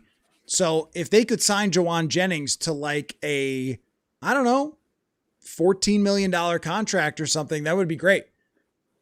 Yeah, absolutely. I think the thing that I want to compare it to, not totally, but like you look at how they've focused on the trenches, the defensive tackles, defensive line. Isn't that what the Eagles always get praised for, is hitting on those defensive line picks and going after that? And they're competitive every year. They've won the Super Bowl a couple times in the past 5 years.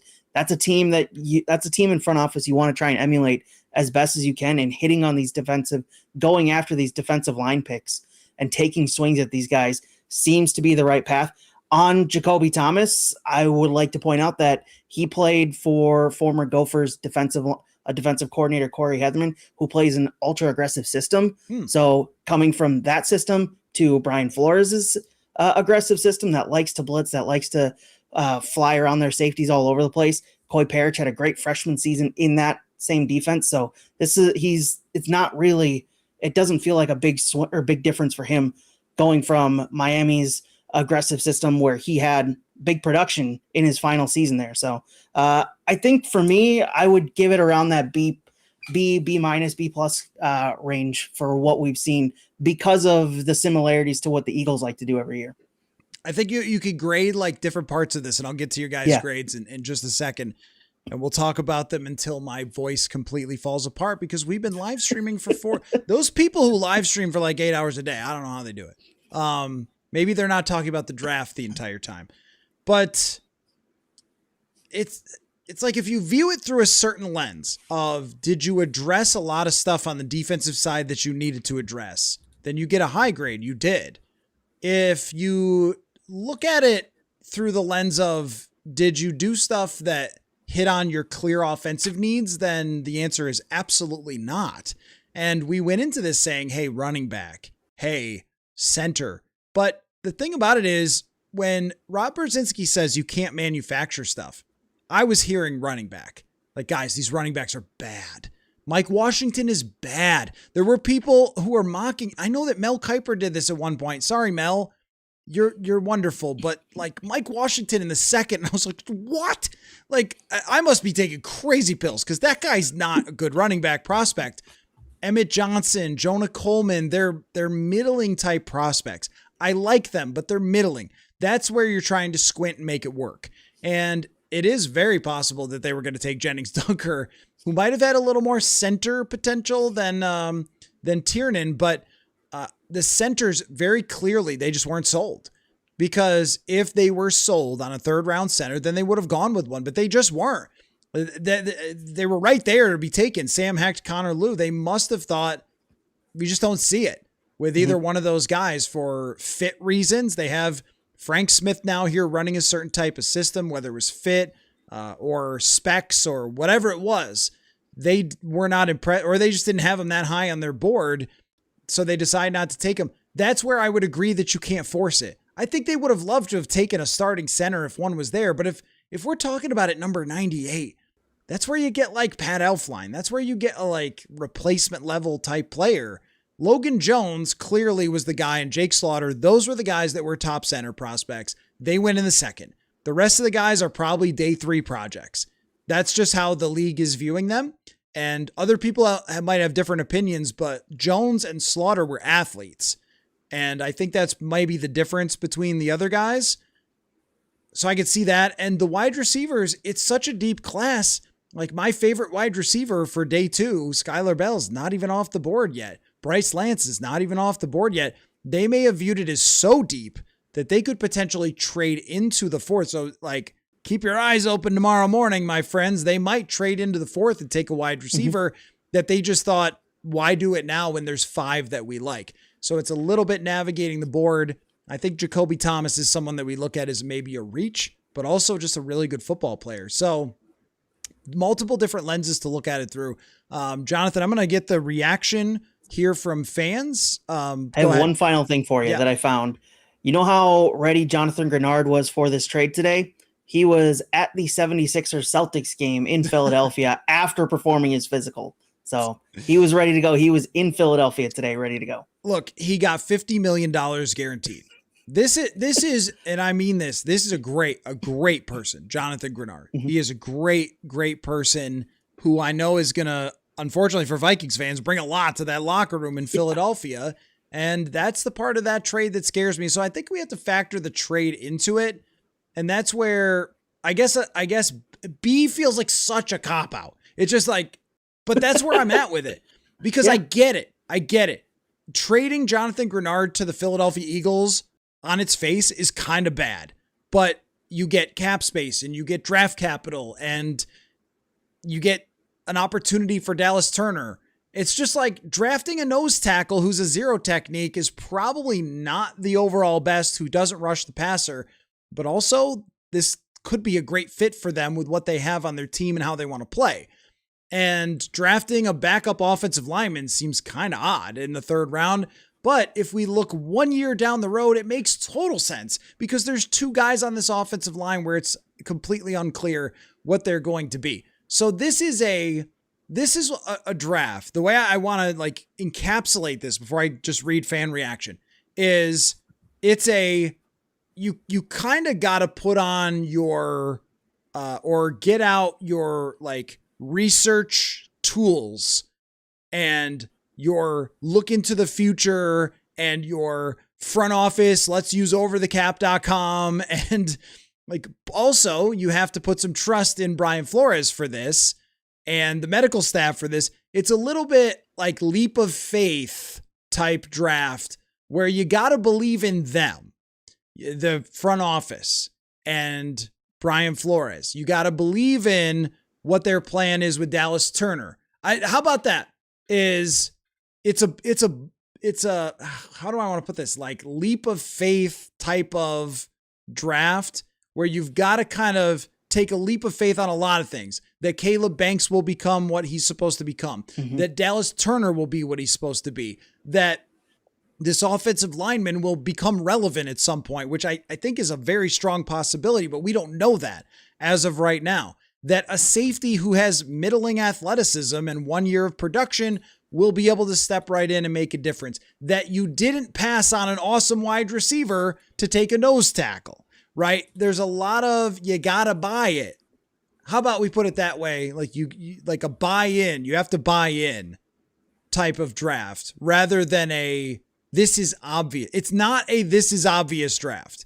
We can't just sit back and go, well, duh, they drafted a wide receiver, running back, center, and safety. And there you go. There's your draft. They just filled all your obvious positions. This is one where you got to like get your microscope out a little more. You got to put your lab coat on and get really researched to come to, okay, I think I understand it. But I don't know how well that's going to go over with a lot of people because I saw a lot of mocks that were like 4-round mocks, 3-round mocks from leading into this where I was like, oh yeah, that makes sense. Total sense. This draft doesn't really make total sense. No, not it's in the not, same way that the expectation was. It's not, it certainly doesn't scream we're in a win now mode draft. When you look at the rest of the roster, it feels like they are, but this is more of a draft where they're preparing for the long term. They're preparing for the future. And maybe that has something to say about the heat level on Kevin O'Connell's seat, that he may feel a little bit more comfortable being able to draft with a more long-term view rather than drafting for the immediate need. Okay, I got 20 minutes left of voice. So let's do that. Thank you so much for Jonathan for your contributions tonight. Really appreciate it. Okay, you guys got 20 minutes left. That's all I can do. Otherwise, my vocal cords are going to implode. So, all right. Truth bombs. Hope that Turner, Van Ginkel don't get injured. We have no edge rush. I would expect that this cap space is going to be used for something, maybe depth there, but it's a fair point. As of right now, it's 3 guys, and one of them's never played before. So that was kind of where they were at last year with their depth, and they survived it, but they can't do that again. So maybe there's another free agent out there. There are several positions that after this draft are left very, very light. Although they also do use Eric Wilson as an edge rusher. So that might matter too.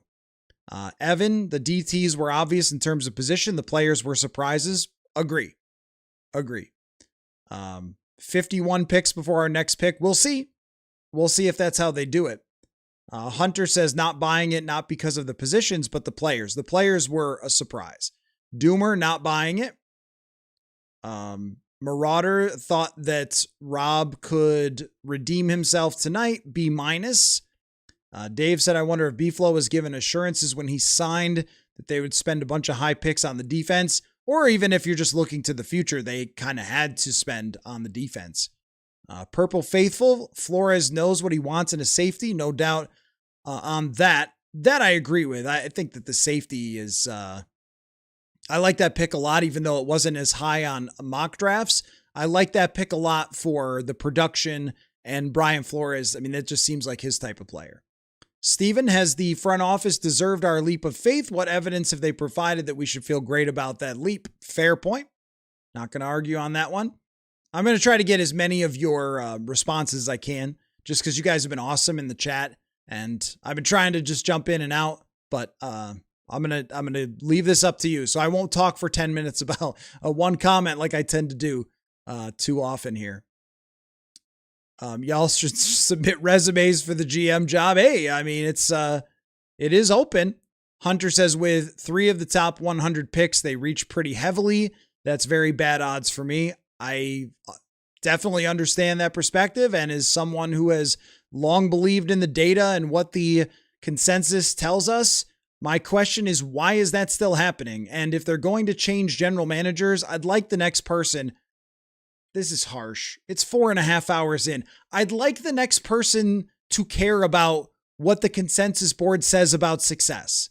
I'd like the next person to have some sense for what the data has told us about the draft and us to be able to pick up on it, because they hired a data-driven GM who never did that, who never seemed to use the data. And now they've done another draft with a different GM that never seems to use the data. So I don't know. Like, it doesn't mean they're going to be wrong, but it is a little bit like history isn't on your side here as you're doing this, and going against the numbers works sometimes if you punt rather than going for it on 4th down. But there's a reason why everyone goes for it on 4th down now, is because this stuff has been looked into. So yeah, I get that perspective. Definitely get that perspective. Scoliosis, big SKOL. Love how many people in the comments know what a reach looks like. No, there is a definition for a reach. That's the point about the consensus board. These consensus boards have been created by all sorts of, I know I say it so much I don't explain it, all sorts of, like, hundreds of the best draft analysts. And you could say, well, those draft analysts, they've got Shadur Sanders wrong. They don't know what they're talking about. But it's been studied over different subjects, not just the draft, of wisdom of crowds. Like, there is wisdom in crowds. If you take 100 experts versus one team, the Vikings have been outperformed in recent years by the consensus board. If you just draft the highest player available with no regard for any other factors, it would outperform the Minnesota Vikings in recent drafts. Not only that, but it outperforms, a lot of teams. So it's been shown that if you reach versus the consensus board, your chance of a bust is higher than if a player drops or if you draft them in the same range. And when you're doing that on most of your picks, you're just not really playing the odds very well. If you go to a casino and you've got a 15 or a 16 on the board playing blackjack, and you say, hit me. I'm not a blackjack expert, but just hang with me. And you say, hit me. Well, okay, you might win, but a lot more often than not, you're going to go over and you're going to bust there. So there's probably better blackjack players who could explain that better, but you're just sort of going against what the numbers have said many times. And that from a person that wrote a book on the data revolution in the NFL, it's very hard to get on board with when you're doing that repeatedly, not just with one player you love, but almost every player. Let's see. Matt says, reach pretty big on the safety with the Greenard pick. I like the production and the performance that I've seen from him, but it is versus where he was expected to go a huge reach. That's one where you wonder if you could have gotten that maybe in the 4th or 5th, but maybe the league was higher on him. Hunter says a B is too nice for you. Toll House worried about what they're going to do at center. I'm very curious. I mean, Blake Brandel's going to be the center. This is something that was made clear to us at the owners' meetings a few weeks ago. Blake Brandel is the center. But I thought that they might look at guys to be an eventual replacement. Logan Jones and Jake Slaughter were just drafted really high. So the Vikings would have had to do that in the 2nd, and I really like where they took Jake Golday. John, I like Big Citrus in the linebacker. Not sure about the others, but well, we're all armchair quarterbacks in some ways. But I like the concept of Dominique Orange. This is where I'm a little back and forth. Like, is it a reach for him? Maybe it is, but this having a nose tackle in there is important for them. That they have not had this, and teams have had an ability to run on them in certain situations where Dominique Orange gives them something different. He definitely doesn't give you some sort of deep threat wide receiver or star running back that you might have liked, but it's very clear that the running back class is just total garbage, and no one was interested there. Toll House going with a B. In Brandel, we trust from Phenom. Still want Jonah Coleman. I do too. Yeah, Purple Pain. I still like Emmett Johnson and Jonah Coleman. Luke can't depend on players who are over 30 and hurt consistently. Love Jones, but he's not he's not, you're right, Aaron Jones, but that's where you can't just invent a running back prospect. No one drafting these running backs means that this is really bad. Really, really bad. Truth Bomb says, I thought Brian Parker would have been good at center. Maybe that's a day 3 guy. Maybe that's more of a day 3 prospect. Toll House, I like the citrus pick, kind of like Vita Vea, not sexy, but disruptive. Vea is a different type of beast as a top 10 overall draft pick, but I get what you're saying. He's more of like a very traditional nose tackle type. The Michael Pierce comp was pretty good, but the Vikings play like the 3-4 that the Ravens did back in the day. Joe, is there any shot that Tiernan could play center at almost 6'8"? I don't know. That seems a little far-fetched that he could play center, but they're having Blake Brandel do it. Maybe. I think they like him because there's like a little bit of explosiveness there, and seems like he's really good with stunts and twists, which would be a factor. Purple Rain, gotta wonder if we got D-Hop waiting on the wings with a deal. Could be. Casey, the Vikings still need, they took a tackle, but center, running back, wide receiver, cornerback. Not taking a corner there. Malik Muhammad was there, and they don't go that direction either. They did get the safety. Scamping around, Big Orange flipped the move. There's no one who cannot be happy around a giant nose tackle. Everyone should be happy with that. I was big on drafting defensive tackle overall, and doing that, it's very hard for me to say, how dare you, after the whole time I talked about this guy and defensive tackle and the position and everything else. Penny says, fun draft overall. The theme is trade. There has been a lot of trades in this draft. Absolutely. Emmett Johnson isn't explosive at all. Sean says, I agree with you. I mean, I think that he's just a quality prospect at running back, but he's not one that's going to be a game breaker. Magic Scientist, overall B+ is fair, would be an A- if Banks wasn't so risky. Ron is still concerned with the running back position. That's probably for day 3. Take a swing, take 2. Take 2 swings there. John, our running back room needs help. Is Emmett Johnson? You're talking about Emmett Johnson. John, I would not say, don't say Felton isn't it. I mean, they just didn't draft a wide receiver. You don't know what Felton's going to be. And if you said, well, KJ Osborne isn't anything because he didn't perform in his first year, and then he had 50 catches. The book is not written at all on Ty Felton. But in terms of Emmett Johnson, I think he's obviously just a day 3 guy that they might be able to get in the 5th round. And if they did, I would be happy with it. Matt, cornerback and wide receiver should have been the picks at the end. It's hard to disagree with that with some of the guys on the board. Vikings might be moving to a bigger offensive system. They have used 2 tight ends quite a bit. Too much reaching. Agree with that. Truth bombs. They must be concerned with Darrisaw's knee or O'Neal's health. Well, both of them, but also O'Neal's not under contract after this year. This seems like kind of a half measure.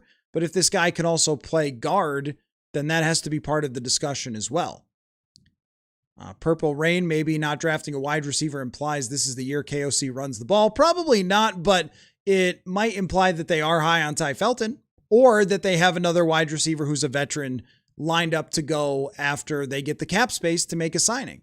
I would love to see them get Jawan Jennings. I think he's a really excellent player. Jawan Jennings, free agent who apparently has been asking for too much money. Well, you got some money. Give it to him. Sean Golday and Big Citrus made my day, but wish we snagged one of the top running backs. No one snagged the top running backs. That's the thing. C- or C-ish, John says. Don't love the reach. Matt's going with B-. 6 Shooter Nation because they didn't take wide receiver. They might just play 12 personnel packages. That's true. Or they might have somebody else coming in. I'm sure they will. Slurms, aside from one guy whose contribution will depend on health, they drafted guys who are going to contribute, unlike previous drafts we had. Well, they had draft picks. That would be a difference. I mean, they're not drafting guys in the 2nd or 3rd round to contribute if they didn't have draft picks, but Orange should contribute, and maybe Thomas? Maybe. Golday definitely should. But it wasn't a big draft contributors draft, though. That's the thing. Purple Pain finally addressed the trenches. Imposter says you're supposed to be a better team by adding players in the draft. I think so far the Vikings got worse. That's not true. Is Jermod McCoy going to be a UDFA? I could see that. The way it's gone, I could definitely see that. I think it just means what happened to Jermod McCoy, that no one believes he's even going to have a career. Because otherwise, someone would do it. Haynes or Hans, if you draft a tackle, draft him in the 1st round, you could have gotten a wide receiver. I mean, if they see him as a guard, then it makes more sense. But generally, I agree. There's not many tackles that become starters. Maybe I think seeing him as a potential guard makes much more sense. When I read that, it was like, okay, I get it. Because his arms are short and his hands are small, and that's not going to be a starting offensive tackle in the league more often than not. There's almost nobody with short arms and tiny hands that's playing offensive tackle as a starter. But guard, Will Fries will be a free agent after this year. Or he won't be a free agent, but they can cut him if they want. And his contract goes way up in terms of expense. So maybe there's a plan there. And then just a swing player. Does feel a little odd to take a swing player in the 3rd when you could get a potential impact receiver. I would agree with that. Kenneth, why did we trade Greenard if we have the money? It's not that you don't have it. It's that you don't want to spend new money on him. $50 million guaranteed is what he got from the Philadelphia Eagles. That's a lot. 4-year, $100 million contract extension is enormous for Jonathan Greenard, and they didn't want to do that when they have Dallas Turner there waiting in the wings, who they spent a 1st-round draft pick plus on. Jonah Coleman would be good in my eyes.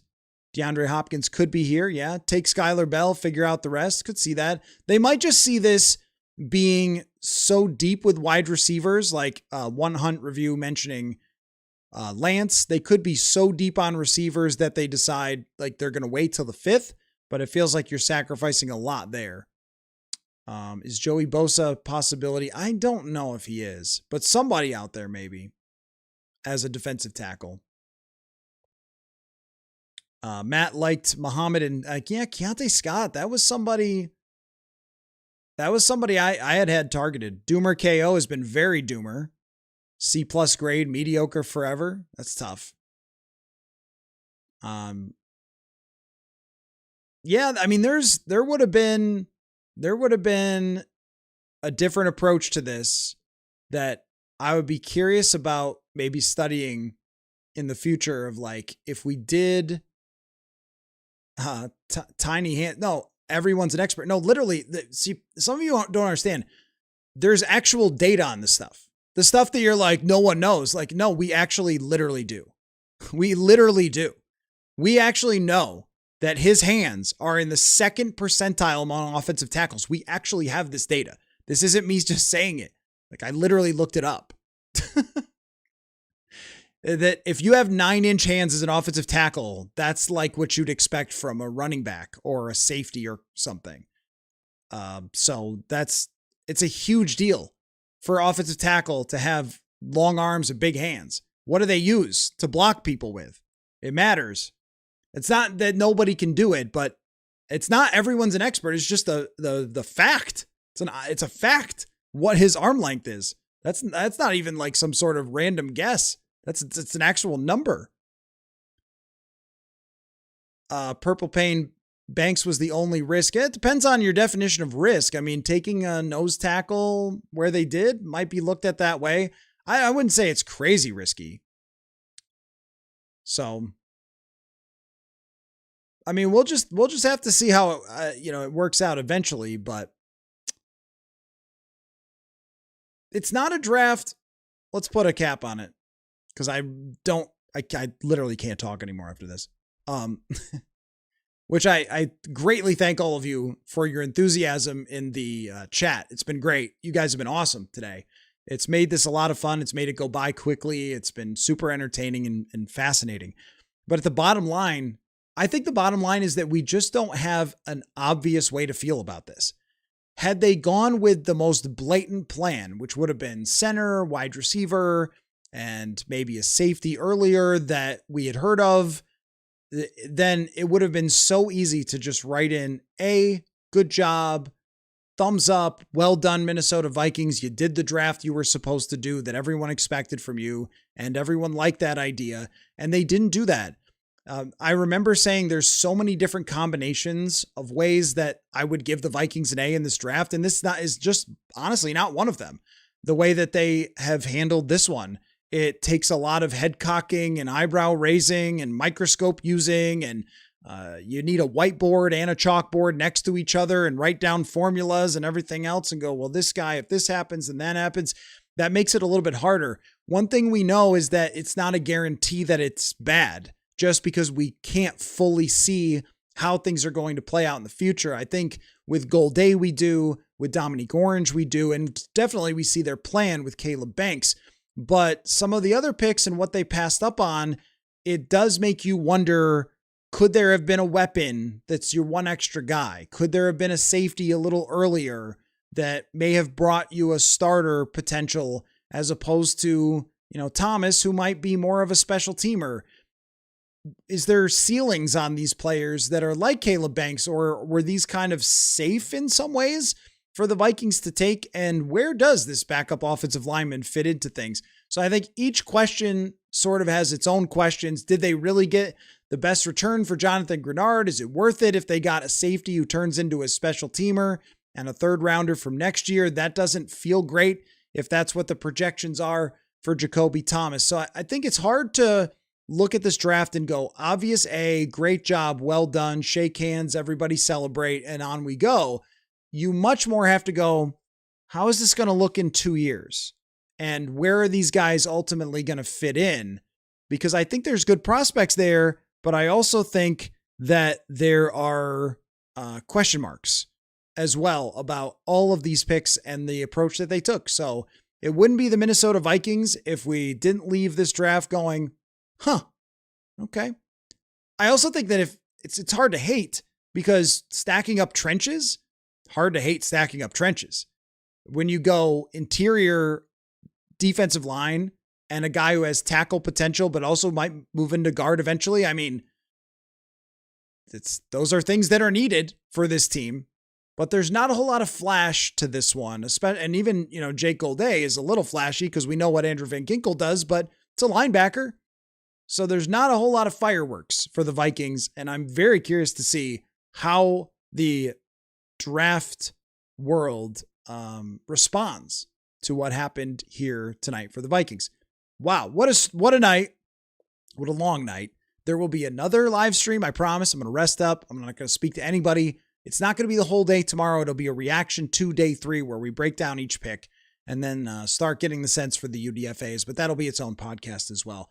So again, thank you so much, everybody, for joining the breakdown here of the Vikings draft day 2. It was a lot more fun to have a lot of picks than in previous years where they didn't. So and again, subscribe, like, go check out the newsletter, purpleinsider.football. But you guys have been amazing. And I can't thank you enough for all the support and the time that you put into watching and listening to Purple Insider. So I'm just feeling very appreciative tonight and thankful that we had picks and interesting things happen to break down. So take care, everyone. Do your research, look up your hand sizes, percentiles. I mean, come on. Why isn't everybody doing that? And we will talk to you tomorrow.